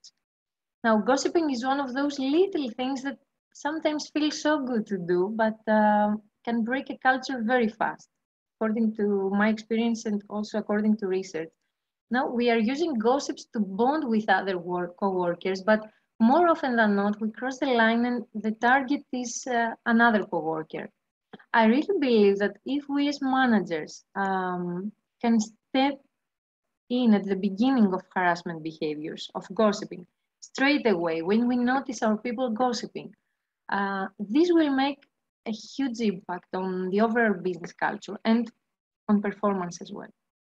So just don't engage in gossip because eventually someone will be hurt.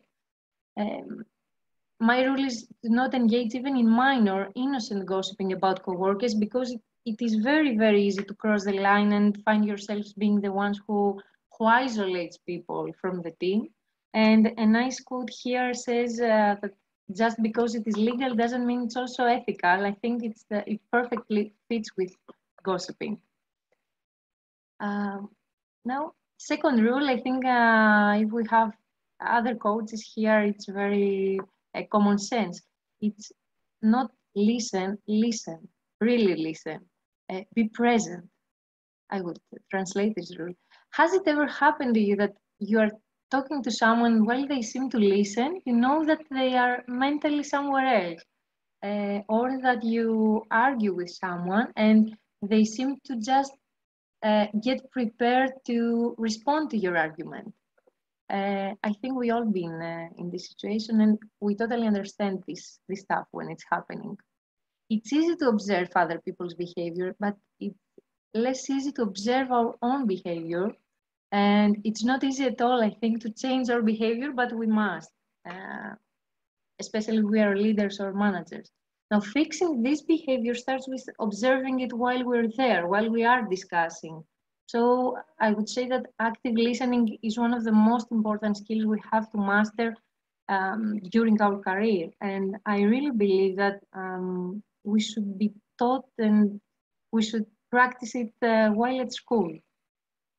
Now, what we should know is that every time we argue or discuss with someone, in fact, we make small choices. So do we want to be controlling or we want to be influential? Or do we want to be the ones not respecting the other speaker? So it's hard to gain someone and bring them to your opinion, bring them to your side when you don't respect them, right? Now, a small and weird hack I use to improve my own active listening skills. Every time I find myself listening only to respond, or every time I'm not actively listening or I'm not there at the moment, I think that I might get caught doing this. So the fear of getting caught not listening brings my attention back to what is being said at the moment. And another hack I found from a brilliant communication coach, I think the name is T.G. Gautam-Sen, is to listen the exact words someone says and not only the general meaning of their words, of their point. Now, this way, I try to focus on their words and instead of my own thoughts. And don't get me wrong here, I do believe active listening brings better results to every team, but the point here is that active listening is a must in order to show respect first. So this is not a must do in order to improve performance only, but first of all to act as humans. Now, third rule, it's to stand by the victim if we witness workplace bullying or mobbing behaviors. And I'm wondering here, how can we even talk about leadership if one does not stand for the more vulnerable employees? And at our association, at No Mobbing Association, more often than not, we receive stories from victims that report harassment behaviors. And there is a common issue reported, the fact that they felt isolated and they did not have anyone to turn to for help or anyone to understand them. And what I learned through this experience is that if we don't want to be jerks at work, we should care about what our coworkers are being through. And I want to be clear here, there is no gray line when you witness bullying behaviors.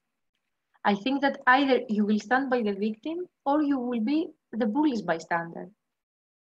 You can be just in the middle of the battle, let's say. So simply let the victim know that you also witnessed the behavior will make a huge difference in their lives. And maybe later on, they can share a few things about their mental state when they will need to keep their sanity when things are getting difficult. But to do so, we need our next bullet, which is transparent communication. Now, transparent communication, transparent is a word that I really, really like, and I discover it, I use it very much through our research in No Mobbing Association. I think I never used it before, but I understood that it's very crucial to our mental state at work. Now, transparent communication is also about respecting others. Whether we are a manager or an employee, communicating clearly and not leaving anything behind is vital not only to our success, but also to our reputation as jerks at work.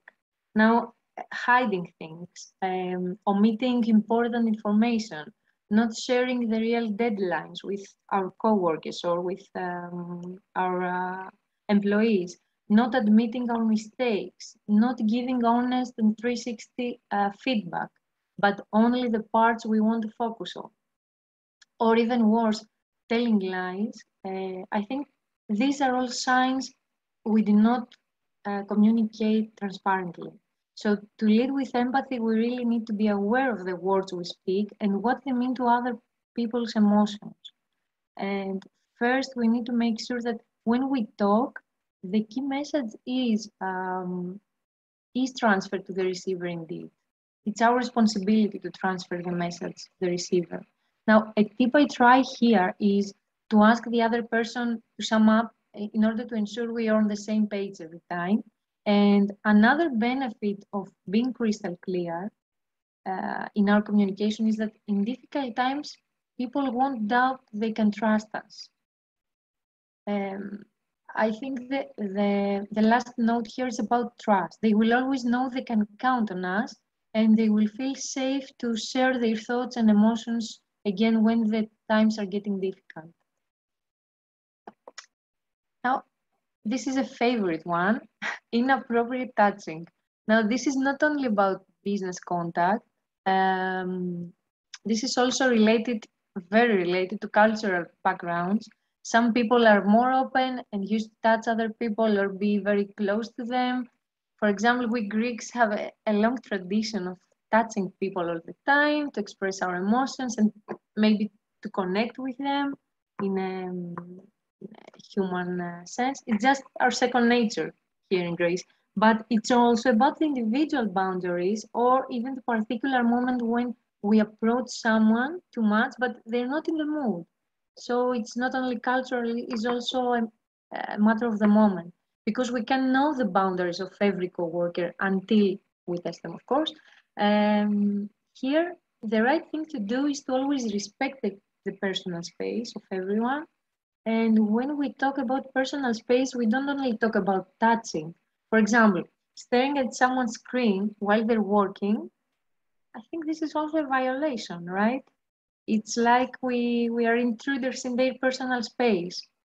By the way, I want to share insights from mobbing victims here. And some mobbing victims have reported that their coworkers constantly violate their personal space by messing up their personal objects or by reading their notebooks or their agendas when they are absent, for example, by opening their emails or by using their computers, such things, or of course by staying way too close when they clearly know that the victim does not want to be touched. So all these are behaviors that are perceived as harassment, and most of the times they are done intentionally to harm the victim. But in case we don't want to harm the victim, we should respect the personal space so that they don't feel it as harassment and this intrusion. Now, I like so much to talk about employees' relationship with examples from family life. And in this particular rule, here's one example. Now, suppose I'm at the supermarket with my kids, and all of a sudden they don't behave themselves, they cause trouble, throw things, and so on. Now, positive parenting here would say that in this case, I should not yell in public and I should not lose it and all this stuff. And instead, when we get out of the supermarket, I should discuss with them what happened in there. And I think similarly, when you have an issue with a coworker, it's better to address it in private so that they won't feel humiliated, they won't feel offended.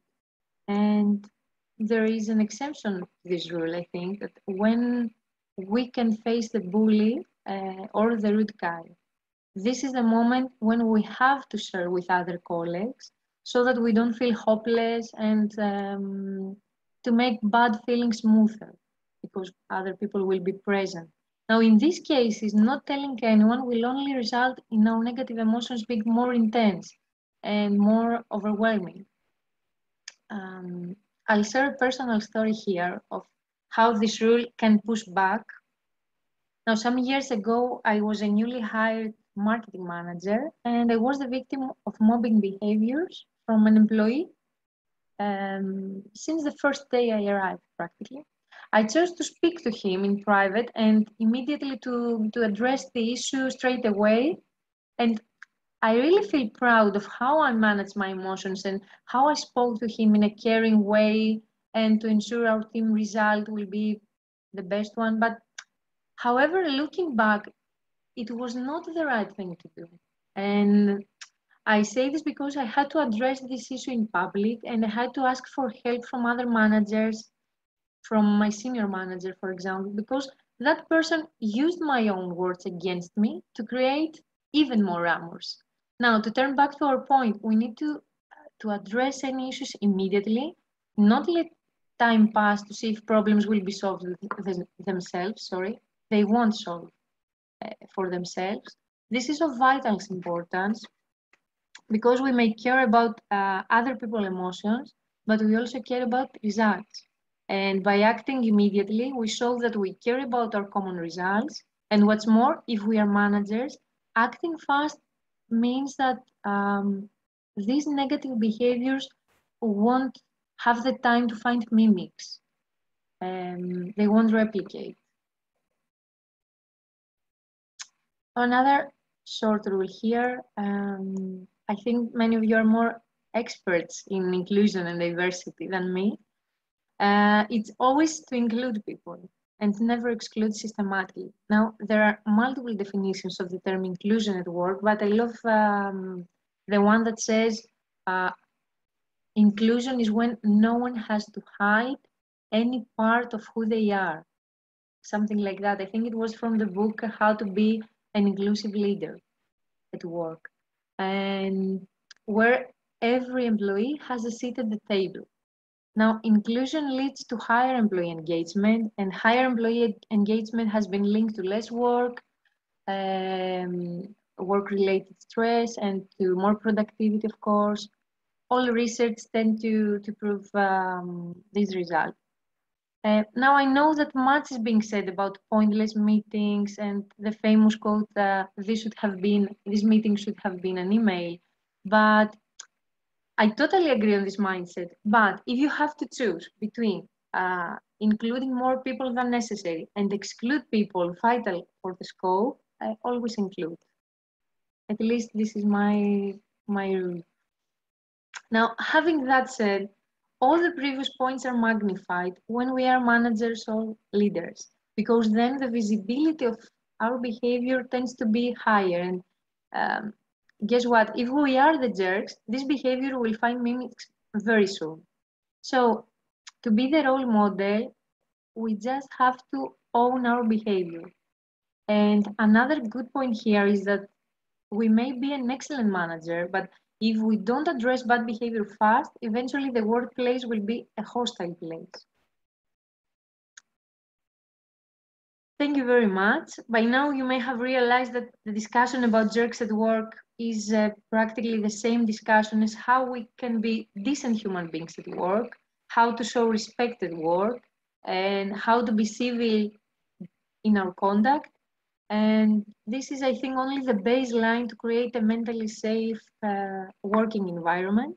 Now, we may think that we are the most inclusive managers, the most kind and fun co-workers, and so on. But the truth is, most probably, we all cross the line sometimes, and we all hurt someone while at work sometimes. Thanks, everyone, for attending, and I'm open to questions you might have. Thank you very much, PJ, for this beautiful presentation. When you were closing the presentation, you said that basically, if there is bullying, there is a hostile workplace, and of course, no one can perform or reach their maximum performance in a hostile workplace. And I completely agree that we should try to foster a friendly and pleasant workplace for everyone. I laughed at some point you said about Greeks, as Greeks don't have distance and boundaries. I was thinking that even during the pandemic, we didn't change that. We are still very close to each other. Indeed. But what I would like to keep mostly from this presentation, you said something that really touched my heart, that we are either on the bully side or the victim side. And this is very important. Because we don't really understand that, but that's so true. And I totally feel that you can be neutral in such situation. I mean, not only at work, even at school, in our society. You can't just wait there and see what's happening. You must take a stand there. And especially at work, if you are the observer or who witnesses this event, you might be the next victim, right? So you must care about this. And even if you're not the victim, again, the whole culture will only get worse. So again, it will affect you. And I believe that true leaders always fight this and stop it as soon as they realize it's taking place. It's a very important responsibility of the leader side, I believe. You made an excellent point, because I think the keyword here is zero tolerance. You have to step up as soon as you realize there are such behaviors at work.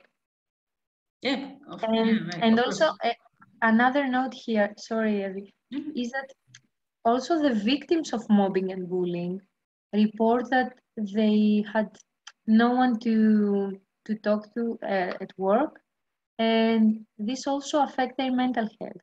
So you will make a difference if you speak up when you observe such situations at work. Yes, absolutely. And I think that it's important to enable victims to speak up, especially in HR departments, and people shouldn't be afraid to speak up anymore. We're into 2021. It's incredible that people are still getting bullied. It's tragic. Indeed. It's a step back. As I said in the opening, it's a step back. With all this research going on, hopefully we'll end mobbing at workplace during the next years, but I'm really optimistic about this. Hopefully. Well, as we've said before in this today's sessions, that if we can help at least one person every time, then that's fine. That's something. That's better than nothing. So thanks for having me here. I really want to attend the next of the talks. Thank you very much for being here. It has been a pleasure. Thank you. Bye-bye. Bye. And now I would like to welcome our next speaker, who is from the United States, from Texas, Elizabeth Payne. Elizabeth is an empowerment coach, and she's here to reignite your power, to awaken your freedom and empower you to fully live your life. After 15 years as a leader in the corporate engineering space, she found freedom and wrote an entirely new story. Her passion and mission became guiding others to do the same. Her coaching combines her background in corporate engineering management, EFT, neuroscience, and spirituality. Get ready to find clarity, tap into your power, step into alignment, and unlock the life of your dreams. And she's going to talk to us about the power of your emotions for leaders. So Elizabeth, thank you very much for being here. Welcome. Hey, thank you for having me. Thank you so much. I'm going to start up my PowerPoint. Sure, thank you. Let's share the screen with everyone. All right, tell me when you guys can. We can see it, yes. Okay, good. All right, thank you for that wonderful introduction. The power of your emotions. Let's jump right in. Let's start with feeling good. One of my absolute favorite things to talk about, and something that I believe we don't talk about enough. Do you realize the power of your emotions, and how often do you prioritize how you are feeling? Let's jump into a common story that follows successful people around. In a previous season of life, I actually spent 15 years in engineering leadership, and I met and worked with many successful people during those years. And now I have the wonderful opportunity of working with very successful clients. And the majority, I will tell you, if not all of the successful people that I meet, they are busy, they are stressed, they feel like life is happening very fast, and they're not necessarily feeling really good. Oftentimes, they say it comes with the territory. For many, it's a badge of honor. It's evidence of years of hard work and commitment. It's something that almost they wear on their sleeve as evidence of life, right? That is a story that I commonly find in people's backpack. And if that resonates for you today, the good news is that there is another story absolutely available for you.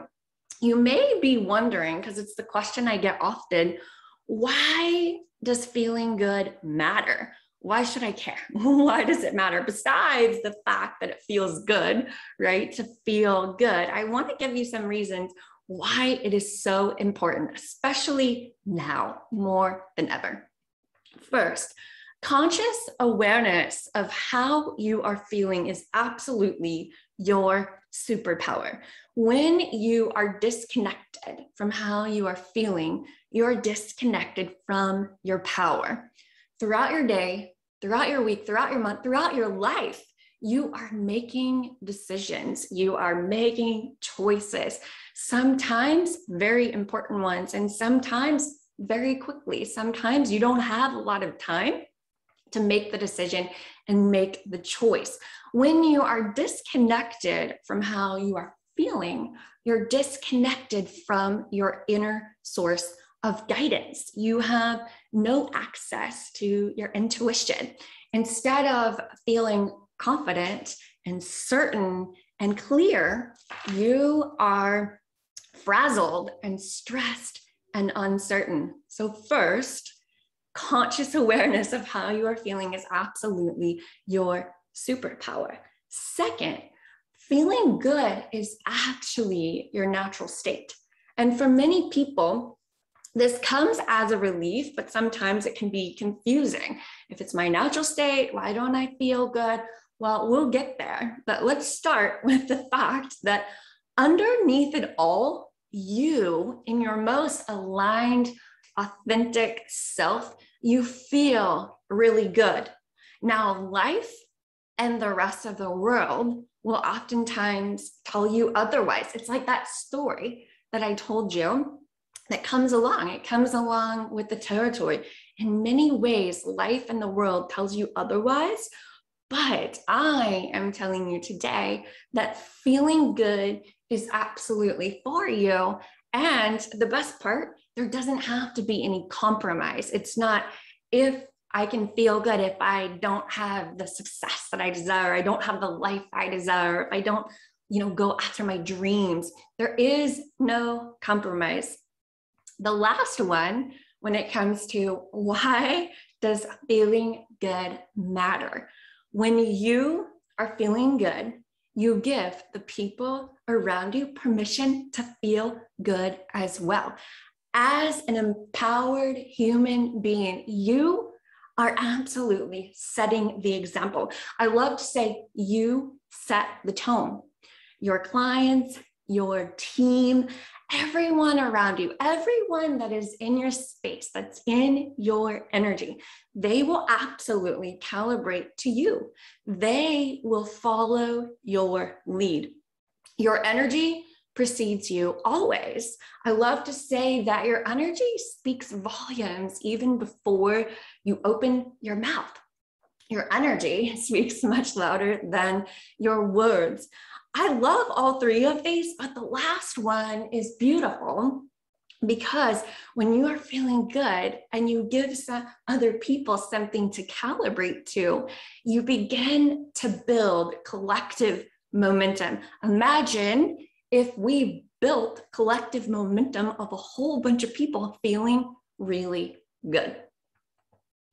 All right, we covered why does feeling good matter. Talked about the power of your emotions. Let's talk now about why does it feel like effort to feel good? And why do a lot of people not feel good? Why did I tell you that story that there's all those people that I've met that don't feel good? First, let's jump into a little brain science. I've got that engineering background, so I gotta bring some juicy science to the table. Your brain is made up of your conscious and your subconscious mind. Your conscious mind is 10%. Your subconscious mind is 90%. Most people are working solely with their conscious mind. Imagine they are making decisions, making changes in their life, moving along their journey, and they're only engaging 10% of their brain. And most people, I find, don't have any idea what's going on inside of that 90%, inside of their subconscious mind. This is where the beautiful backpack analogy comes in. Your backpack is your subconscious mind. Everyone has one. You receive your backpack the day you are born. It starts out empty, but you begin throwing things into it from that moment on. You throw beliefs, you throw emotions, you throw fears, attitudes, experiences, behavior patterns. Imagine all of the input that you receive over decades of your life. You're throwing all of that into your backpack. Now, in many ways, your backpack serves you because you have to form schemata for just about everything in your life. You cannot relearn it every morning. Imagine for a moment with me, if you woke up and you learned how to brush your teeth every morning, tie your shoes, you learn to walk, you learn to talk, you learn to drive, you learn to do all of these things, you learn to eat. You couldn't do that. Your brain would go into overload. So your subconscious mind holds all of those patterns that serve you. So in many ways, it is your friend. But, and this is the key, at the same time, it stores all of those other things that are not necessarily serving you. It stores old emotions, it stores beliefs, it stores experiences, and many of the things that it stores are not yours. Imagine when you were younger, the input you received from the world, from your community, from the culture, from society, from your family. As a little kid, even as a teenager, you weren't walking around saying, do I want to put that in my backpack or not? It just went in, especially because other people at certain ages seem very much like authority figures. Now, the programming that you have in your backpack. So I talked about some programming serves you.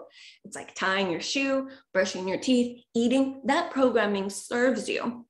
But the other programming becomes a boundary.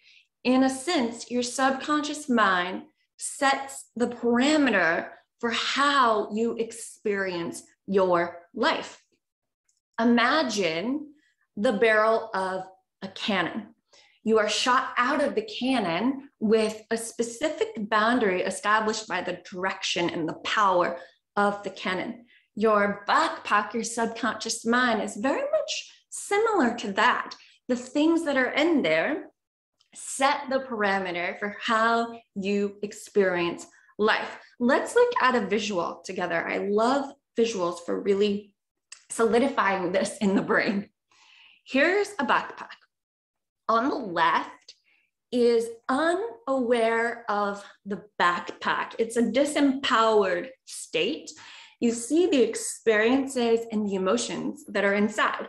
And there's a loop. Those arrows represent a loop. So your life is just looping with the experiences and the emotions that are in your backpack. So if you're not feeling good, you continue to just not feel good. Whatever that dominant emotion is that's in your backpack, you're in a loop. And the people change, the scenes change, you know, it's a new set, right? It's the movie's changing, but it's the same experiences and emotions that are reflecting back. It's totally a loop. Now on the right, another backpack. This person is aware of the backpack contents. They're empowered.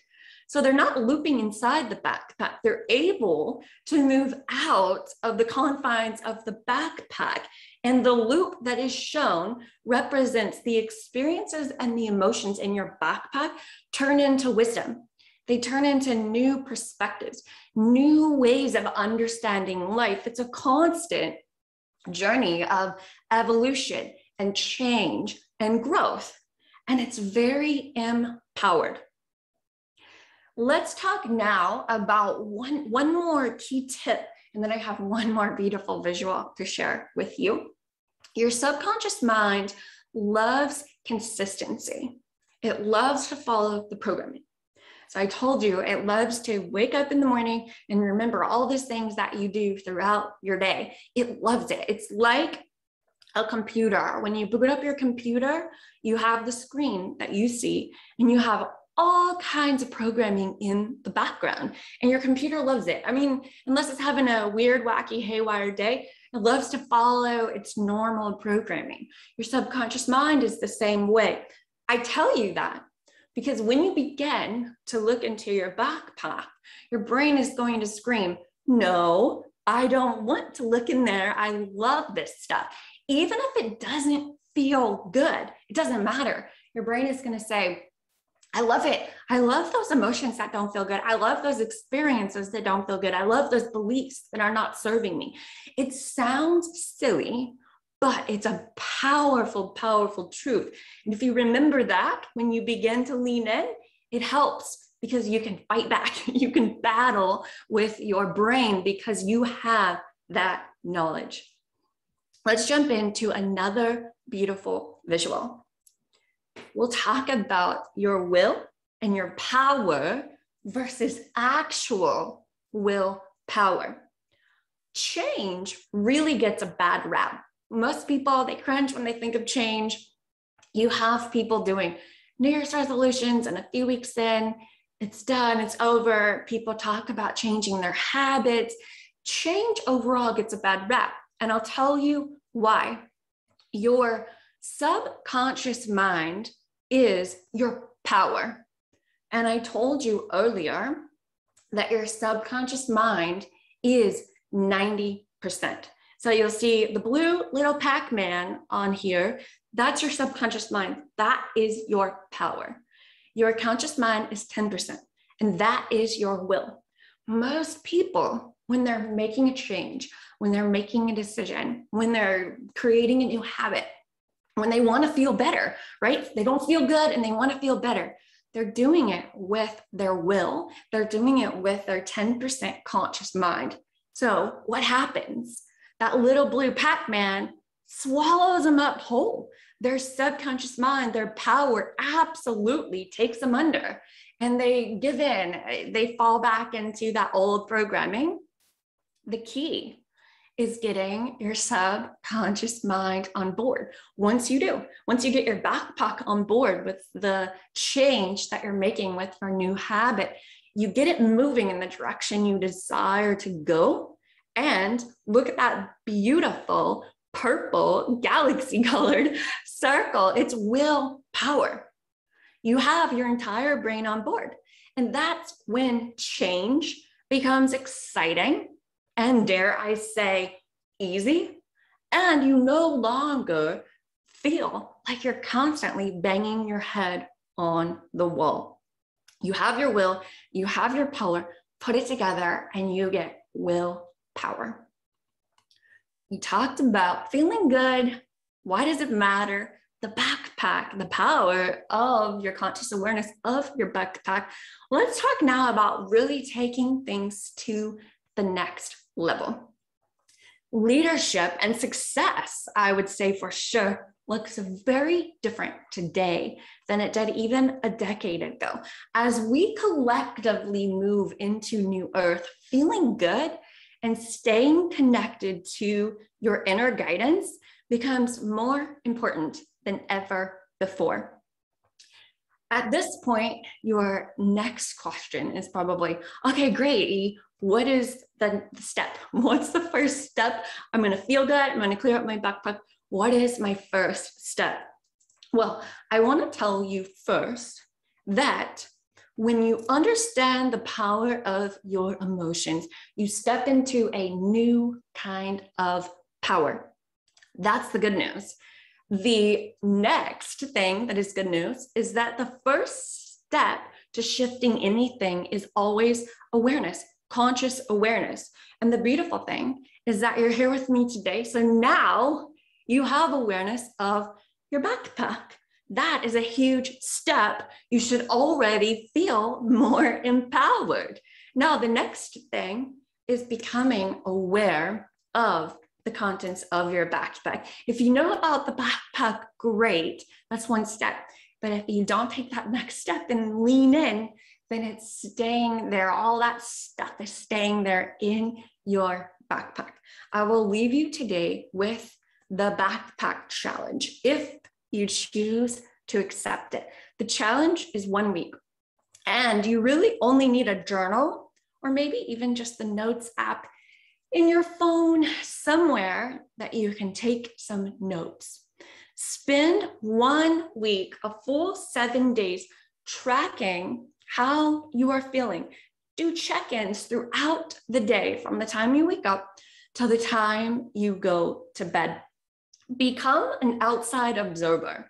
Pretend like you are somebody else observing your life. Take notes as you go. Now, the biggest key to success when it comes to the backpack challenge is remaining judgment-free. And that can be one of the bumpier parts, because as you begin to lean in and really take a serious look at what's in your backpack, parts of you will want to judge what you're finding. And that is not building momentum in the direction that you desire to go. So honor what you are feeling and observe it, at least for that 1 week during the challenge. Observe it without judgment. Now, your conscious awareness alone will be a beautiful wake-up call for your brain. I told you that your brain loves the predictable, it loves the known, it loves the familiar. You becoming aware of what's there, that's going to wake it up.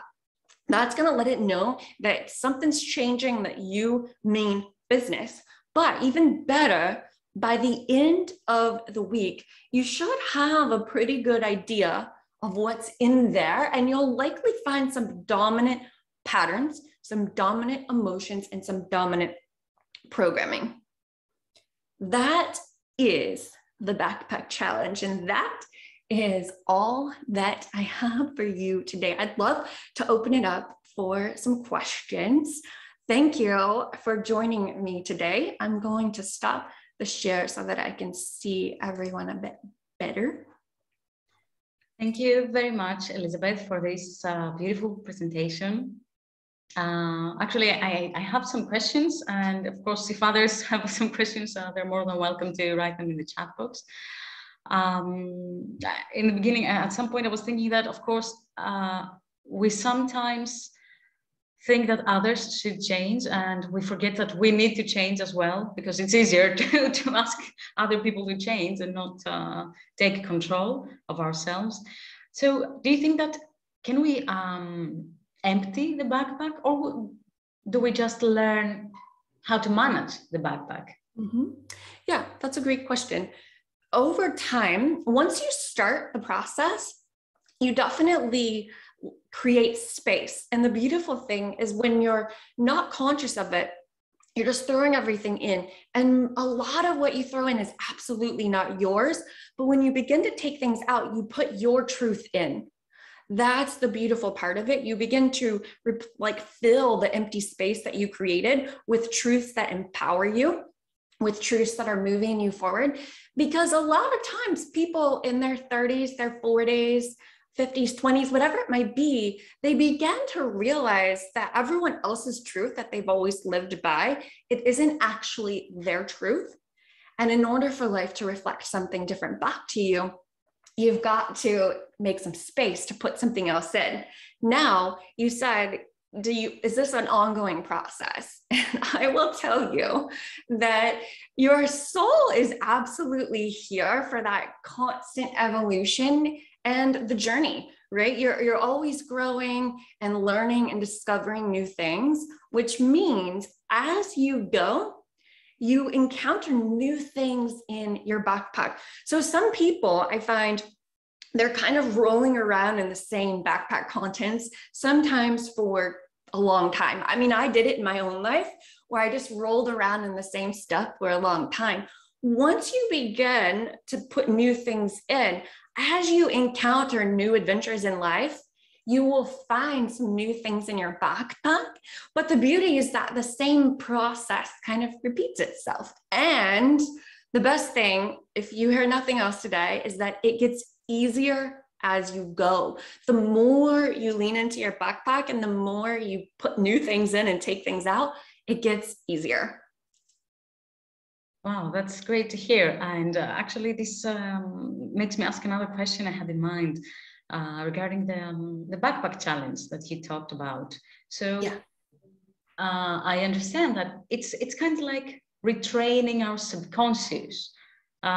Is that correct? Is it some kind of reprogramming our unconscious, our subconscious? Yes. Yeah, it's absolutely reprogramming. The other thing is it's becoming consciously aware of the programs, like you said, but of any beliefs or emotions or experiences that might be hanging on or that might not be yours. So the beauty of your brain is that once something doesn't make sense, it will let it go. Oftentimes it's hanging on because it still feels like it's serving. It still feels like it's protecting you. It feels like you need it. So when you do the backpack challenge and you come across certain beliefs and you say to yourself, that belief is surely not serving me anymore, you can kind of piece together where it came from, what's a new belief that is serving you, and your brain will let it go. It's that we need that aha moment, as I heard it. Yeah. Do you think that this can take place quickly? I mean, if we work with the challenge, the backpack challenge, do you think that 1 week is enough to reprogram our subconscious, or is there an average timeline that or amount of time that we need for it to change? Yeah, I mean, definitely, you know, human beings living a complex, full, beautiful life, there's going to be more things in there than what just a week would show you. The beauty of a week is that typically I mentioned the word dominant. So there's typically like a thread that runs through it, a commonality where you can find maybe frustration or sadness or fear or lack. You know, you can find something. And once you do, and you begin to shift it, you shift the momentum. So yes, there's more leaning in, there's more to look at, there's more to see, there's more to learn. But the key is shifting momentum, because once you do, then what is reflecting back to you will instantaneously shift, because that's the beautiful way that energy works. That's amazing. I think we all have some work to do after this session and start our keeping notes or a journal, as you said, or we can do it using our phone. That's probably the easiest for most of us nowadays. I would like to thank you very much for this presentation. Do you have any contact details that you'd like to share with people? Yes. Check me out on LinkedIn, and my website's super easy. It's elizabethpayne.com. I did see another hand up. Do you feel like somebody else might have had a question? I don't know, maybe it was answered. Yeah, I think it was clapping for uploading. Oh, thank you. That's so kind. So, awesome. Yeah, I'd love to connect with you guys. Thank you so much for having me. Thank you very much for being here. I hope you have a nice rest of the day. Yes. See you later. And now I would like to welcome our last speaker for today. It has been a very full day with speakers from very different places talking about very interesting topics. I would like to welcome Alain Jacques, who is a leadership presence, leadership development coach who supports mid-career and senior level leaders to become even more amazing through dividing up their really big goals into +1% action steps that can be implemented starting today. And Alain is going to talk to us about becoming an even more amazing leader on video conference calls using body language and neuroscience. Alain, thank you very much for being here today, and the stage is yours. All right, well, thank you so much, everyone. I'm gonna quickly try and share my screen here. Let's see if this works well, which would be awesome. It works, yes. Excellent. Okay. So hopefully you can all see that on your screen. I don't know, are you seeing it full screen? Are we good? It's not full screen, but I think we can see it. Okay, well then we're just going to go with what you're seeing right now, and we'll go with that. So let me see here. I am just one moment here. I am not seeing all of you, so that's okay. We're gonna assume all of you can see. So let me know if you have any questions. But my name is Elaine Jacques. As you can see, there's just a little bit about me. I am somewhat of a nerd. I like to get certifications and lots of things. So just a little bit about me. But we are going to move forward into something far more interesting, which is our topic for today. So just a quick check. You're all seeing the neuroscience slide with the two brains facing each other. Am I correct? Yes, no? Yes. Okay, good. All right, because I can't see the chat screen right at the moment. So let us see. Oh, maybe I can hold that thought. All right, you are fabulous. Thank you so much. I'm now able to see the chat screen so that I can just get a little bit of feedback to make sure I'm not just talking completely to myself. So the first thing I want to talk about is neuroscience. I am a bit of a nerd when it comes to neuroscience, but it is super important to me. And I am going to put into the chat box really quick, if I can, a TED Talk link, which is right there, which is to Amy Cuddy's TED Talk. And that is a TED Talk that I think is really super important. I'm not going to spoiler alert it, but Amy Cuddy does talk about using our bodies and what that feedback loop does for us as far as when we practice what she calls power posing, which can be as big or as slightly smaller as you want to make yourself feel more confident and comfortable, and that mirror neuron response that you're going to have with your audience on video conference calls even. And additionally, when we get back to being in person with each other, it also will help in those cases as well. So any of you have presentations or blind dates or big meetings coming up, this can be a way to help you be perceived as more competent and more confident as well, because your body is going to be telling your brain, hey, I'm actually good here. I feel good in this space. And that is the sense that you're going to give to other people. So definitely watch her talk. It's a little bit longer than the normal TED Talks. The first 9 minutes is about her journey.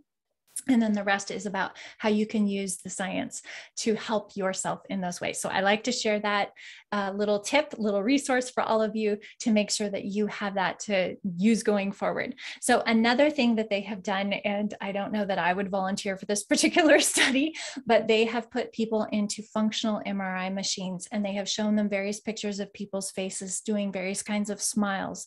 And when you do what's called a fake smile, and I think so many more of us are aware of this now that we have had to wear masks over our faces for the last couple of years, is that if you only use the lower half of your face to smile, you are actually lighting up nothing in the other person's brain. They feel nothing, no what's called oxytocin. Some people call it the cuddle or love hormone. I think in the professional environment, I like to use the connection hormone. But when we don't smile all the way to our eyes and activate these muscles, the person on the receiving end of that feels nothing. So the best thing you can do when you first get on your conference calls is to actually smile genuinely all the way to your eyes, activate those muscles, and make sure that they feel that sense of warmth and connection from you so that they know you actually want to be in this conversation. And I know a lot of women say, oh no, crow's feet, and some guys as well. But it is super important, because if you don't have that, you're going to miss out on that sense of connection, which is what we're all trying to build while we are physically distanced from each other. So that's just a little bit about neuroscience specifically. I will feather it in as we go along, but let's see here. So the next thing I want to talk about is body language, because again, I'm a nerd and I enjoy all of this stuff. So one of the things that I encourage all of you to do is making sure you keep your camera at eye level. The reason that that's important is if, and I'm going to give a little bit of example here, is if you're leaning over your camera, the perception that all of your brains just gave you was that I'm looking down on you. I feel more dominant than you. I feel more authoritative than you. So if you're a leader and you're wanting to have a conference call where you really collaborate with your team, and you want their input, if you're leaning over your camera or positioned above your camera, and this is something you'll see a lot with people whose whose laptop screens are tilted away from them is that it will give that perception to them that you're looking down on them. And that's not something you want. The opposite, of course, is if you're looking up at your camera, you don't want that either, because that puts you perceptually to the other person as I'm feeling subservient or submissive to you, and I don't feel like I should talk to you on the same level. So neither one of those, you as a leader or someone facilitating a call, want to do that. So make sure that you and your eyes are about eye level with your camera to create that sense of collaboration and partnership with the other people on the other end. So something that happens fairly frequently to a lot of us when we start thinking about things is we want to say, oh, and we put our hands up in front of our eyes. It's super, super important, not our eyes, but our face. It's super important to not allow that sense of feeling like someone's hiding something or feeling like they're being dishonest, because when we start bringing things up in front of our face or covering, or I'm going to give the example that some women have hairstyles like this, when you're covering part of your face, it creates that sense that I don't really want to be in this conversation. I'm trying to block, I'm trying to keep some distance, or that you're being dishonest or hiding something. And that's not something that we want to be giving off to another person or our team, is that we're not actually being truthful with them. So be really careful about keeping your hands away from your face. Don't do the standard cross your arms in front of your body thing, which we'll get into in just a second. But all of those things create that sense of distance and lack of connection with somebody else, which we really don't need any more of right now. So another thing that I like to talk about is think about how close you sit to someone when you're in person with them. Now, there's a huge variation across the world about our distance and what personal space represents to different cultures. So you do want to be very cognizant of that. But if you know your audience, think about how close are you appearing to them on screen. And I know it's kind of a weird thought to think, well, how do I look? If your camera is one that has a very shallow depth of field, and so you appear a lot closer than you're actually sitting, or vice versa, then you want to make sure you're positioning yourself with your camera so that on screen you appear at a comfortable distance from your audience. So I'm going to tell you, no one looks good this close. So don't do that any time of day. No one wants to see you that close. And the other thing, of course, is not to be so far back that you appear like you don't actually want to have this conversation. So thinking about, again, how close or how far away are you when you're sitting next to someone in a conference room, and to kind of emulate that online is another way to create a good sense of connection with your audience. So touched briefly upon the closed versus open body posture. That's very, very important. If you're sitting there and you're slumped over and your shoulders are down, people will see you as either depressed, which some of us could be right now, but either depressed, not confident, not really comfortable. And so you want to sit up, keep your shoulders back, keep your body posture open, nice, confident, comfortable body posture, your head up, looking at your camera, those kinds of things. And of course, not doing the standard crossing your hands in front of your body. So another thing, and this is something that I actually do struggle with, is making sure that your hands are visible when you do your gestures. So like right now, you can see my name is kind of over one of my hands. So sometimes I will find that, oh, I think I'm gesturing on screen, but it's actually behind my name badge over there. And so that's something that when you gesture, try to make sure it's visible, keep it within the bounds of your box, square, rectangle, whatever your shape is on screen, keep it within the bounds of that so that you're not blocking your face with your gestures, but you're also not creating that sense of what's she doing down there? What am I missing? That sense of psychological pain of feeling like you're missing out is actually a real sensation that we feel in our brains when we feel left out of something. So don't do that for your audience. Make sure that they can see what you're doing and that it's not, again, covering your face. So that's definitely a tip for us here online. One of the things that we talk about in body language is a continuum of indifference or coldness and approachability all the way to warmth and approachability. So there's a continuum, and you want to be in moderation, appropriate for the environment that you're a part of. And one of the things that you can do is to non-verbally indicate to another human being that you're feeling warm towards them, you're feeling friendly and approachable, is you can add just a little bit of a head tilt. It doesn't have to be a lot. It doesn't have to be to one side versus the other. It doesn't matter, whatever feels comfortable to you. Not so much that people think, is their head going to fall off their body, but enough that it adds just that little bit of warmth. So I'll give you the example of, if I say to you, how are you today? That doesn't imply a lot of friendliness. It says, I'm interested enough to have asked, but probably not a whole lot more. Whereas if I tilt, and you're going to notice that I will also do something with my voice as well. But if I tilt my head to one side and I say, how are you today? You have just that little bit more sense of me being a warm, approachable person. So it's a warmth indicator that you can do, slight tilt to one side to help create that sense of connectiveness when someone else is talking, to just add that so that they feel that you're really there with them. So this is something that I've actually discovered that I struggle with, and that's what I'm going to gently refer to as a resting facial expression. There is another term for it, but we will not use that for politeness sake.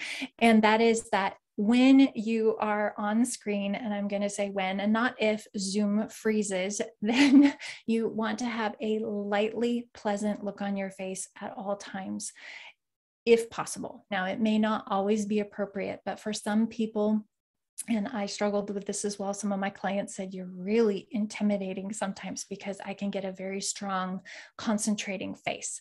And so you want to be very, very just slight, pleasant look. So when your face freezes on the screen, it's not scary, because I have had that happen where people go, oh, wow. And I think, oh no, what is the look on my face that they're now seeing imprinted on their brain? So just to make sure, watch your resting facial expression. That is something that I have had to work on. So a little bit about body language. Now we're going to move on to eye contact. You see a couple of pictures on your screen. One is a particular setup that I have used just to show you that it doesn't have to be super expensive, but do lift your laptop up so you can make that direct eye level eye contact with your camera to make sure that you're not too far above or below. The other thing you see in that particular picture is a clamp that I use to hold my phone. And I'm going to pause on that briefly. For all of you who maybe record content or who do a lot of Zoom on your phone, this is a Post-it note, just a little sticky note, and I stick it on my screen, and I use it to point to my camera to draw my eye to make sure I'm actually looking at my camera all the time. It's just a cheap little way. You can also do it on your Zoom calls if you don't have lots and lots of little boxes, and this will include it. But just to make sure you're actually looking at your camera. Sometimes on the screens, when it's in the dark background, it's really hard to see. So that's just a little tip I like to throw out there to make sure you're not missing out on that opportunity to make a really good connection with your audience by making that eye contact. All right, the other picture, and this is a little bit, I will grant you, a little bit easier to do, or a lot easier to do when we're in person, but it does have some bearing on video conference calls as well. And that is to make sure that you know what your type of gaze that you may be using, what that actually expresses to the other person, and how that may change what is the feeling of what your intention was for the conversation. So as you can see, there's 3 different gazes listed on your screen. One is a power gaze, and that's where you go from about the middle of your forehead to either of their eyes in that triangle. And that says to them that this is a business conversation. We are conducting business. This is a professional conversation. We are looking eye to eye. This is not a social thing. So if you want to convey that sense of very business-like, very crisp, very professional, that is what's called a power gaze. And that's the gaze that you would want to do. If it's easier to do when you're only on screen with one other person, but it is something that they can sense that if you're doing a small change of how you're looking on the screen versus a larger change, they can get that sense even on screen. So I do like to mention it here, but it is a little bit more applicable for when we're back in person with somebody. The other type of gaze, and you'll see this, I'm going to say that I have some hearing loss in one of my ears. And so I do tend to do the extended, more social gazing, which is looking down at someone's mouth and then back to their eyes to gather more information. I will tell you to make sure that I try to maintain that sense of professionalism and that my intention for the conversation is very professional and not social, is I will take away the head tilt when I have to look down at someone's mouth to make sure my body language as much as possible is saying my intent is this is still a business conversation. The other one is of course intimate, and as the name implies, that is for something that is a much more social setting, and your intention for that conversation is not professional. So I will comment on it only briefly that from time to time in the work setting, maybe someone comes to work with a neck chain that has a nice pendant on it and you want to compliment them on it. What I will say is quick glance down at the neck chain, at the pendant, look back to their eyes, return to the power gaze, compliment them, and then don't return down to look at it again. And then anything else, not professional, and we won't discuss those.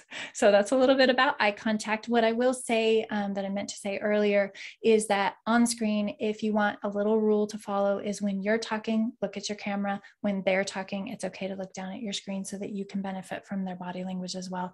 But that's about the percentage of what you want to be shooting for, is when you're presenting, you look at your camera.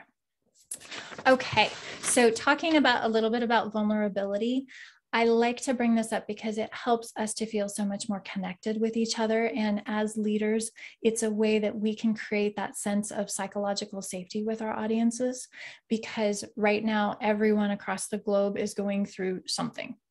And whether that's just the pandemic, or whether that's something in addition to it, we all have stuff that we're going through. And so not creating that sense as a leader that, oh, I'm up on this high pinnacle and all of you people down there are going through something. It can be as easy as, hey, how's everyone doing today? I gotta say, my kids are driving me nuts today. How about all of you? Can just be that quick little, not oversharing sense of, we're all going through this, and how can we be of support to each other, and that it's okay to be a human being. And that's a great way to elicit that sense of connection when we're not in the same room with each other. So a little bit about vulnerability, and I think it's super important. We're going to dive into good listening.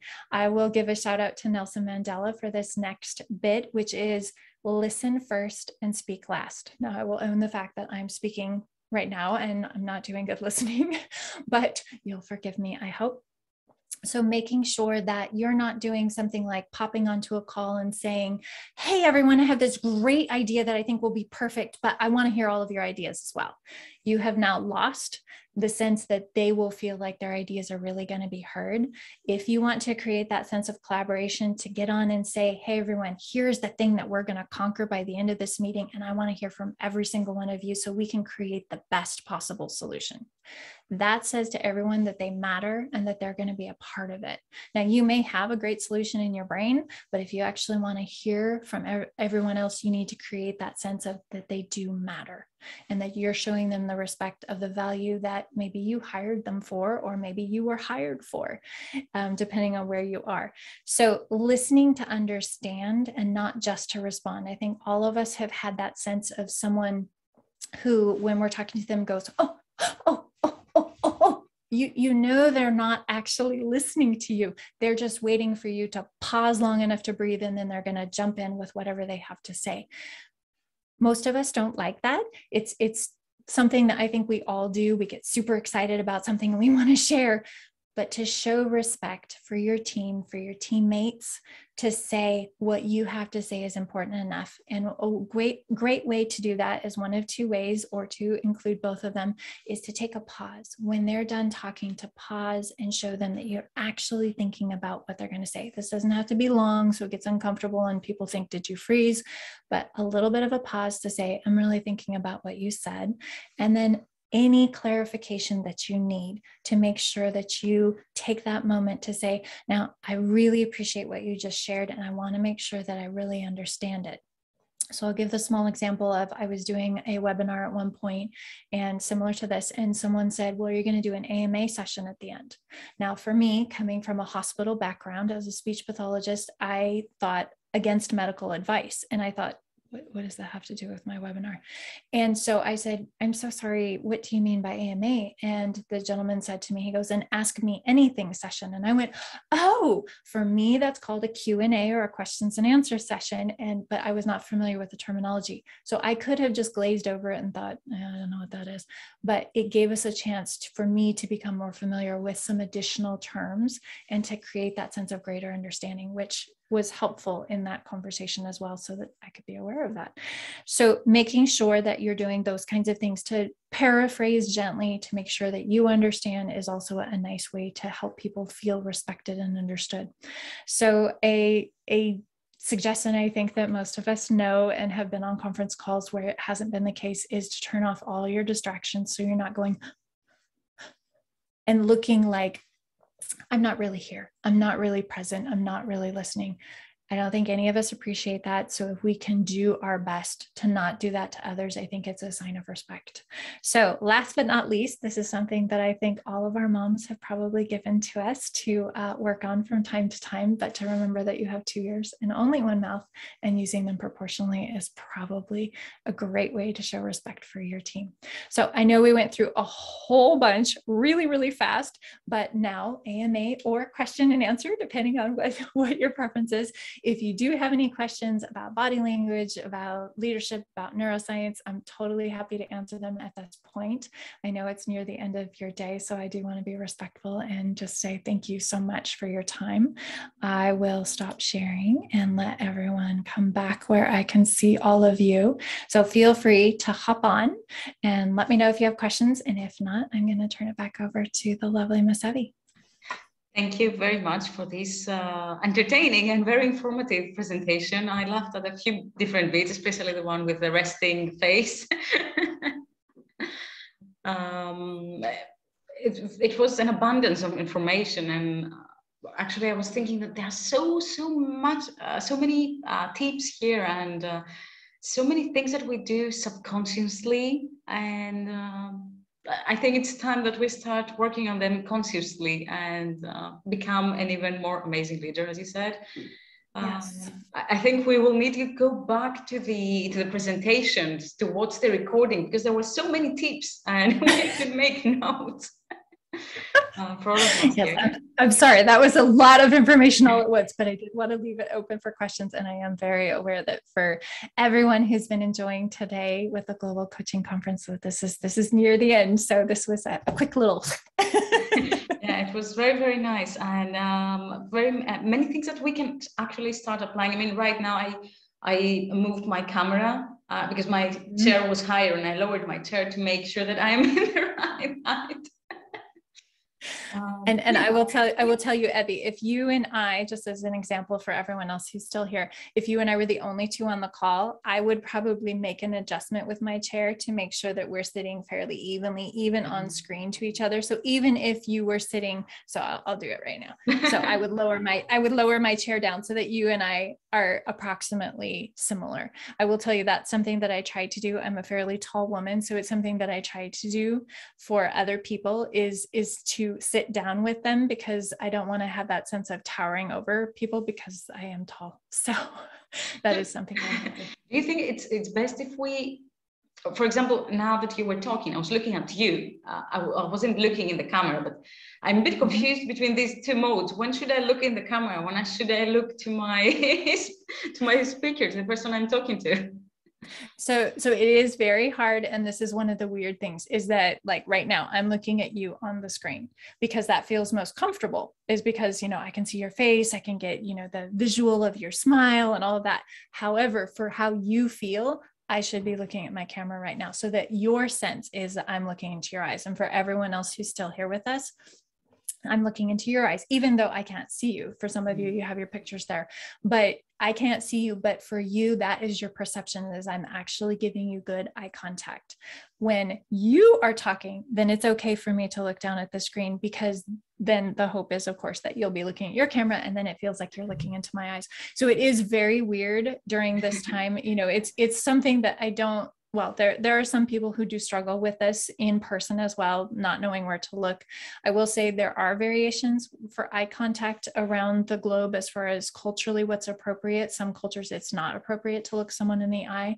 So I will say in general, if you shoot for about 70% of the time making eye contact and then taking those sort of natural pauses to blink, to look up, to think about something, I will say just very quickly, a lot of people say, oh, if someone looks up and to the right or up and to the left, that means they're lying. That's not true. It can be just a way to say, I'm thinking about something. If you're nervous that someone's going to think that, then put on your thinking face, be like, and really make it obvious that you're thinking about it. For me, I'm a visual person, so I will tend to look to a part of the room that doesn't have a lot of visual distractions when I'm really thinking about something. And it doesn't mean I'm lying, but Dina, promise.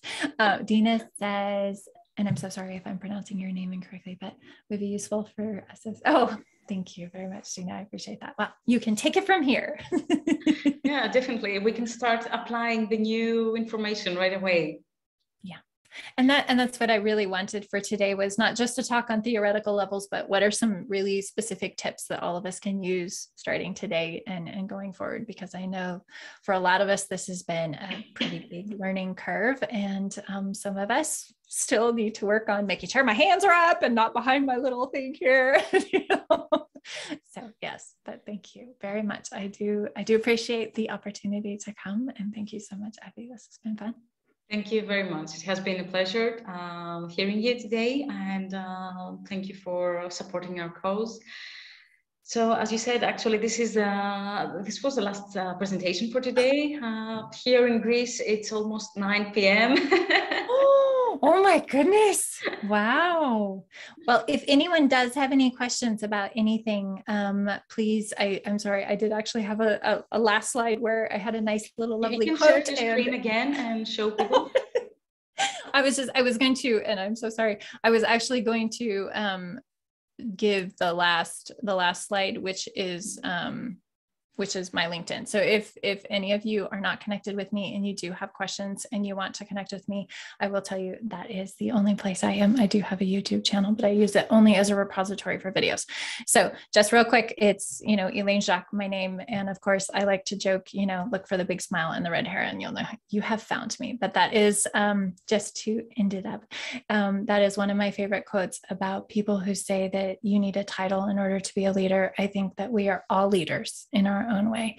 And this is just a way that we can all do what we do best a little bit better. All right. So there you go. I suddenly realized I had failed miserably to add that on the end. I was so excited just to get all the information out as fast as possible. It was very exciting. Okay. Well, thank you all so very much. I will allow you to reach out in any way that you want to, if you do have any more questions. And if not, I'm guessing that maybe there was a tip or two in there, hopefully for everybody. Thank you very much for being here today. Absolutely. And I hope all of you have a lovely evening, day, morning, whatever it is for each of you in your various time zones. So thank you. You too. And I would like to thank everyone today, both speakers and attendees. I hope that it was a very full day full of knowledge and tips and wisdom. Personally, I got to learn a lot of things about teams, about coaching, about leadership, about neuroscience, subconscious. It was very, very interesting day. And I wish everyone a great evening, day, as Elaine said, depending on your time zone. I'm looking forward to seeing you tomorrow at during our second day, career coaching day. I'm going to send you the voting form I told you earlier, where you can vote actually for your favorite coach every day, and hopefully we will surprise positively 3 coaches at the end of this conference with their awards. Thank you very much, and have a great rest of the day or rest of the night, everyone. It has been a pleasure.